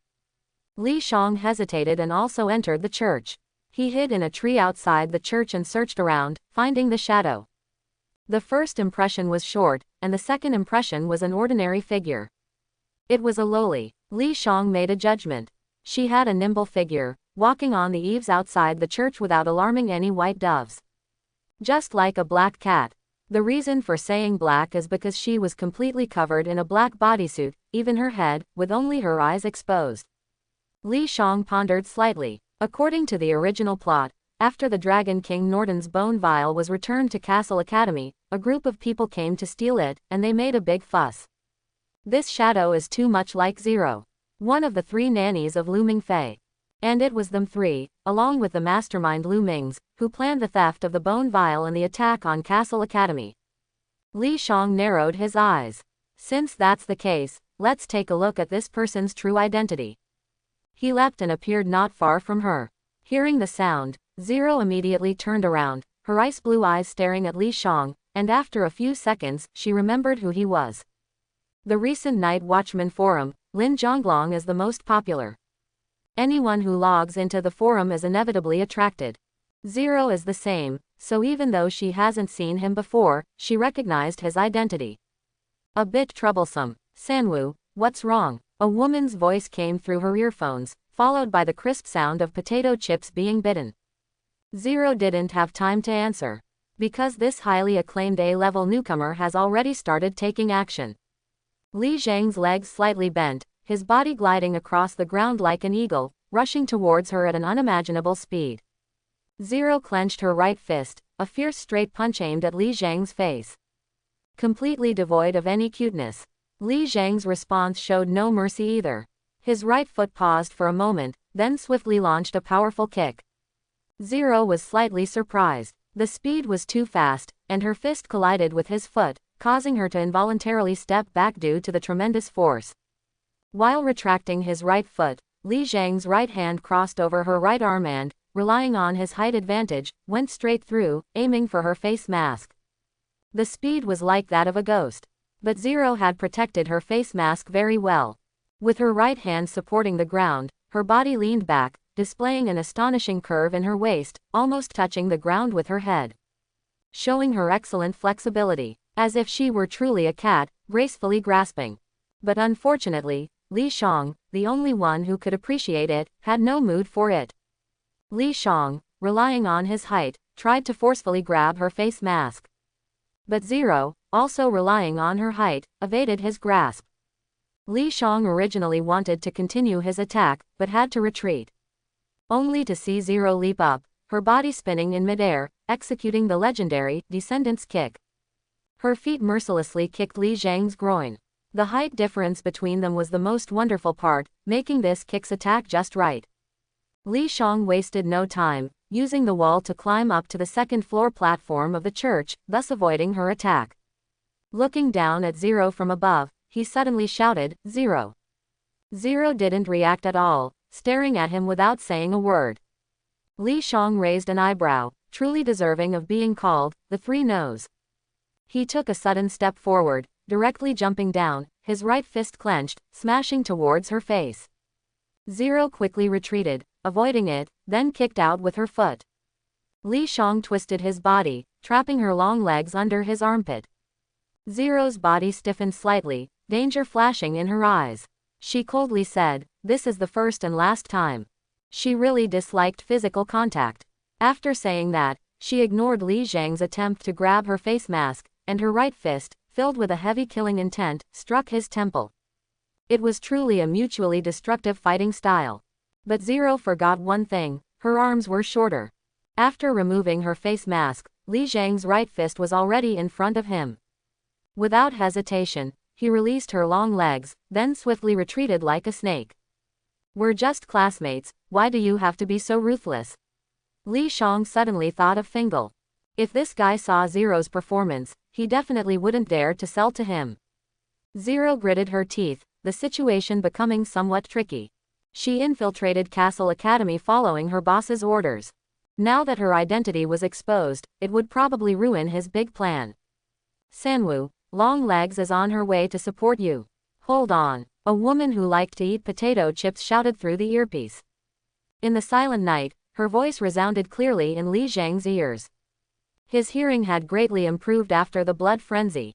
Even though he couldn't use his language spirit due to Vice Principal Yan Ling's suppression, in this quiet environment, he could still hear it. Who is Longlegs? Li Shang asked with a smile, is it another new student? The potato chip girl was shocked, how did you hear that? My ears are good, Li Shang answered her. Seeing that he could really hear, the potato chip girl didn't know what to say. Then footsteps sounded. Li Shang took another step back, only to see a woman dressed in a black bodysuit appear. As the potato chip girl had said before, she indeed had a pair of long legs that could make any innocent boy's blood boil. In addition, her figure was perfectly showcased under the tight-fitting clothes. She was a natural fit to be a queen type of mature woman. No wonder she's the strongest freshman. A charming voice sounded, with a hint of teasing, and she's too handsome. Don't come any closer, I'm going to scream. Li Shang said without hesitation. 1 against 2, it's challenging. And what if she kills them? Lu Ming's wants to fight her to the death. And this person is the older sister of Jude Yaji, Jude Mai. Quote. Jude Mai looked speechless. Where did her cold and ruthless demeanor just go? But Li Shang was right, if he called for help, it would be no problem for him to hold the two of them with his strength. By then, a large group of little dragon people would come running, and it would be difficult to escape. Goodbye, two beauties. Li Shang saw their helpless appearance and turned around and ran. Jude Mai stared fiercely at Li Shang, but didn't chase after him. She didn't have confidence in killing him silently. My identity has been exposed, she said expressionlessly. But her heart was a little panicked. There's no other way. Jude Mai brushed her hair and said, anyway, you're the assistant that the boss likes the most, he won't blame you. Li Shang glanced at her, but she interrupted him immediately. Don't worry, we can just advance the plan. Jude Mai pondered and said, the map you drew is almost complete, we just need to wait for the arrival of that bounty hunter. Li Shang returned to the dormitory. Lu Mingfei was playing StarCraft. And he was video chatting with someone. Li Shang glanced over and saw the person in the window frowning, looking very happy. Lao Tang, you lost. Lu Mingfei put down the mouse and laughed. Did you secretly practice somewhere without me? How did you improve so quickly? That's because I changed to a new computer. Lu Mingfei proudly said. He had been playing against Lao Tang before, using an old-fashioned laptop without a mouse. That's great, did you make a fortune in Chicago? Lao Tang smiled and asked, when will you help me out? Li Shang lay on the bed. He thought of the Dragon King Norden. Lao Tang was the Dragon King who escaped. Although the simulated event this time was about the Morning Son of Fire, the core was the Dragon King Norden. Did he have to die to achieve the highest clearance score? Li Shang touched his chin. In Dragon Clan, it was emphasized that those who are not of our race have different hearts. Especially the deep hatred between the Dragon Clan and humans. But people have good and bad sides, and so do dragons. If he killed Lao Tang, should he also kill Sha Mi afterwards? Speaking of which, apart from the death of Uesugi Eri, Chu Ziheng and Sha Mi, this couple who liked and killed each other, was undoubtedly the most regrettable. Of course, dragons are dragons, and their thinking is ultimately different from that of humans. But Li Shang believed that as long as he was strong enough, he could naturally suppress the Dragon King and make them cooperate obediently. Moreover, they are twins and have a particularly good relationship, so they can be exploited if they have weaknesses. Li Shang glanced at Lu Mingfei. Soon after, it would be the attack on Castle Academy by Zhu Demei and others, which was the trigger for Old Tang's death. If Li Shang took the opportunity to steal the bone relic bottle and rescue the remaining Dragon King, which was Constantine, what would happen? Then, he could make a deal with Old Tang, form a new organization, and bring Lu Mingfei and Chu Ziheng in to deal with the new White King and Odin. Wouldn't that be perfect? But by doing so, he would definitely go against Castle Academy. In fact, the members of the board of directors were also quite terrible. The more Li Shang thought about it, the more he felt it was feasible. After all, he had formed organizations before, so he was quite familiar with it. The only problem was that his strength was not enough. Especially against Ang Ri, he couldn't win. But he had other identities. Lin Zhonglong couldn't do it, but Gui Wei Fei could. From the performance of the four great sovereigns, it seemed that they couldn't compare to the Sage of Six Paths. Moreover, they were not in their complete forms now, they had to devour the other twin to do so. Although his alter ego, Gui Wei Fei, had not reached the level of the Sage of Six Paths, there should be no problem in taking the bone relic bottle from Ang Ri. And these hybrids only had one language spirit. But he was different, with ninjutsu, physical skills, secret techniques, and sage mode. Although Ang Ri was very fast, his sage mode might not be afraid of him. At this moment, Li Shang felt a bit regretful. If his alter ego, Uchiha Langju, awakened the Mangekyo Sharingan, it would be even more powerful. A new day. Li Shang came to the alchemy department with the envelope given to him by Principal Ang Ri. Welcome, a middle-aged man greeted Li Shang warmly with a hug. The 9 alchemy arts you brought back have greatly shocked us. It's an unprecedented discovery. Hello, Li Shang felt a bit uncomfortable. Forget to introduce myself, you can call me Kunlin, I am a professor in the alchemy department. Lin Zhonglong. Li Shang handed him the letter and said, I hope to join the alchemy department. No problem. Kunlin opened the letter and glanced at it, saying, we warmly welcome outstanding hybrids to join us. To be honest, there are very few A-level hybrids willing to come to our alchemy department. Why, 10 alchemists, 8 died in experiments, and the remaining 2 became vegetative. Kunlin patted his shoulder and said, how's your luck? Li Shang twitched his mouth and said, my luck has always been good, I guess. Then I can rest assured. Kunlin smiled and said, come, follow me inside. The hall where the alchemy department was located was similar to what Li Shang had imagined. There were vessels and materials everywhere. As a new student, if you want to officially practice alchemy, you must first master the knowledge, especially the course, Alchemy Basics. Kunlin took him around and finally gave him 7 thick books, saying, read them all and come find me. Li Shang could only nod. On the weekend, Feng Er went to his news department early in the morning. Lu Mingfei was dressed neatly and asked, boss, do you remember Old Tang? I told you about him, a friend who plays StarCraft. I remember. Li Shang put down the book and asked, what's up? He's arriving in Chicago today at 10 o'clock, saying he's here to play. I don't know much about foreign countries, boss, are you interested? Lu Mingfei smiled and asked. More importantly, if he brought the boss along, he wouldn't have to spend money. It was a perfect plan. No problem, reading these books for the past few days has made my head spin. Let's go out and get some fresh air. Li Shang got up, changed his clothes, took out a bunch of keys, and said, the Caesar sports car I won hasn't been used yet. Brother, someone softly called out in the darkness. So annoying. Whose child has gone missing? Old Tang shifted his body on the plane. Brother, I'm leaving, the child whispered. Old Tang suddenly felt a bit reluctant. He opened his eyes and chased after him. The scorching breath, the ubiquitous flames, the entire city was burning. On a huge signboard, the faint words, White Emperor, could be seen. In the center stood a tall pole, with the child hanging at the top, as if all the flames were burning him. Old Tang blurted out, Constantine. He suddenly sat up. Outside the window were pure white clouds. Sir, did you have a nightmare? A flight attendant walked over and asked. Sorry, I had a nightmare. Old Tang noticed that many people were looking at him. He wiped the sweat from his forehead and asked, could you please bring me a glass of water? Please wait a moment. The flight attendant smiled professionally and quickly brought a glass of water. Old Tang drank it all in one gulp and felt refreshed.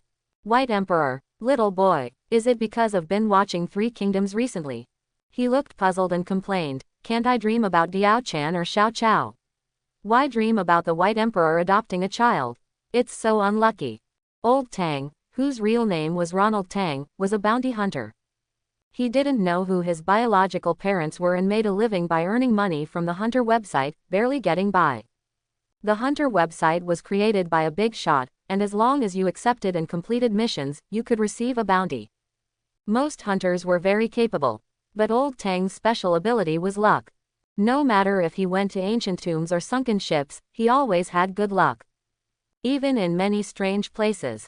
Yes, he had many secrets in his heart, the kind that would get him in trouble if he spoke out and the FBI would come knocking. He had seen things similar to zombies before. Just like the Lich or Bone Dragon in World of Warcraft, they weren't human, they could jump and bounce, and couldn't be killed. But he was like the lover of the goddess of luck, these strange things would run away when they saw him. Old Tang didn't know how to explain it, he could only be sure that his superpower was luck. Relying on this characteristic, he completed many high-level missions and gained some fame on the Hunter website. But as a person, he couldn't rely on luck to live. Old Tang didn't have many aspirations, most of the money he earned was donated to orphanages and the rest he spent on himself. Only when he ran out of money would he reluctantly take on missions. Most of the time, he played games. Lu Mingfei was his only friend. Old Tang didn't come to Chicago this time specifically to visit Lu Mingfei. After all, Chicago was quite far away and the plane ticket was expensive. He came because of a mission. On the Hunter website, relying on his luck, he snatched a low-risk but high-reward mission. It was to infiltrate a university in Chicago. As for university students, he knew them well. In terms of fighting, he definitely couldn't do it. Anyway, it's very safe. The plane landed at Chicago Airport. Old Tang looked out at the crowd and quickly found Lu Mingfei. He was holding a sign with just 2 Chinese characters on it, Old Tang. In addition to Lu Mingfei, there was also a handsome and imposing young man. Old Tang. Lu Mingfei waved vigorously and immediately returned the rented sign to the middle-aged man next to him. Let me introduce you, my roommate and boss, Lin Zhonglong, as I told you before. Hello, my name is Ronald Tang, just call me Old Tang like Lu Mingfei. Okay, let's go eat first, I've already found a place. Li Shang smiled and pointed to a Bugatti Veyron. Wow, that's awesome. Old Tang's eyes lit up, as if he had just seen a new StarCraft game. I won a bet against some rich second generation. Li Shang shrugged and said, I'm not bored enough to buy a car like that. Why haven't I met such a stupid rich second generation? Old Tang got excited and got in the car without any hesitation. He had heard Lu Mingfei mention Lin Zhonglong several times, so he was not unfamiliar with him. Lu Mingfei couldn't help but laugh out loud. Calling Caesar a stupid rich second generation, you really live up to your name, Old Tang. Li Shang glanced at him and said with a smile, you should get in the car too. Lu Mingfei didn't have a driver's license, so he could only drive himself. And Norden, the Dragon King, had the right to call Caesar that, no problem. The 3 of them chatted as they arrived at a barbecue restaurant in Chinatown. Li Shang didn't book any fancy Western food, just a roadside stall. Old Tang was obviously very satisfied and said to Lu Mingfei, your rich second-generation brother is quite something. After eating and drinking, they went to a KTV to sing. Li Shang jokingly asked if they should invite 2 princesses, but was shyly rejected by Old Tang and Lu Mingfei. After nightfall, he had originally planned to find a hotel. But Old Tang and Lu Mingfei dragged him to an internet cafe for an all-nighter. Li Shang looked helpless. Speaking of which, in his previous life, he would occasionally stay up all night at an internet cafe with his roommates. But he didn't really like the smell of smoke. Later on, he didn't have the energy to stay up all night, so he didn't go much anymore. The 3 of them parted ways the next day. I took on a part-time job, I'll find you guys after I finish it. Old Tang shook his head, he hadn't slept all night, feeling a bit dizzy, but fortunately it didn't affect him much. His body had always been strong since he was young. Just like an energetic monster. What kind of part-time job? Making you travel from New York to Chicago? Lu Mingfei curiously asked. He knew that this online friend of his didn't have a regular job and barely made a living by doing part-time work. The illegitimate child of a certain rich woman. Old Tang made up a story. I heard she was brought to Chicago by her mistress. Wow, the entertainment industry is really chaotic. Lu Mingfei waved his hand and said, see you next time. If I don't have class, I'll definitely help you. Back at Castle College, Li Shang continued to study his alchemy-related textbooks. The 7 books were as thick as bricks, and even though he had a photographic memory, he couldn't finish reading them so quickly. In the afternoon, there was a knock on their dormitory door. Lu Mingfei was playing StarCraft. Fenger opened the door and asked, what's up? I'm from the student union. President Caesar invites you to attend the dinner and social dance tonight at the Amber Hall. The young man left after leaving the invitation. Fenger looked at it and said, it's like a feast at Hongmen, my 2 junior brothers. Li Shang looked up and, if he remembered correctly, the attack would happen tonight. This dance was a significant event. Boss, should we go? Lu Mingfei turned his head and asked. Why not? Li Shang asked in return, otherwise, Fenger will definitely say on the Night Watchman forum that we're afraid of Caesar. How could I? Fenger immediately protested, we're roommates. How could I do such a thing? Well, we're roommates, so we have a good relationship, so you have to pay, right? Li Shang rolled his eyes. Fenger smiled awkwardly. He increasingly felt that Li Shang could inherit his position as the minister of the news department. Li Shang made a phone call and had 2 sets of formal attire delivered. As for Fenger, he definitely had his own. Having been here for 8 years, he was already an old hand. By the way, junior brother, there's something I need your help with. Fenger put on a flattering smile and said, please arrange 2 dance partners for us at the dance. Li Shang was reminded by him and remembered this. Recently, he had been in the limelight, and there must be many beautiful women who wanted to invite him to dance. Aren't you the former heartthrob of Castle College? How come you can't find a dance partner? Cough cough, you know, I offended a lot of people when I was the minister of the news department. Figure it out yourself. Li Shang shook his head and said, anyway, Mingfei will definitely have someone invite him. Night fell. The Amber Hall was bustling. Li Shang glanced around and found that everyone there was a member of the student union.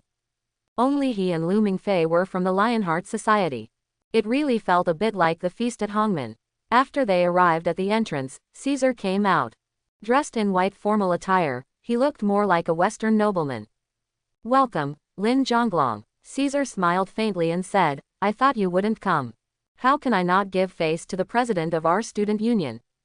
Li Shang said with a smile. Hope you have a good time. Caesar stepped aside to let them in. He's really rich. Lu Mingfei turned around and couldn't help but gasp. Countless roses were unloaded from a pickup truck and spread out in front of the Amber Hall. Then the protagonist appeared, Chen Motong. What, do you also want this kind of treatment? Li Shang asked. No, just thinking about Caesar welcoming me with these roses makes me want to vomit. Lu Mingfei quickly waved his hand. ... Li Shang felt a bit helpless. Couldn't he be more bold? What if it's a dragon? The buffet inside the hall was sumptuous, and Li Shang even saw Chinese food. Apart from being a bit pretentious, Caesar really had no flaws. The only annoying thing was that people kept inviting him. Meanwhile, Lu Mingfei and Fenger were sitting there, gnawing on lobsters with a look of sorrow and indignation. The music started, and the dance officially began. Li Shang saw Zero. She was the principal violinist in the band. Mingfei, what's up? Lu Mingfei wiped his mouth and asked. Have you seen that girl? Li Shang pointed at Zero and said, she just came over and told me that she wants to dance with you, but she's too shy, so she hopes you can invite her. Are you kidding me? Lu Mingfei was shocked. This must be nonsense. A girl as beautiful as an ultimate actually likes me. Go. Li Shang smiled and said, I never lie to you, and do you want to dance with Fenger? Lu Mingfei shivered. 2 big men dancing together would be social suicide. And it's with Fenger, who has had bad luck for 8 lifetimes. Lu Mingfei gathered his courage and ran up to Zero, asking, would you like to dance with me? Zero looked straight into his face, her eyes complex and full of emotions, completely unlike a typical girl. Lu Mingfei was stunned. Was this the first time he encountered such a situation? Could it be that someone is really infatuated with him? Clap. Zero took out a pair of silver high heels, tightened her abdomen, and straightened her chest, exuding a queen's aura. She slowly raised her arm, grabbed Lu Mingfei, and said, "I would." Laughter and astonishment ceased. Everyone watched the magnificent dance on the dance floor, with swirling skirts and dazzling lights. Li Shang left the amber hall, consuming 5 simulation coins, summoning Higuchi Hyuki. His main account was about to go online. I hope everyone will support it and subscribe more.